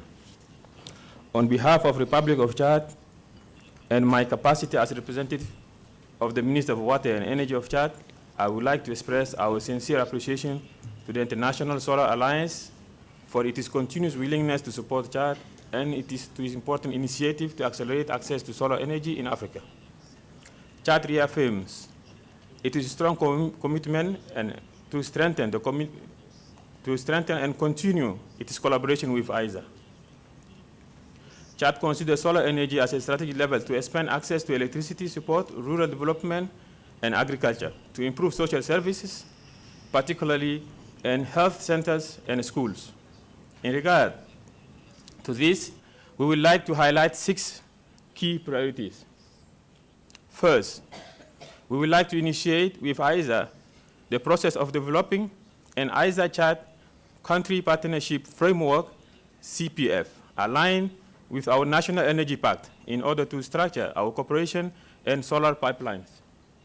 Second, we would like to clarify Chad's access to 200 million USD sovereign guarantees, including whether it is linked to Africa Solar Facility, as well as the eligibility criteria and the project that benefits from it.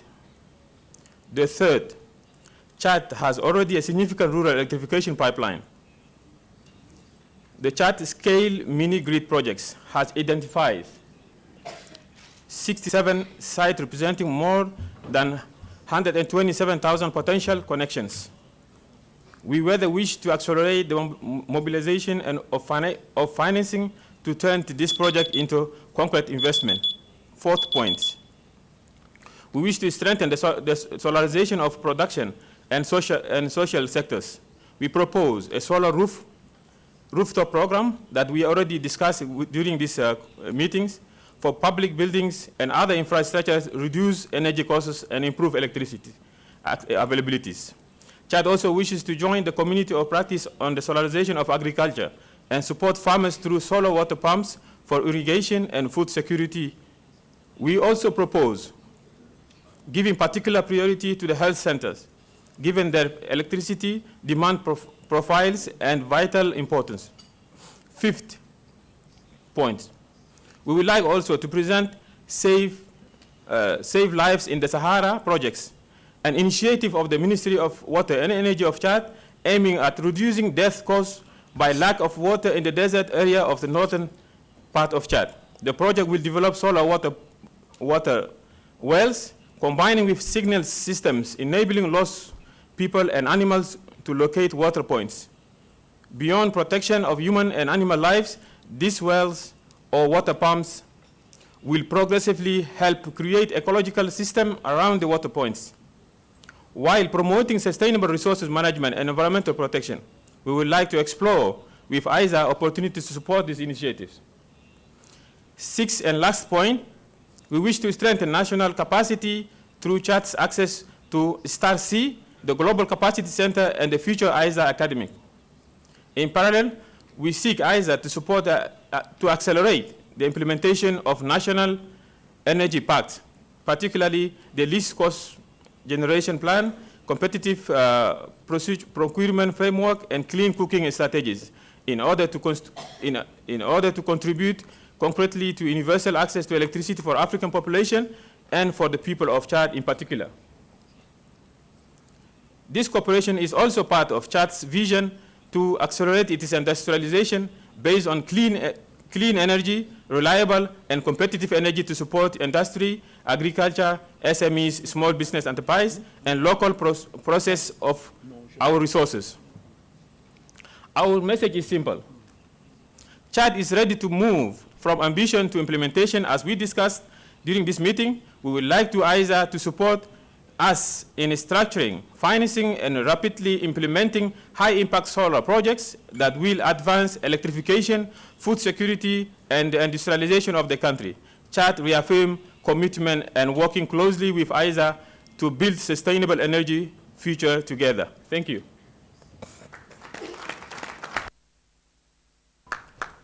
Thank you very much, Chad. I think that brings us to a close on the, oh, I see Algeria has requested for the floor. Okay, just open your mic. Thank you so much. It will take 1 minute. As His Excellency, the President of Zimbabwe, Dr. Mnangagwa said, that Africa had to stop exporting its crude minerals. We have to transform here. As my brother from Uganda said, that Africa has all the minerals that enter into the production of energy solar. I propose that our 8th meeting of ISA Regional Committee for Africa region now adopt a decision to implement the first factory of producing all the needed tools from small ones to the big ones for machinery to implement the first factory here in Zimbabwe. Thank you.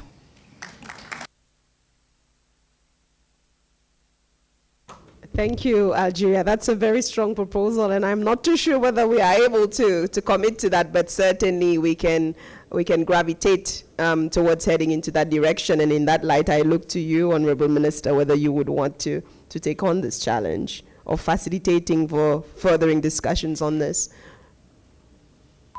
Well, I want to thank the representative from Algeria for the proposals. Certainly, our president is very eager for value addition, and Zimbabwe is endowed with a lot of these renewable energy minerals. And the president has now banned the export of lithium products, and we have produced the first lithium sulfate on the continent, which is now being exported. And on other renewable energy related minerals, the president has said, let's add value. Now, to move from that value addition through the value chain requires investment by governments, by the private sector, and we are in the process of establishing industrial parks which will be able to leverage investments not only in the value chain of minerals, of agriculture, but the value chain of the energy-related sector, and solar is one of those. So our relationship with ISA, when we will be signing an implementation modality with the university, Chinoy University of Technology, is to move that value chain in the solar system. So I thank you very much. Thank you, Honorable Minister. I picked on you because I know we were having this conversation this morning. So, so I think there's a fair bit of alignment, and certainly a lot of attention can go in supporting Africa in introducing these very clear value chains for supporting solarization of the continent. I look to the DGISA for any responses to the statements before we move to the next item. Thank you, Chair. And a big gratitude to all the member country delegations for your great feedback. We have taken note. Please be assured that we will be acting. Since one issue that has come repeatedly, which is on critical minerals, value addition, and solar manufacturing, I would propose, and there is a big work that we are doing on this. But I must tell you, there are dimensions of this that are very deep and complex. Just to give you an idea, that this is one of the biggest questions in Europe and India, which are doing 100 gigawatts a year with no manufacturing. 100 gigawatts a year. I think it will be important, even for Africa, to think where all the critical minerals are. How can the resources of critical minerals be actually used to maximize value? And also a very important question, what parts of value chain manufacturing can be done locally? What I promise is that we, through global knowledge, will have a dedicated report on Africa's value proposition on critical minerals and local manufacturing and come back to you so that it's not only a one factory, but a big framework that will be up for deliberation with all of you next time. Thank you.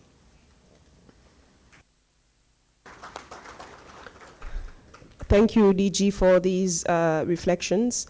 And certainly we do hope that ISA will be able to give us additional support as we navigate to this process. So with that, I want to thank all of the delegations who have taken the floor. Okay, I just seen one. Okay, Sierra Leone, you have the floor. Thank you, Chairman.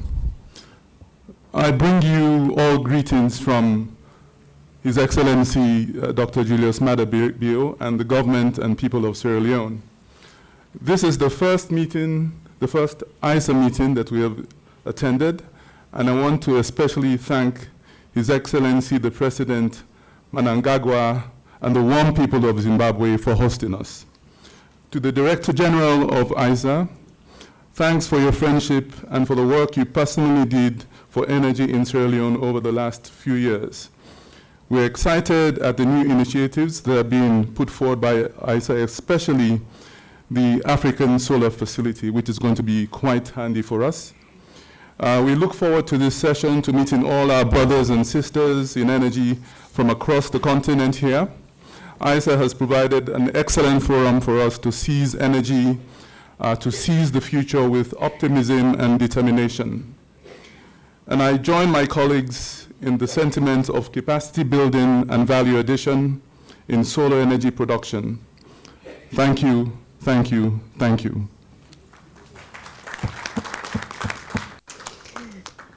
Thank you, Sierra Leone. I echo those thank yous. And in that same vein, I thank all of the delegations who have made contributions in this session. Certainly the national and regional priorities and the recommendations that you have presented today will inform ISA's continued engagement in the Africa region. I do request that the Secretariat take very good notes of all of the proposals, comments, and guidance made so that we can take this forward as a continent. Okay, we will now move on to the next agenda item number 10 on any other business. And under this agenda, we have the privilege of witnessing a set of important partnership milestones that reflects ISA's continued emphasis on translating country engagement, national priorities into structured and sustained cooperations. So we will witness the signing of country partnerships frameworks between the ISA and the Republic of Seychelles, the Republic of Senegal. And these frameworks will provide a structured basis for deepening cooperation with each of those countries, identifying those priority areas for solar deployment, and of course, advancing country-led actions in line with national energy and development priorities. We will also witness the signing of an extension agreement between the International Solar Alliance and the Global Off-Grid Solar Association, reaffirming our shared commitment to advancing those decentralized solar solutions and expanding access to reliable, affordable, and sustainable energy. With that said, I hand over to the DG to take us through the signing. Thank you, Chair. I have the pleasure of inviting the Chair as the Minister of Seychelles to please come and sign the country partnership framework for Seychelles. Please give her a round of applause.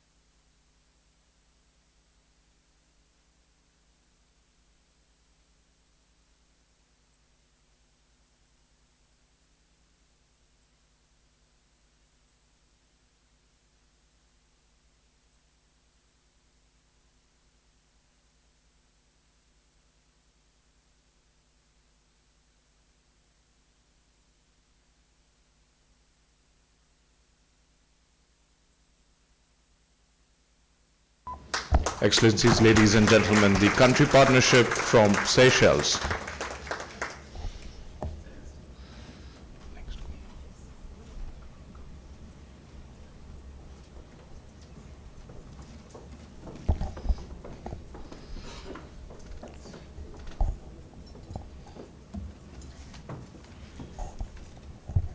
We request the head of delegation from Senegal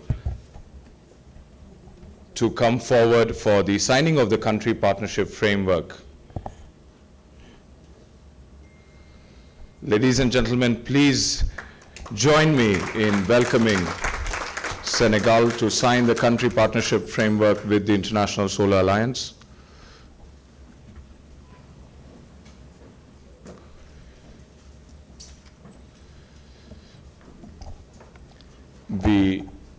As we proceed to the signing and witness the signing, we also request colleagues from Gogla if you can come closer to the stage and stand by so that we can swiftly also proceed towards the signing of the extension agreement.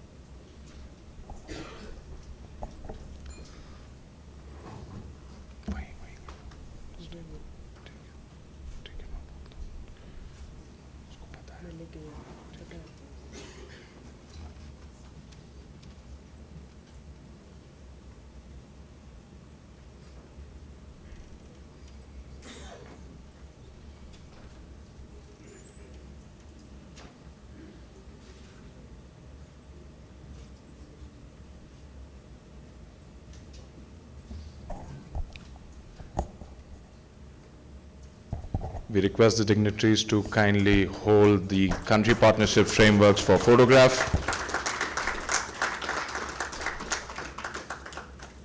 Thank you, Your Excellencies.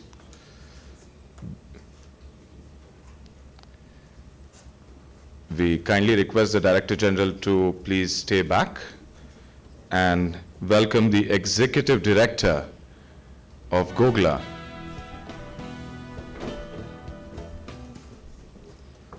to sign the extension agreement for our partnership.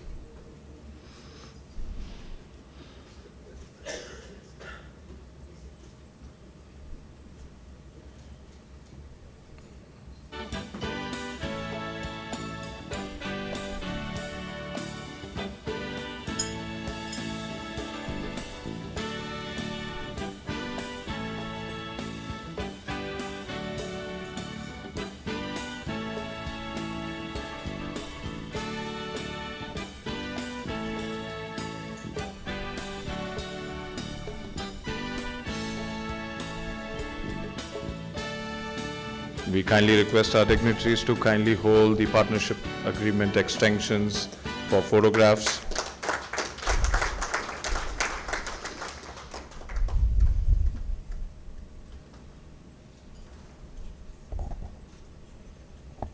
Thank you, Madam.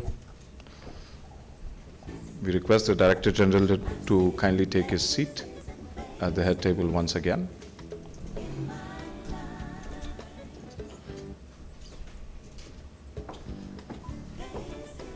I hand over the proceedings to the chair, please. Thank you very much, and congratulations to all the partners and everyone who signed agreements today. Another round of applause.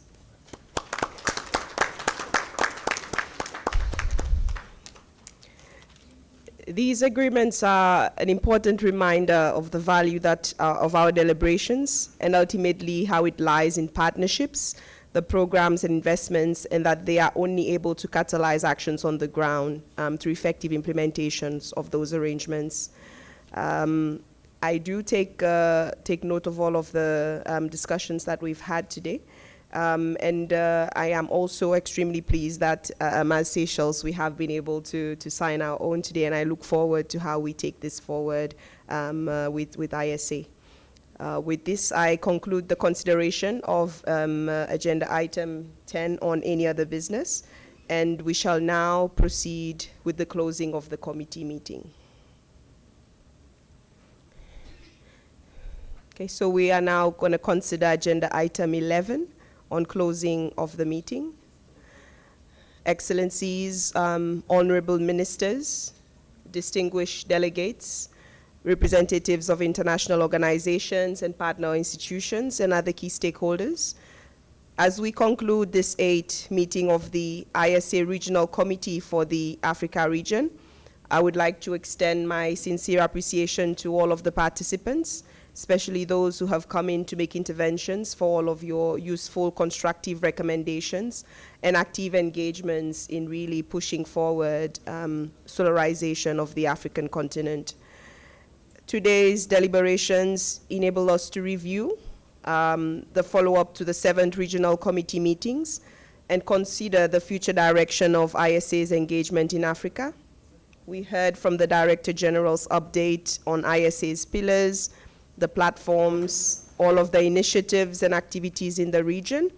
And we also considered 3 areas central on implementation: solarizing Africa, the Africa Solar Facility, and the Community of Practice for the Solarization of Agriculture through solar pumps and agri-PV. So these discussions have reinforced a consistent message that the Africa's solar opportunity is immense, but delivery will of course depend on stronger country ownership, credible project preparation, access to affordable and blended finance, institutional capacity, regional learning and technologies that are suited to local development priorities, and also adding on the value addition that we've spoken a little bit towards the end of the country statements. The interventions by member countries have provided valuable guidance on national priorities and on where ISA can add practical value. And I would like to thank the Director General and the ISA Secretariat for your continued commitment and for the diligent preparation of this meeting. I also thank the government and people of Zimbabwe for hosting us in Vic Falls, and all member countries and partners for your cooperation and shared determination. Let us carry forward the guidance of this committee and translate into stronger partnerships, investable projects, and measurable outcomes for communities across Africa. With this, I'd like to declare the 8th meeting of the ISA Regional Committee for the African region officially closed. I thank you.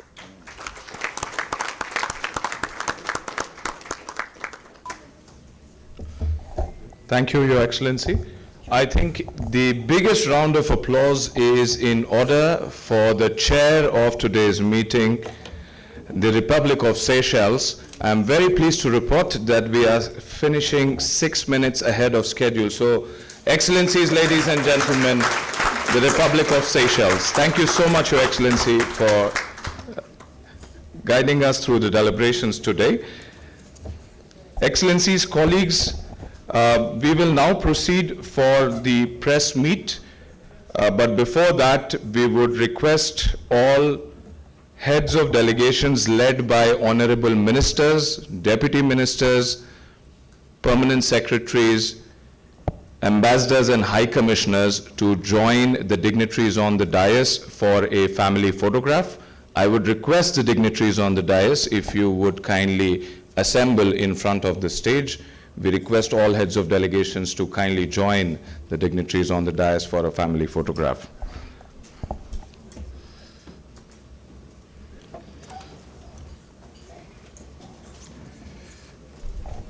Requesting all ministers, deputy ministers. Sorry.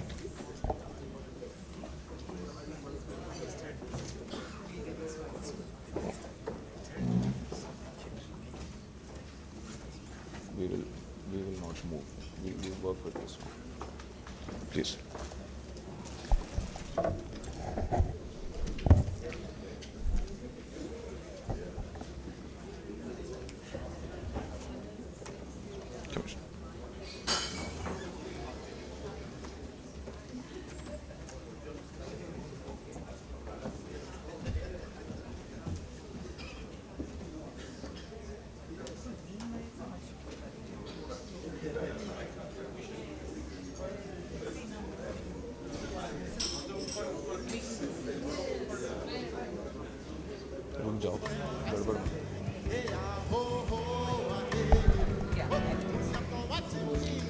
Some of the colleagues may choose to join us on stage as well. Those who are not able to may please come up on stage. Yes. Maybe other colleagues can join us on stage.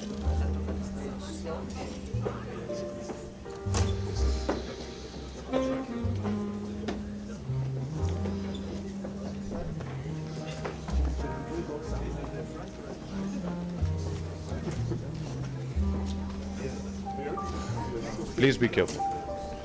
We request all colleagues to please exercise caution whilst you are assembling on stage. Thank you so much.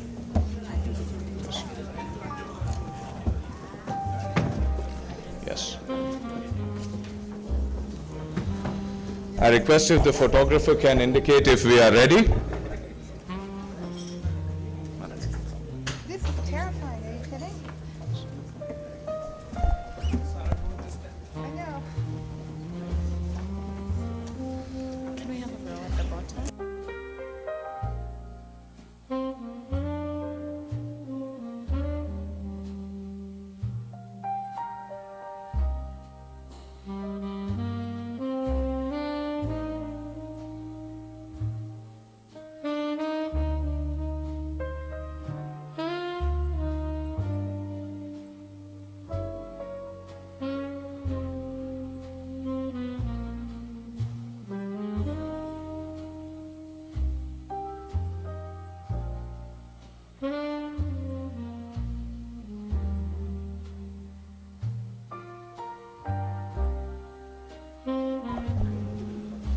Thank you so much, colleagues.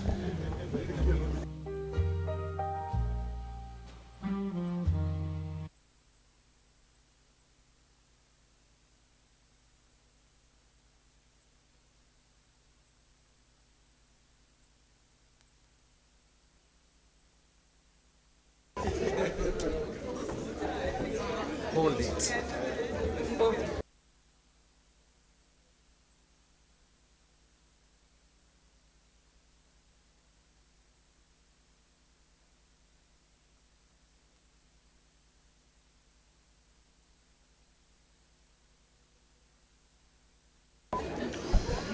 Excellencies, we are now breaking for lunch, but simultaneously we are also having the press meeting today, and the Guai room, which is outside as we exit the hall and turn left.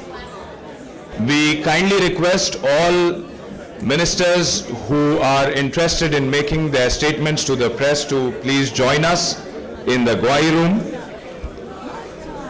All other delegations, we invite you to join us for lunch. You may kindly proceed downstairs at the restaurant to have lunch.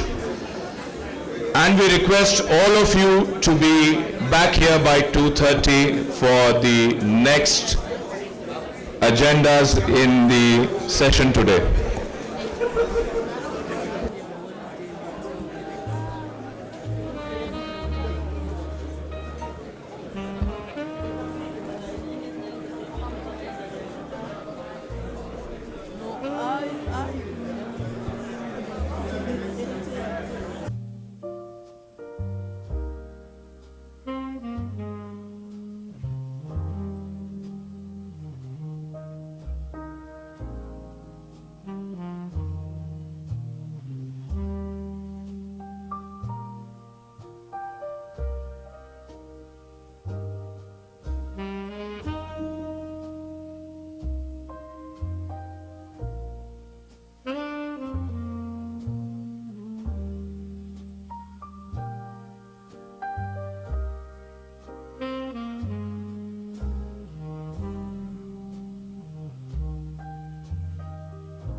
by our member states to get our energy security going in the value chains that are required as well. So we're very pleased to be here as the African Union Commission, and we'll continue to support. Good afternoon, everyone. Good afternoon. Hello. Yes. Good afternoon, everyone. My name is Ashish Khanna. I'm the Director General of International Solar Alliance. And the august presence of so many ministers on the dais, including the Africa Union Energy Commission, is just a reflection that Africa is ready for a much more bigger, bolder leap on solar and energy. We are here as Global South's largest multilateral institution of 129 countries to help partner countries in this transition.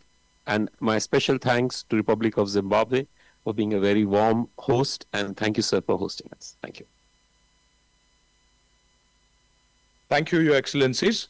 It is also my duty to inform Your Excellencies that we have colleagues from the media also joining online, so we might anticipate some questions online as well. Before we move to the questions, a couple of housekeeping notes.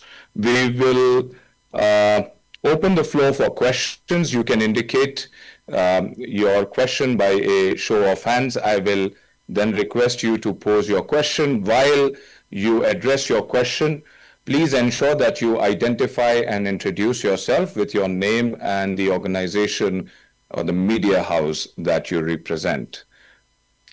Thank you so much, and we can have the first round of questions with a show of hands from colleagues.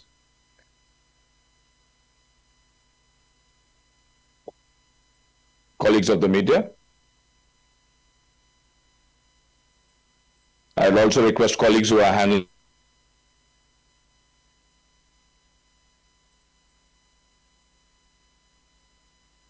if there are colleagues online. We have colleagues who will pass the microphone around, and you can then pose your questions, please.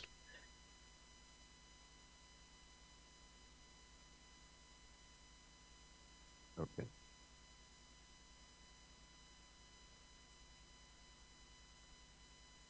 Good afternoon. Afternoon.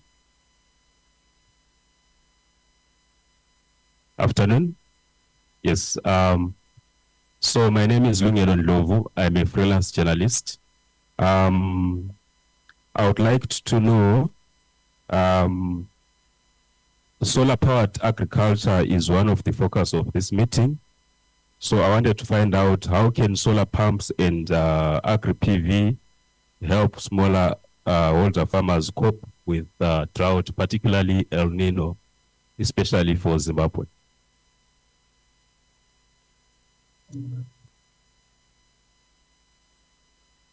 Honorable. Thank you very much. Zimbabwe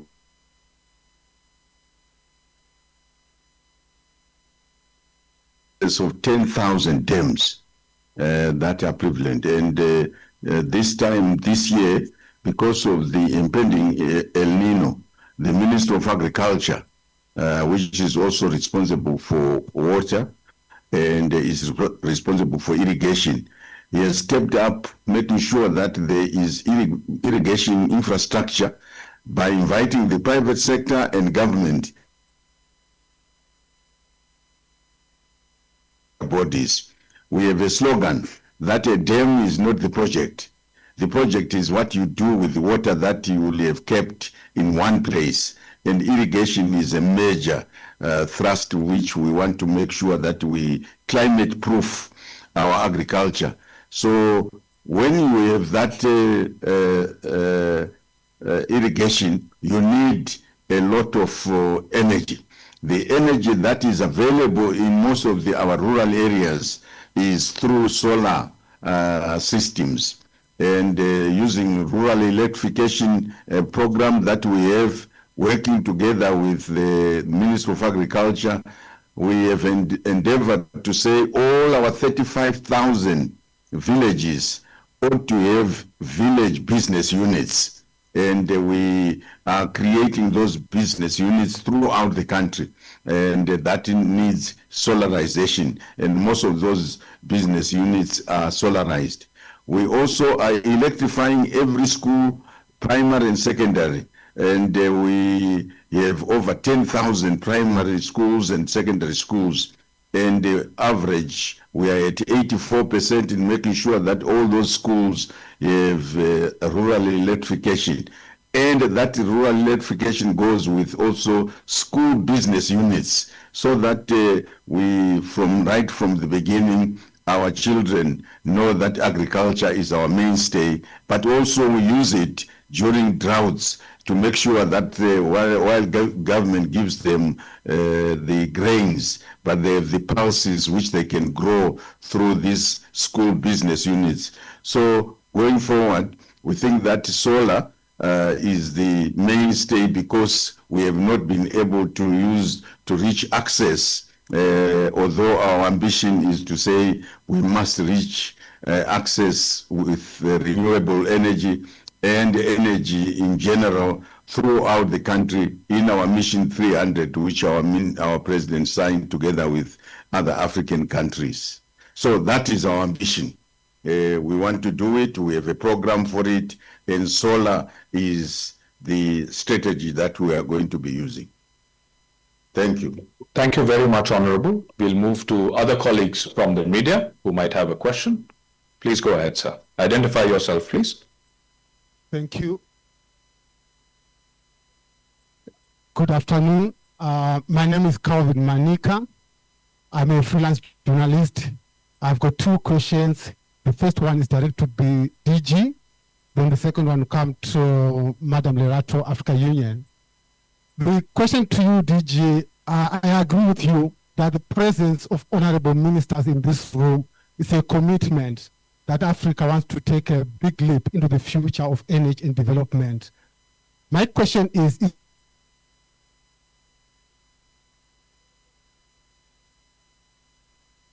or imported solar equipment.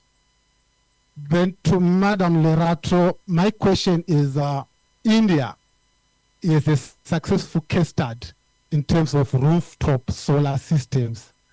How this can be implemented in Africa. Thank you. Director General. Sure. So it is very important that energy access and energy security is done together with industrial policy, which means as you expand energy access and as you have a lot of energy security through solar, more and more indigenization and local value addition happens. It may start with civil structures, balance of plants, software, battery management systems, and eventually move into mega scale manufacturing. Let me tell you what are the 2-3 elements of doing a lot of this ecosystem development or manufacturing. First is scale. If you really want big, large-scale industrial manufacturing, you need to have targets that are bankable projects, not only of at least 100 to 200 gigawatts. Then only manufacturing of large-scale elements is feasible. We will work with Africa on doing a detailed specific study on that. You asked a question about India. I'm sure the Africa Union Commissioner will say, but since coming from India, 5 million households have solar home systems. Another 5 will have in next 1.5 years. In Pakistan, 41 gigawatts of household solar rooftops have happened in the last 2 years. So this is the future. Nobody can prevent it. And I believe this is the cheapest and the fastest way for having both urban households as well as rural households and commercial establishments. The utility, which may fear that it will lose important consumers, there are ways for which utility can be part of this program, for something called utility aggregation model, where utility becomes one of the players who does the solar rooftop. And also a lot of digitization that we are working in 5 countries will help the distribution utility manage the grid if millions of people both consume and produce electricity. This is the future, and Africa is going to be prepared to do it. Her Excellency Commissioner Mantaboge. It's this one. let me support what the DG has said, and to indicate that certainly countries like India and their successors become critical for the African continent. You know the number, we say it in speeches everywhere, there are 600 million Africans that do not have access to electricity, meaning that we will have to expedite the provision of household electrification. That means that the quickest solution is off-grid solutions, again, that can entail rooftop solar as a solution for rural areas, for under-electrified areas, as we also invest in the broader grid and transmission, because we have to have a parallel process. We can't just focus on grid, large grid-based solutions for the rest of the continent. We have to have a hybrid. So yes, it becomes critical in terms of grid solution for households and for small industries. I mean, we spoke about also agriculture earlier. Even subsistence farming can benefit from solar irrigation system, as an example. So to answer your question, we are learning from all different partners, and certainly India is the first mover in that regard, and we support. And going to your first question as well around localization, that's another priority. We don't want to be a perpetual consumer of the technologies.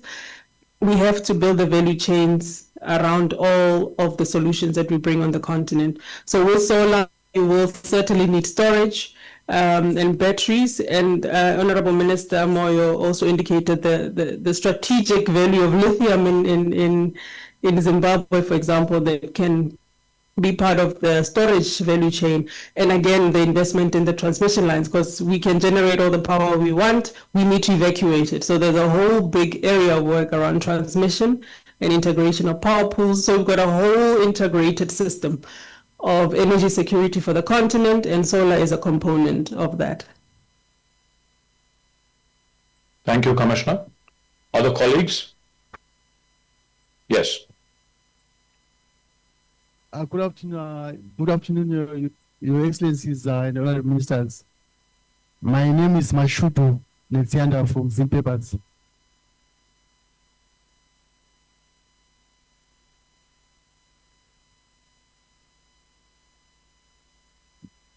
My name is Mashudu Netsianda from ZIMBABWE. My question is directed to Madam Matabohe. My question is from the African perspective. What specific actions or funding deadlines is the continental body, that is the AU,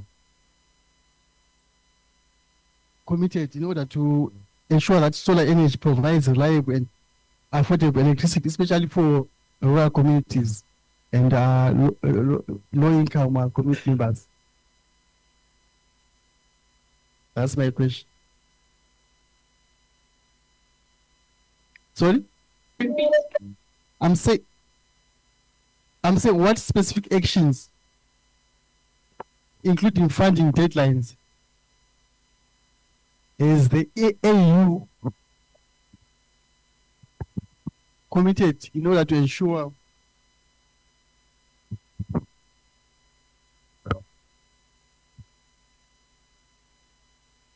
okay, I'm saying from the AU perspective,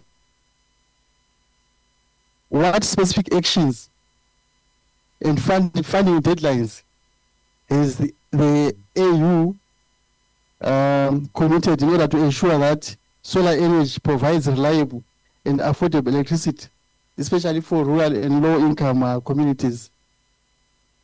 That's my question.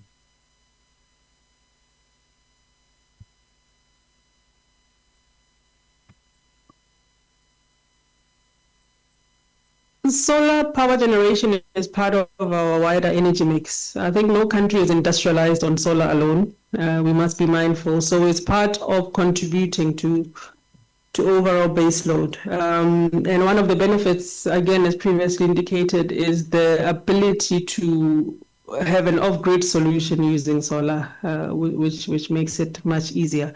But we're looking at a compendium of other power generation opportunities, hydro being one of them, again, the 10,000 dams in Zimbabwe, that's quite a strategic opportunity. So we're looking at solar as a part of a broader energy mix for 55 countries on the African continent.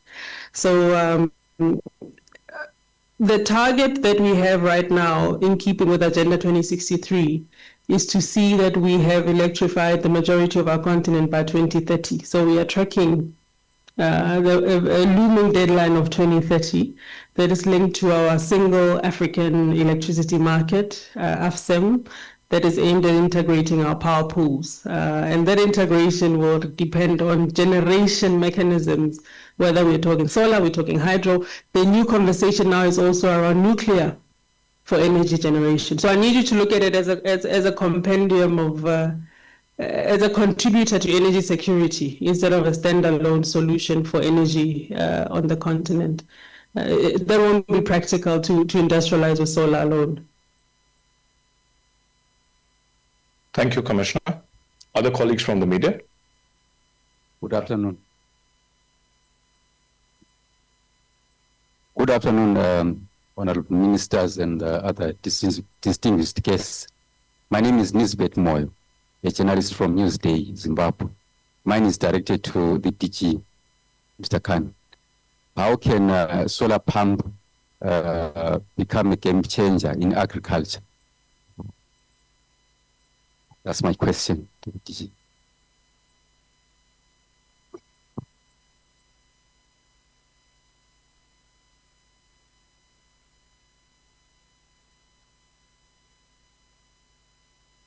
Can you hear me? Yes, yeah, this is good. So it starts with food security. Africa is today importing a majority, upwards of $200 billion of food imports. And there are many parts of food security, but one of the main parts is that only 6% of arable land in Africa has any kind of irrigation, with the rest of 95% being rain-fed. And we saw the pilots in Uganda. I was there in May, and you should see the joy on the face and in the eye gleamed when he talked about how solar-powered pumps is allowing 12-month irrigation cropping of almost 2 to 3 crops, more than doubling the income. It's assured water supply, and it's regular, and it's 1/3 the cost during the life compared to a diesel pump. So far away areas which will be very far to reach away from the grid, and diesel is way too expensive, solar powered pump will be very important. In India alone, just to give you an example, 2.8 million solar pumps have been done in the last 3 years, and 5 million solar pumps more are envisaged in the next 4 years. In Africa, countries have taken very important steps. There are about more than 30,000 pumps being done, but the scale of opportunity is so huge that we believe 1 million solar pumps should be the minimum target that Africa should do. Because as I said before, if you give a large target, you will start local manufacturing of solar pumps. You give larger programs, the banks will start lending, and people will become trained on procurement, installation, and training. So the whole ecosystem will help food security and energy security.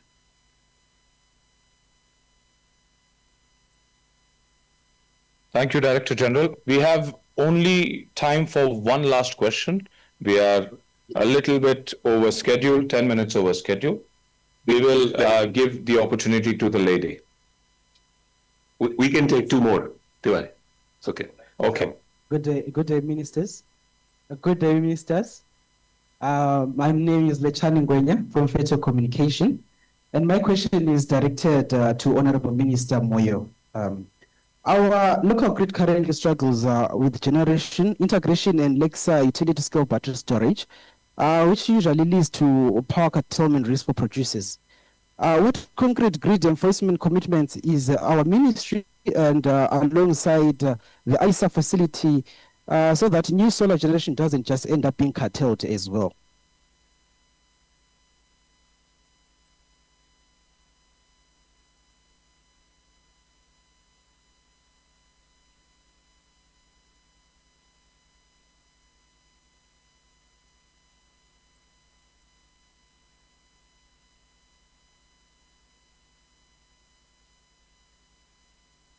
I will try to be as loud as clear. I think my question was directed to Honorable Minister Moyo. So our local grid currently struggles with integration and legacy utility-scale battery storage, which usually leads to power curtailment risk for producers. So what concrete grid enforcement commitments is our ministry making alongside with the ISA facility to make sure that the new solar generation doesn't just end up being curtailed as well?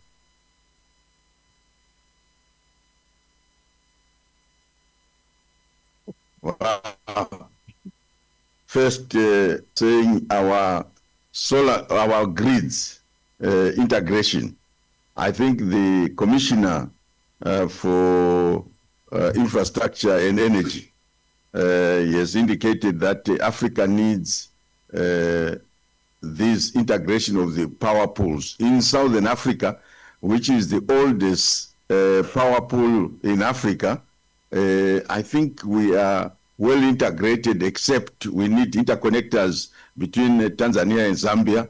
We need an interconnector between Angola and Namibia, or between Angola and Zambia, or with Angola and DRC. There is an interconnector which has been done for Malawi and Mozambique. That would complete the interconnectors for the Southern African power pool on the continent. Of course, we have island states. Then, if we connect Zambia and Tanzania, we are interconnecting to the East African power pool. And the Eastern African power pool is already working with a lot of generation from Ethiopia. DRC is also already interconnected to the Central African power pool, although it is still works in progress. If it connects very well, it will connect with the West African power pool. Going eastwards, the interconnector between the East African power pool and the North African power pool, again, those are works in progress, but that would interconnect the whole of Africa. Now, you are talking about the next thing that you said is on battery storage.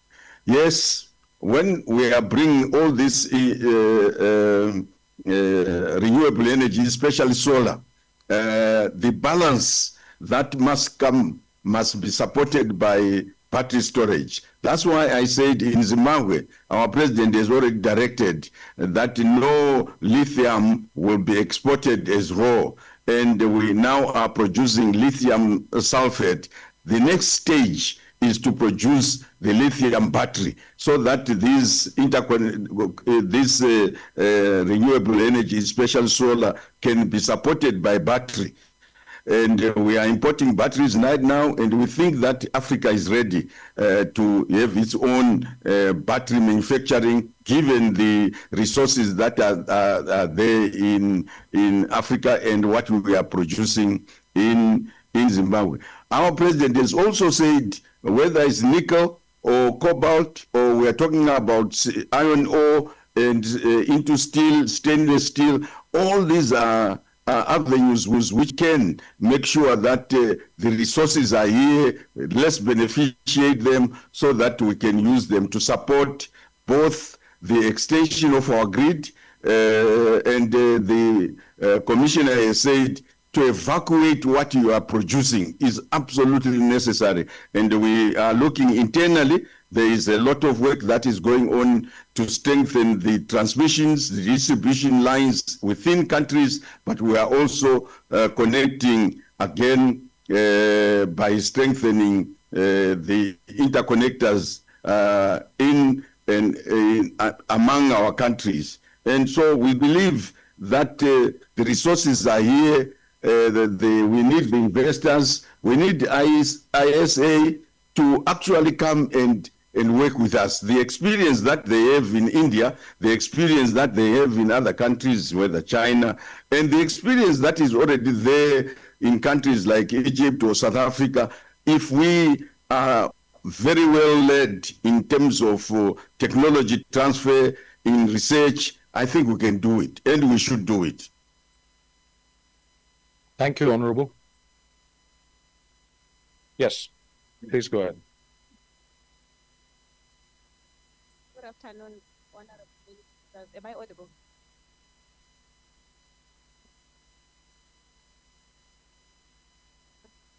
Good afternoon, Honorable Ministers. Good afternoon, DG. My name is Nogutaba Dlamini. I'm a journalist. I run a community media organization called VicForce Live, covering the region of Matebelele North. I think, therefore, I will have to limit my questions for the interest of time, but I'll start with you, Minister. My first question to you would be to ask, you've responded to Lungelo Ndlovu about expanding solar and agriculture in rural communities, reaching rural schools. But I would like to understand that what specific number of rural households, not number, but to tell us how many households do you intend to or expect to connect through solar by 2030, and how much funding has government committed to put in? And then I'm going to Director General Ashish.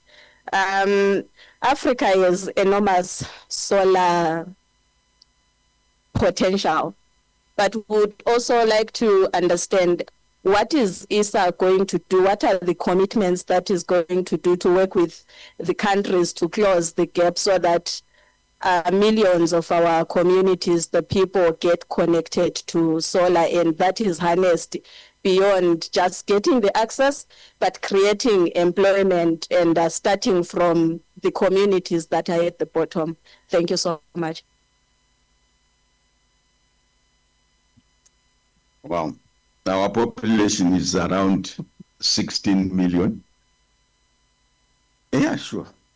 Our population is around 16 million. And if you say our average household is about 4.5 people per household, that should give you a rural population or households of around 3 million plus or minus.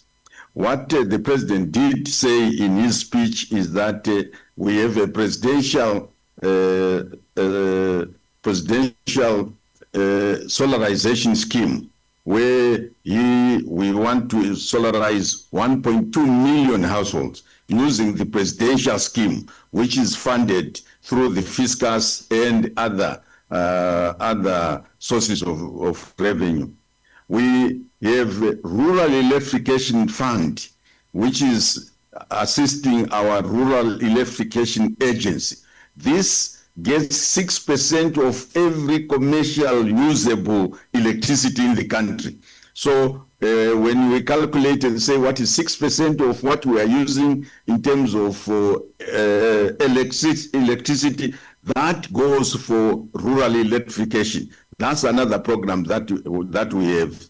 And we think that the partners that are working with us from UN agencies that are targeting schools, that are targeting clinics, that is extending the grid or the off-grid solarization that is taking place in the rural areas. So our target in our energy compact is that by 2030, we want to have universal access.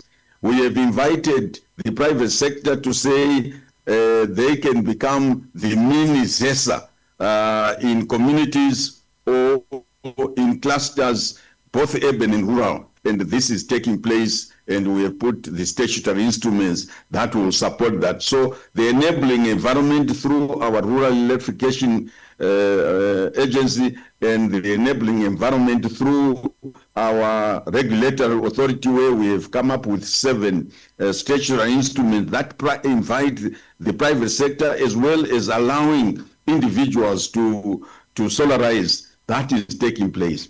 What we are also doing right now is through our ZIMBABWE regulatory authority, electricity energy regulatory authority, is to actually say what is the size of the solarization that has taken place. One of Africa's major problems, which I'm sure the AU commissioner is aware of, is statistics. and we want to find out. There are many people who have solarized as individuals, as households, with people who are working in town, solarizing in the rural areas. We have not captured that, and we want to capture it. And we think that that is a big number. But just to give you some of the statistics, every week we net meter those households that have solar who want to give their electricity to the rural areas or to the grid. Last year, we started at below 20 megawatts. Now we are at 109 megawatts or more of people who are saying, here is our electricity, we have put solar, is more than what we need, can you put it in the grid? All that is happening, and we think that our target of 2030 will be met. Thank you, Honorable. Thank you, Minister. I would say on your question, there are three different levels. There are some questions that must be done at the continental level. ISA today declared two elements at continental level. One is a framework of solarizing Africa. That is saying, how can implementation pathway for going from 22 gigawatts to 150 gigawatt by 2030 and 1 terawatt or 1000 gigawatt by 2050, with very clear milestones of who will have to do what by when. And that is something we are delighted we have a joint declaration with Africa Union, because Africa Union through its member states can manage it jointly. Similarly, Africa Solar Facility will give patient capital, because if there's a young entrepreneur in Zimbabwe or other countries who wants to set up a business of solar pumps or mini grids, they may sometimes get money from World Bank, AFDB on projects, but they don't have their own money for equity. So patient capital, which is going to be invested for long, was one of the biggest problems on de-risking and long-term patient capital. Africa Solar Facility is allowing different private entrepreneurs to go across Sierra Leone, Liberia, Uganda, Zimbabwe. Then there are regional. 7 countries signed a community of practice on agriculture so that they learn from each other and scale up from pilots to big programs. And then at country level, there are country level partnership frameworks with 10 countries, in which each country has policy issues, financing issues, capacity building issues. They are dealt, we set up local offices, and then we help countries manage. So this is done at 3 levels. Thank you. One last question for, yes.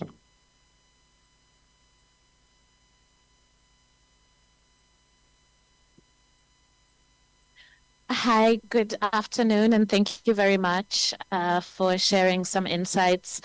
So my name is Crystal, and I work within Mission 300 Secretariat, but I also have a podcast. It's called the Nature Podcast, and so that also makes me a journalist, which is why I'm in this room. And, you know, I just wanted to comment on the critical minerals conversation, which has been brought up severally today in the other room. And I'm just curious, what is the status, DG, on the critical minerals report that is being done within ISA? You did touch a little bit on the complexity of critical minerals, and I think part of the reason it's complex is because mineral flows are regional. And brings me to the second part of my question, which is for the Honorable Minister of Energy here in Zimbabwe. Congratulations on exporting Africa's first lithium sulfate. How are you thinking about Zimbabwe's mineral landscape from a regional perspective? Are there conversations taking place with your neighbors? And I will just end by saying, so I'm also from Kenya, and in Kenya, we're very excited about green industrialization, critical minerals, and we're feeling that progression from energy access towards green industrialization. So DG, my last bit is, why isn't Kenya invited or were they invited and the delegation didn't show up?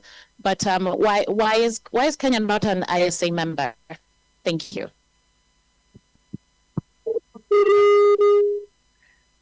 we are very keen to have Kenya as a member. So you'll have to probably ask this question to Kenya. We are waiting for Kenya to be a member. I think Kenya is a very important part of Africa. Kenya is one of the three, four countries now left who are not a member. So we are really eagerly looking forward for Kenya to become a member. My understanding is Kenya is very interested. It's just that because it needs a parliament ratification of the treaty, the process is taking time. So it's a question of only process, not an inclination missing from either side. Let me answer your first question before Minister Moyo comes. On critical minerals, different parts of the globe are dealing with different problems. We feel what is missing, and it's a part of our challenge, I accept it, is how to bring these countries together. What do I mean? Africa has the minerals. Europe has the money and the R&D, and India has the human skill. But they are not collaborating to create a supply chain that can be very useful for these countries. And therefore, 80 to 90% of all manufacturing of PV and batteries are concentrated only in one country today. So this question of critical minerals is a very important one. I actually think it's such a great initiative from Zimbabwe, AU, to look at it as maximization of value proposition. We will do a specific study only on Africa for both critical minerals and localization of value addition. But then at some point of time, our work must integrate international finance that can get into manufacturing and some of the talent. For example, if you look at Dangote's refinery in Nigeria, it's a great success. For how much value addition has happened in Africa at times of Hormuz crisis. If you know 90% of what was made by India, I would like a lot of that manufacturing and collaboration to happen between different countries. Honorable July. Thank you very much. The work of making sure that everybody is on the same page is through organized regional blocks, culminating in the AU as the organizer of many sectors. In Southern Africa, there is a sector on mines and minerals that is taking place. And in Zimbabwe, we can say this is replicated by, for instance, having an annual mine entry. And we just got a report about the participation, which was larger than last year, or at the mine entry. And almost everyone in the region came for that mine entry. And there were seminars which were being held on mineral beneficiation, and especially the use of critical minerals that were addressed by our vice presidents and all others from the region on what do we do about beneficiation of our minerals. And of course, some of the examples that I have given were also given about this beneficiation which is taking place. Even right now, we have an agricultural show that is taking place in Harare, and that's why the president could not come physically here, because he is also very involved with this issue. There are workshops that are taking place, and mineral and beneficiation has taken center stage. And as I say, we are now quite clear that we cannot export our platinum, and platinum beneficiation is taking place. And some of them, like the platinum in Ngezi, they've not just been engaged in having thermal power plants, but they have started having solar power plants to drive the mineral beneficiation, with a view to say, when we trade in these environmental, social governance issues, they can actually maximize the marketing of what we are producing in our own countries. The steel industry is also pushing the same thing. They are producing thermal power at the same time having solar power in order to have this ESG marketing strategy.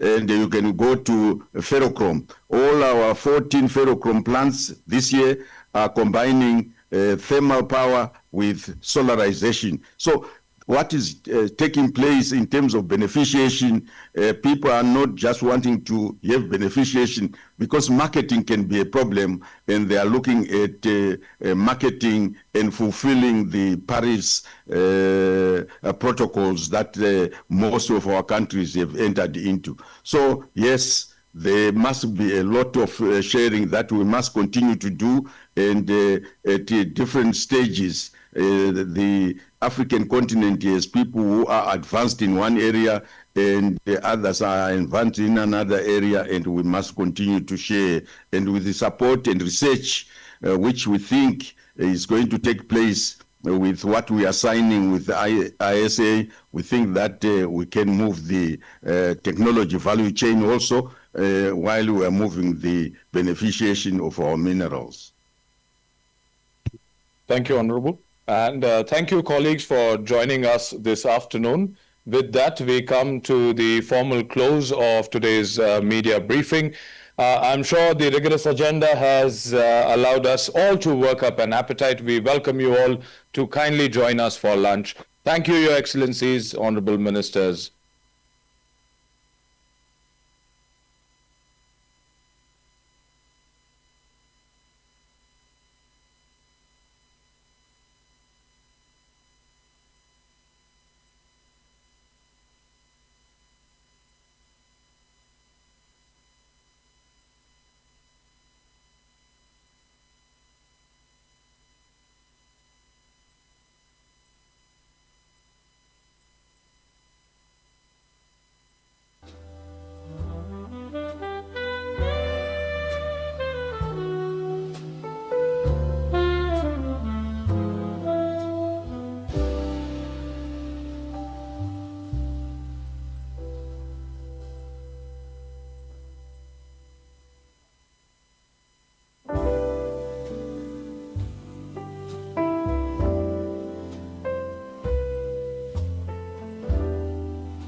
My system's got a rhythm,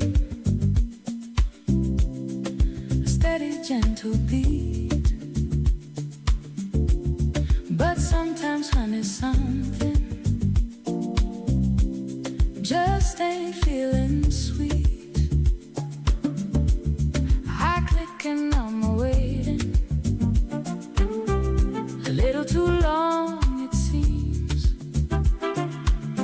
Lost in a sea of updates and half-forgotten dreams. Oh, the Linux blues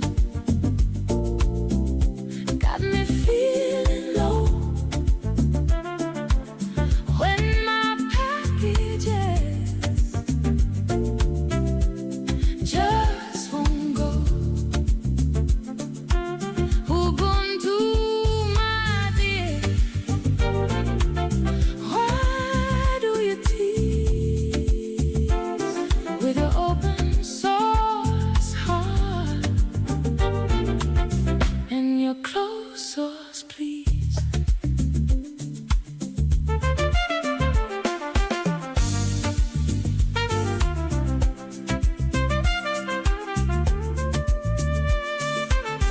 I tried to install a program, a simple little thing, ended up in the terminal where the wild commands all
They say it's all so free, honey.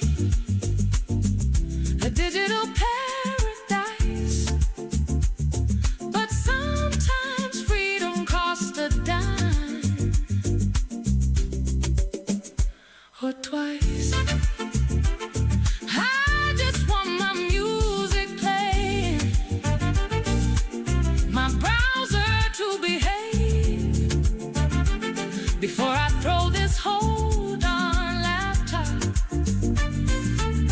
into a digital grave. Oh, the Linux blues got me feeling low when my packages just won't go. Ubuntu, my dear, why do you tease with your open source heart and your closed source, please?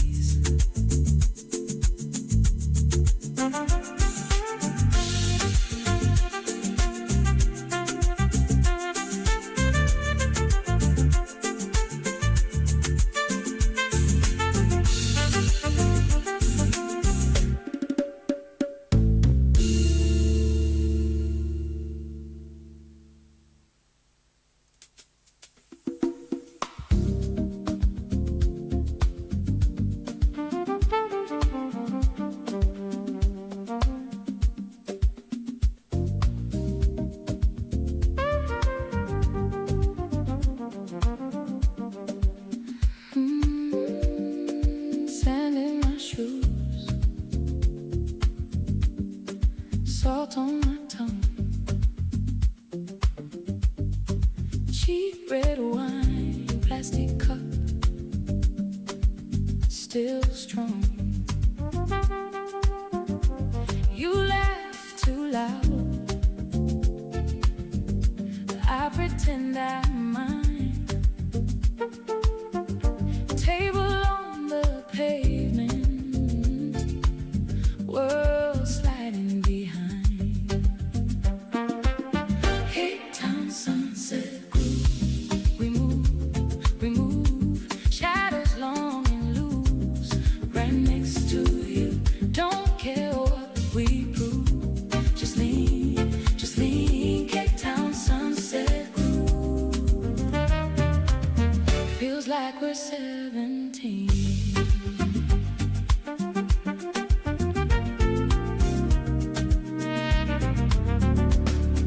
Traffic hums low over there, the mountain glows. Kids kick a flat ball in the parking close. Your head on my shoulder as the sky burns gold. You say keep this moment so I don't let go. Cape Town sunset groove, we move, shadows long and loose, right next to you. Don't care what we prove, just lean, Cape Town sunset groove. Feels like we're 17.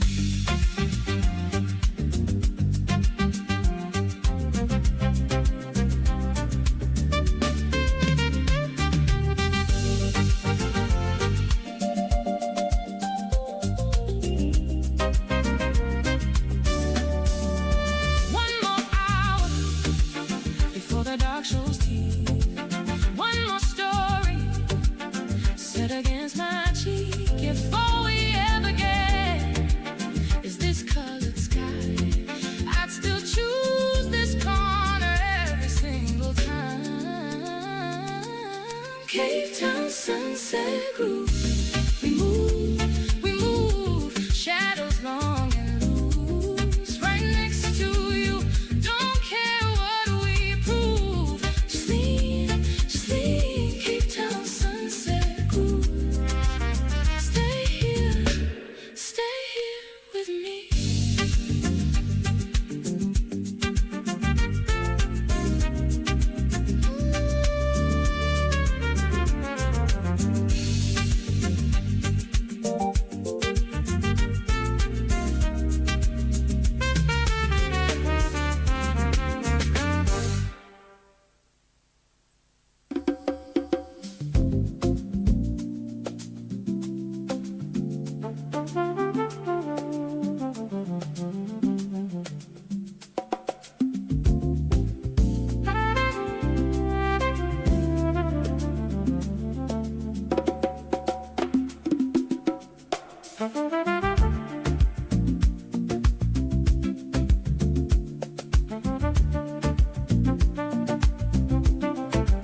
salt on my tongue. Cheap red wine, plastic cup, still strong. You laugh too loud, I pretend I mind. Table on the pavement, world sliding behind. Cape Town sunset groove, we move, shadows long and loose, right next to you. Don't care what we prove, just lean, Cape Town sunset groove. Feels like we're 17.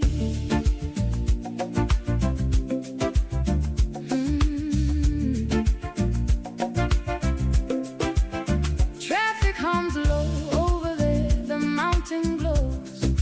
Kids kick a flat ball in the parking close. Your head on my shoulder as the sky burns gold. You say keep this moment so I don't let go.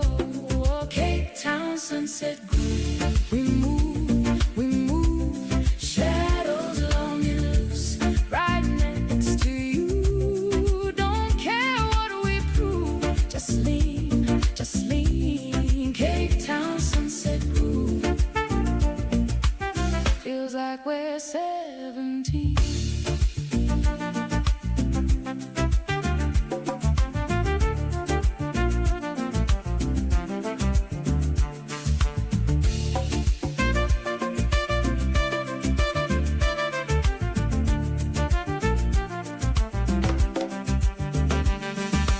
One more hour before the dark shows teeth. One more story set against my cheek. If all we ever get is this colored sky, I'd still choose this corner every single time. Cape Town sunset groove. Shadows long and loose, right next to you.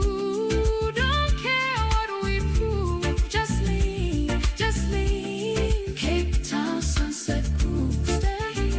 Stay here with me, yeah.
Red robot windows open,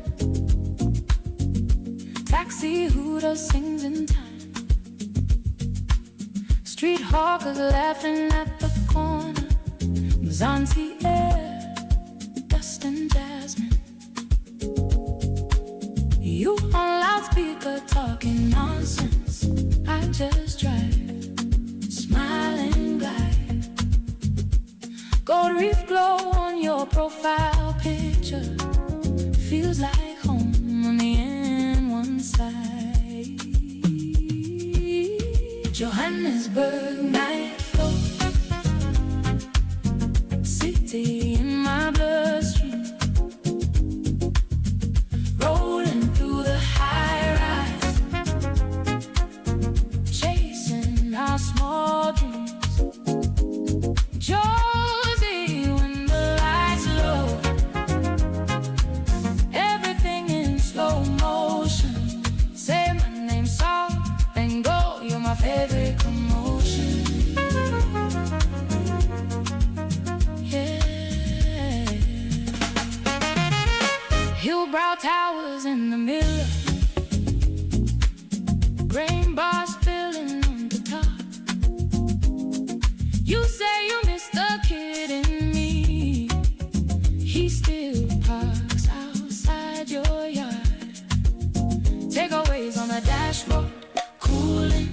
voice dancing with the breeze. You say one more chance, then laughter. I say, come see me in the east. Johannesburg night flow, city in my bloodstream, rolling through the high rise, chasing our small dreams. Josie, when the lights low, everything in slow motion. Say my name soft, then go. You're my favorite commotion.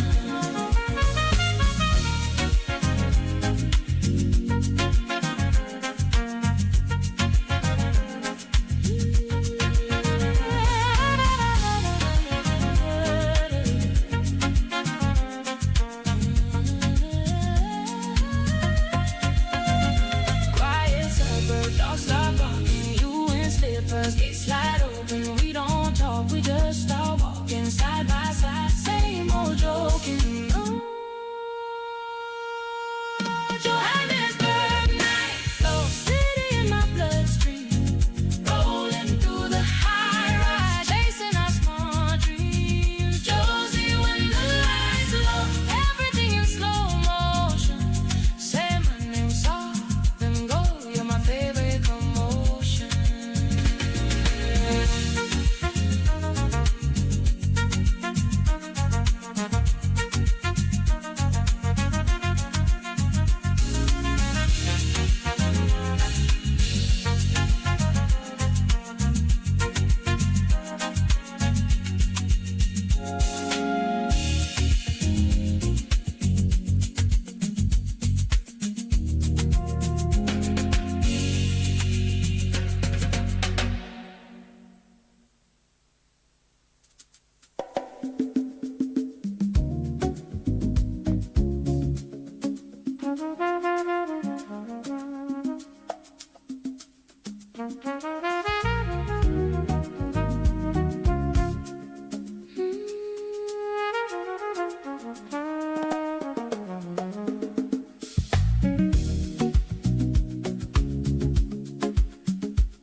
Sun on the corrugated roofs, steam from the pot in the yard.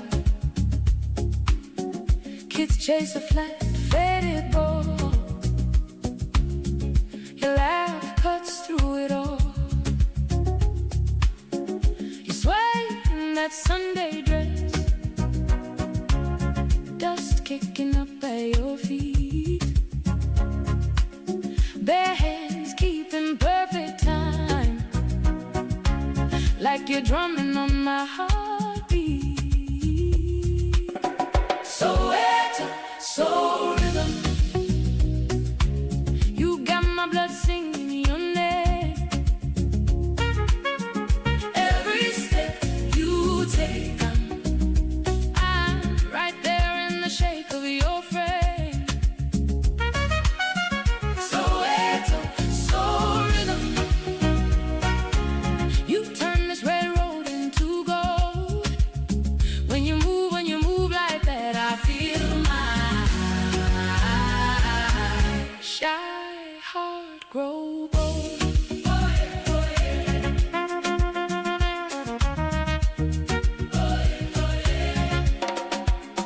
Old man's radio by the gate crackles out some crooked tune. You fix it with a gentle tap, then dance like you're chasing the moon.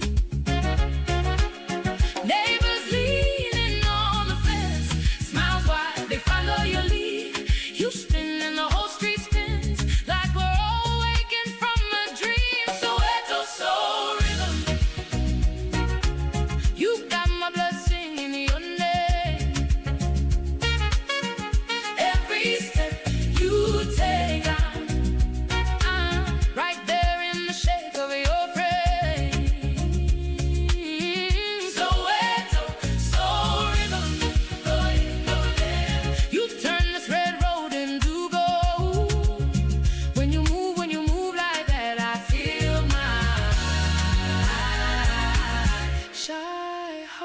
grow bold.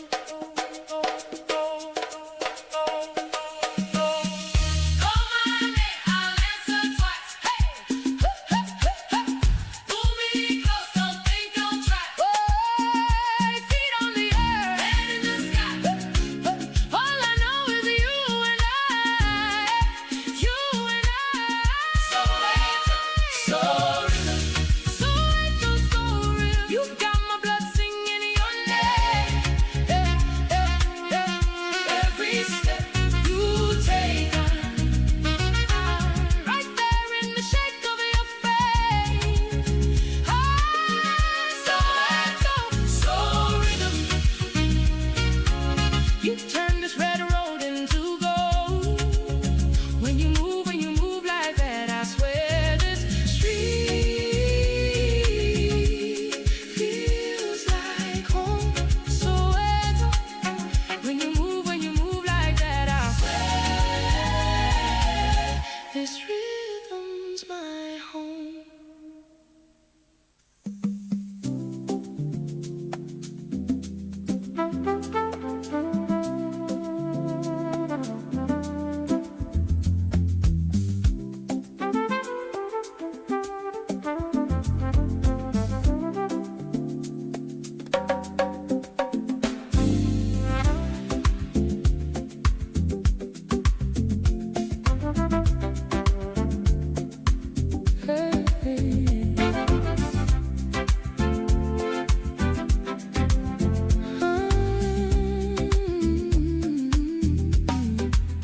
Sun's still up, but the day's clocked out.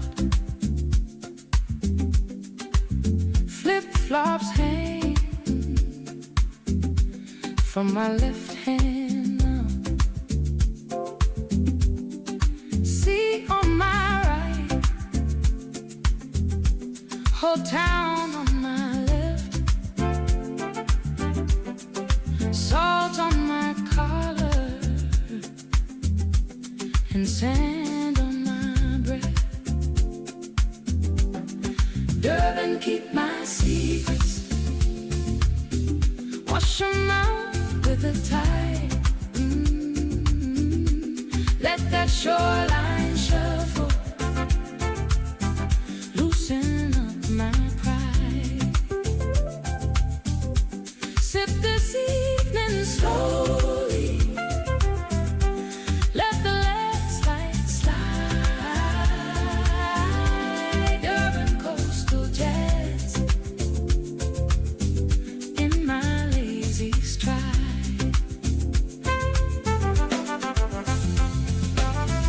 Girls talk trash over taxi horns. Kids kick goals till the sky goes warm. Old man laughs at the stories he bends. Cards on a crate and a pocket of friends. Durban, keep my secrets. Wash them out with the tide. Let that shoreline shuffle. Loosen up my pride, oh yeah. Sip this evening slowly. Let the last light slide. Durban coastal jazz in my lazy stride.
pearly light on your face. We pulled off the road just to stare at the space. Clouds like a blanket tucked over the town. Your laughter climbed higher while the fall rolled down. Table Mountain echoes calling our names back slow. Every shout we threw came home to us as true. If I ever lose my way, I'll listen for that day. Table Mountain echoes saying you're okay.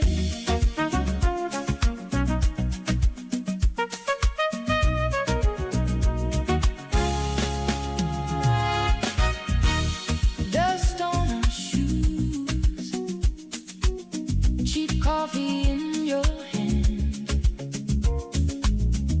You've traced in the dirt some impossible plan. Said one day we'll leave, then you grin, not yet. Some promises fade, there's one stayed in my chest. Table Mountain echoes calling our names back slow. Every shout we threw came home to us as truth. If I ever lose my way, I'll listen for that day. Table Mountain echoes saying you're okay.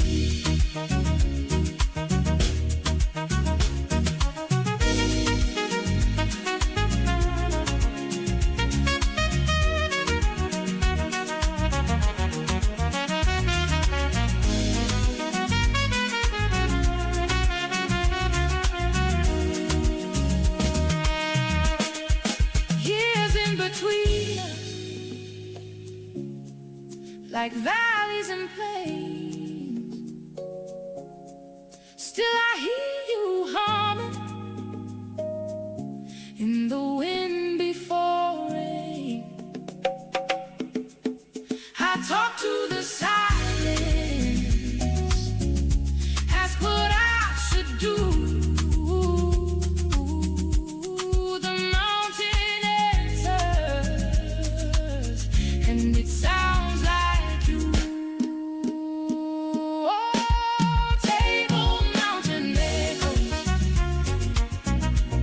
calling our names back slow. Every shout we threw came home to us as truth. If I ever lose my way, I'll listen for that day. Table Mountain echoes saying you're okay.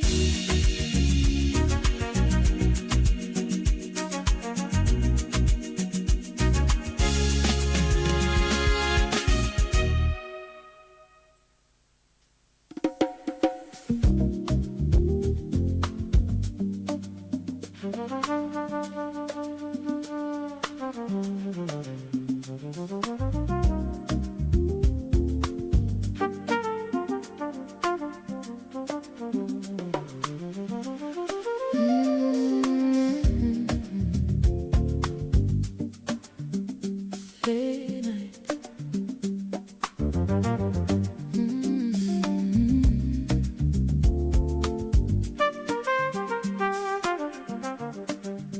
Late night, late night. Casi eso. Street cats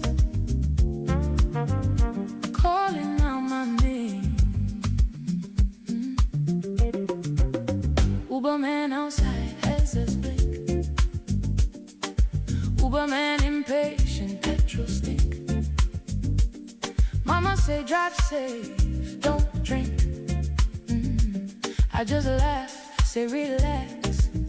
I think, hey, plastic cup, sweating in my hand. New white kicks, dust on the band. Man them deep, we move as a clan. Gate bra open, we part of the plan. Dancing midnight session. We don't rush, we don't question.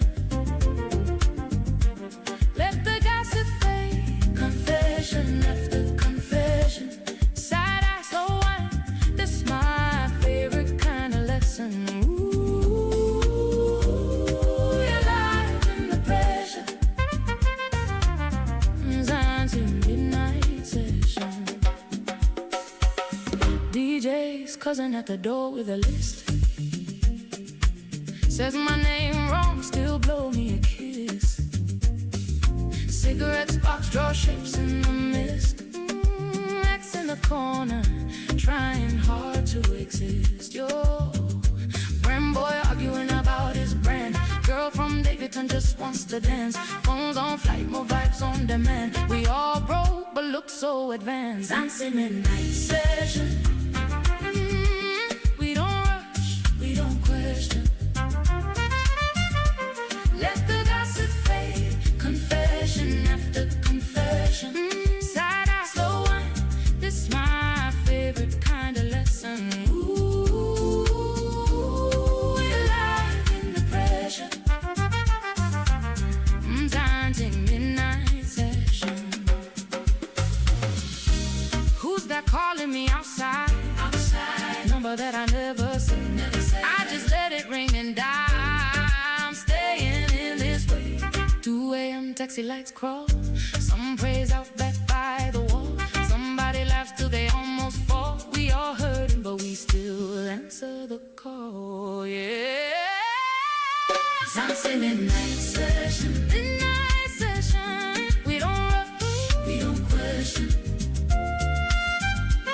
Let the gossip fade, confession after confession. Side eye, slow wine, this my favorite kind of lesson. Ooh, we're alive in the pressure. Dancing midnight session.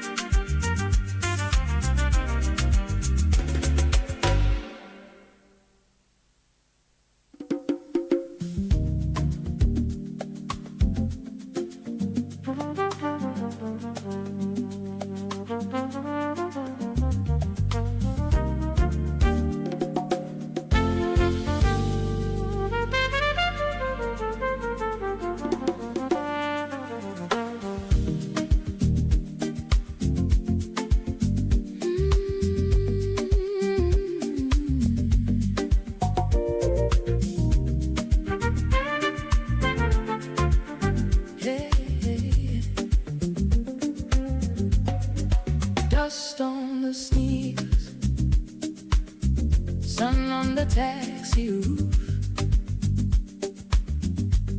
kids chasing shadows, sidewalk feels bulletproof. Smoke from the bright stand, laughs in a plastic cup. Your hand on my shoulder, whole block showing up. This is that township groove fusion, heartbeats in perfect confusion. Left foot, right foot, dust rising. We all move the same. This is that township groove fusion, round and round, no conclusion. Your smile, my skin crowd sliding. Everybody knows my name. Hey, hey. Cables like spider webs, posters on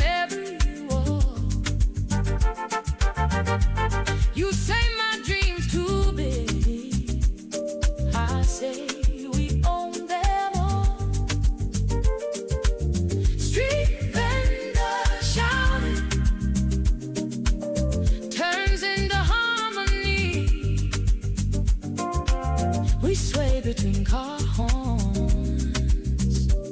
You leaning close to me. Oh yeah, this is that township fusion. Heartbeats in perfect confusion. Left foot, right foot, just rising. We all move the same.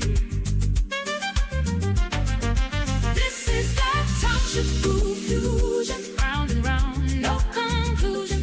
Your smile, my spin, grass sliding. Everybody knows my name.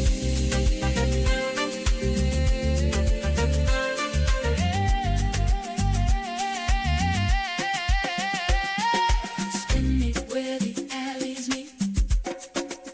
Skies cracked open, loud and sweet. Clap once, clap twice, then freeze. Feel that rush beneath our feet. This is that township fusion.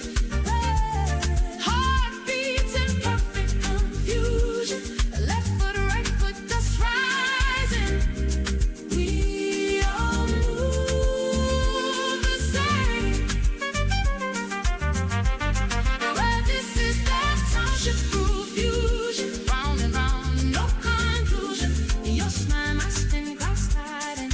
Tonight this blocks our stage.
Carved stool, red sand on my shoes, lemons and charcoal in the air.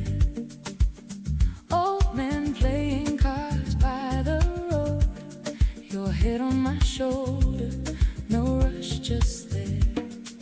Blow back, sunset jazz, orange sky melting slow. Sip that bittersweet glass,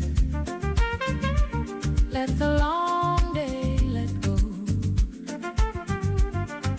Blow back, sunset jazz, we lean back, we don't ask why. Just your laughter in that hazy glow, as the birds cut across the sky.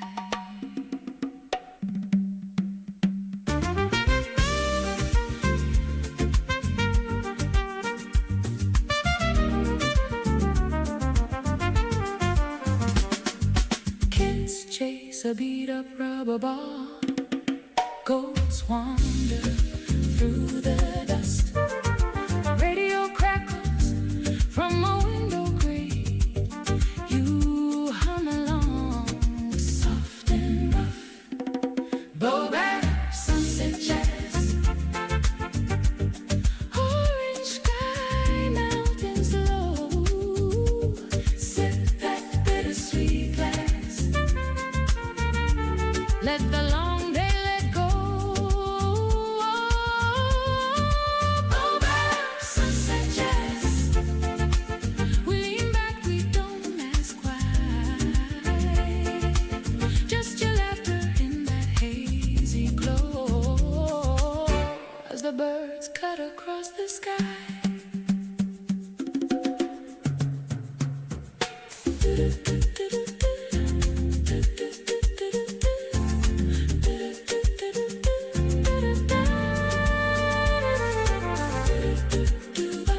On your lips you sway, all the noise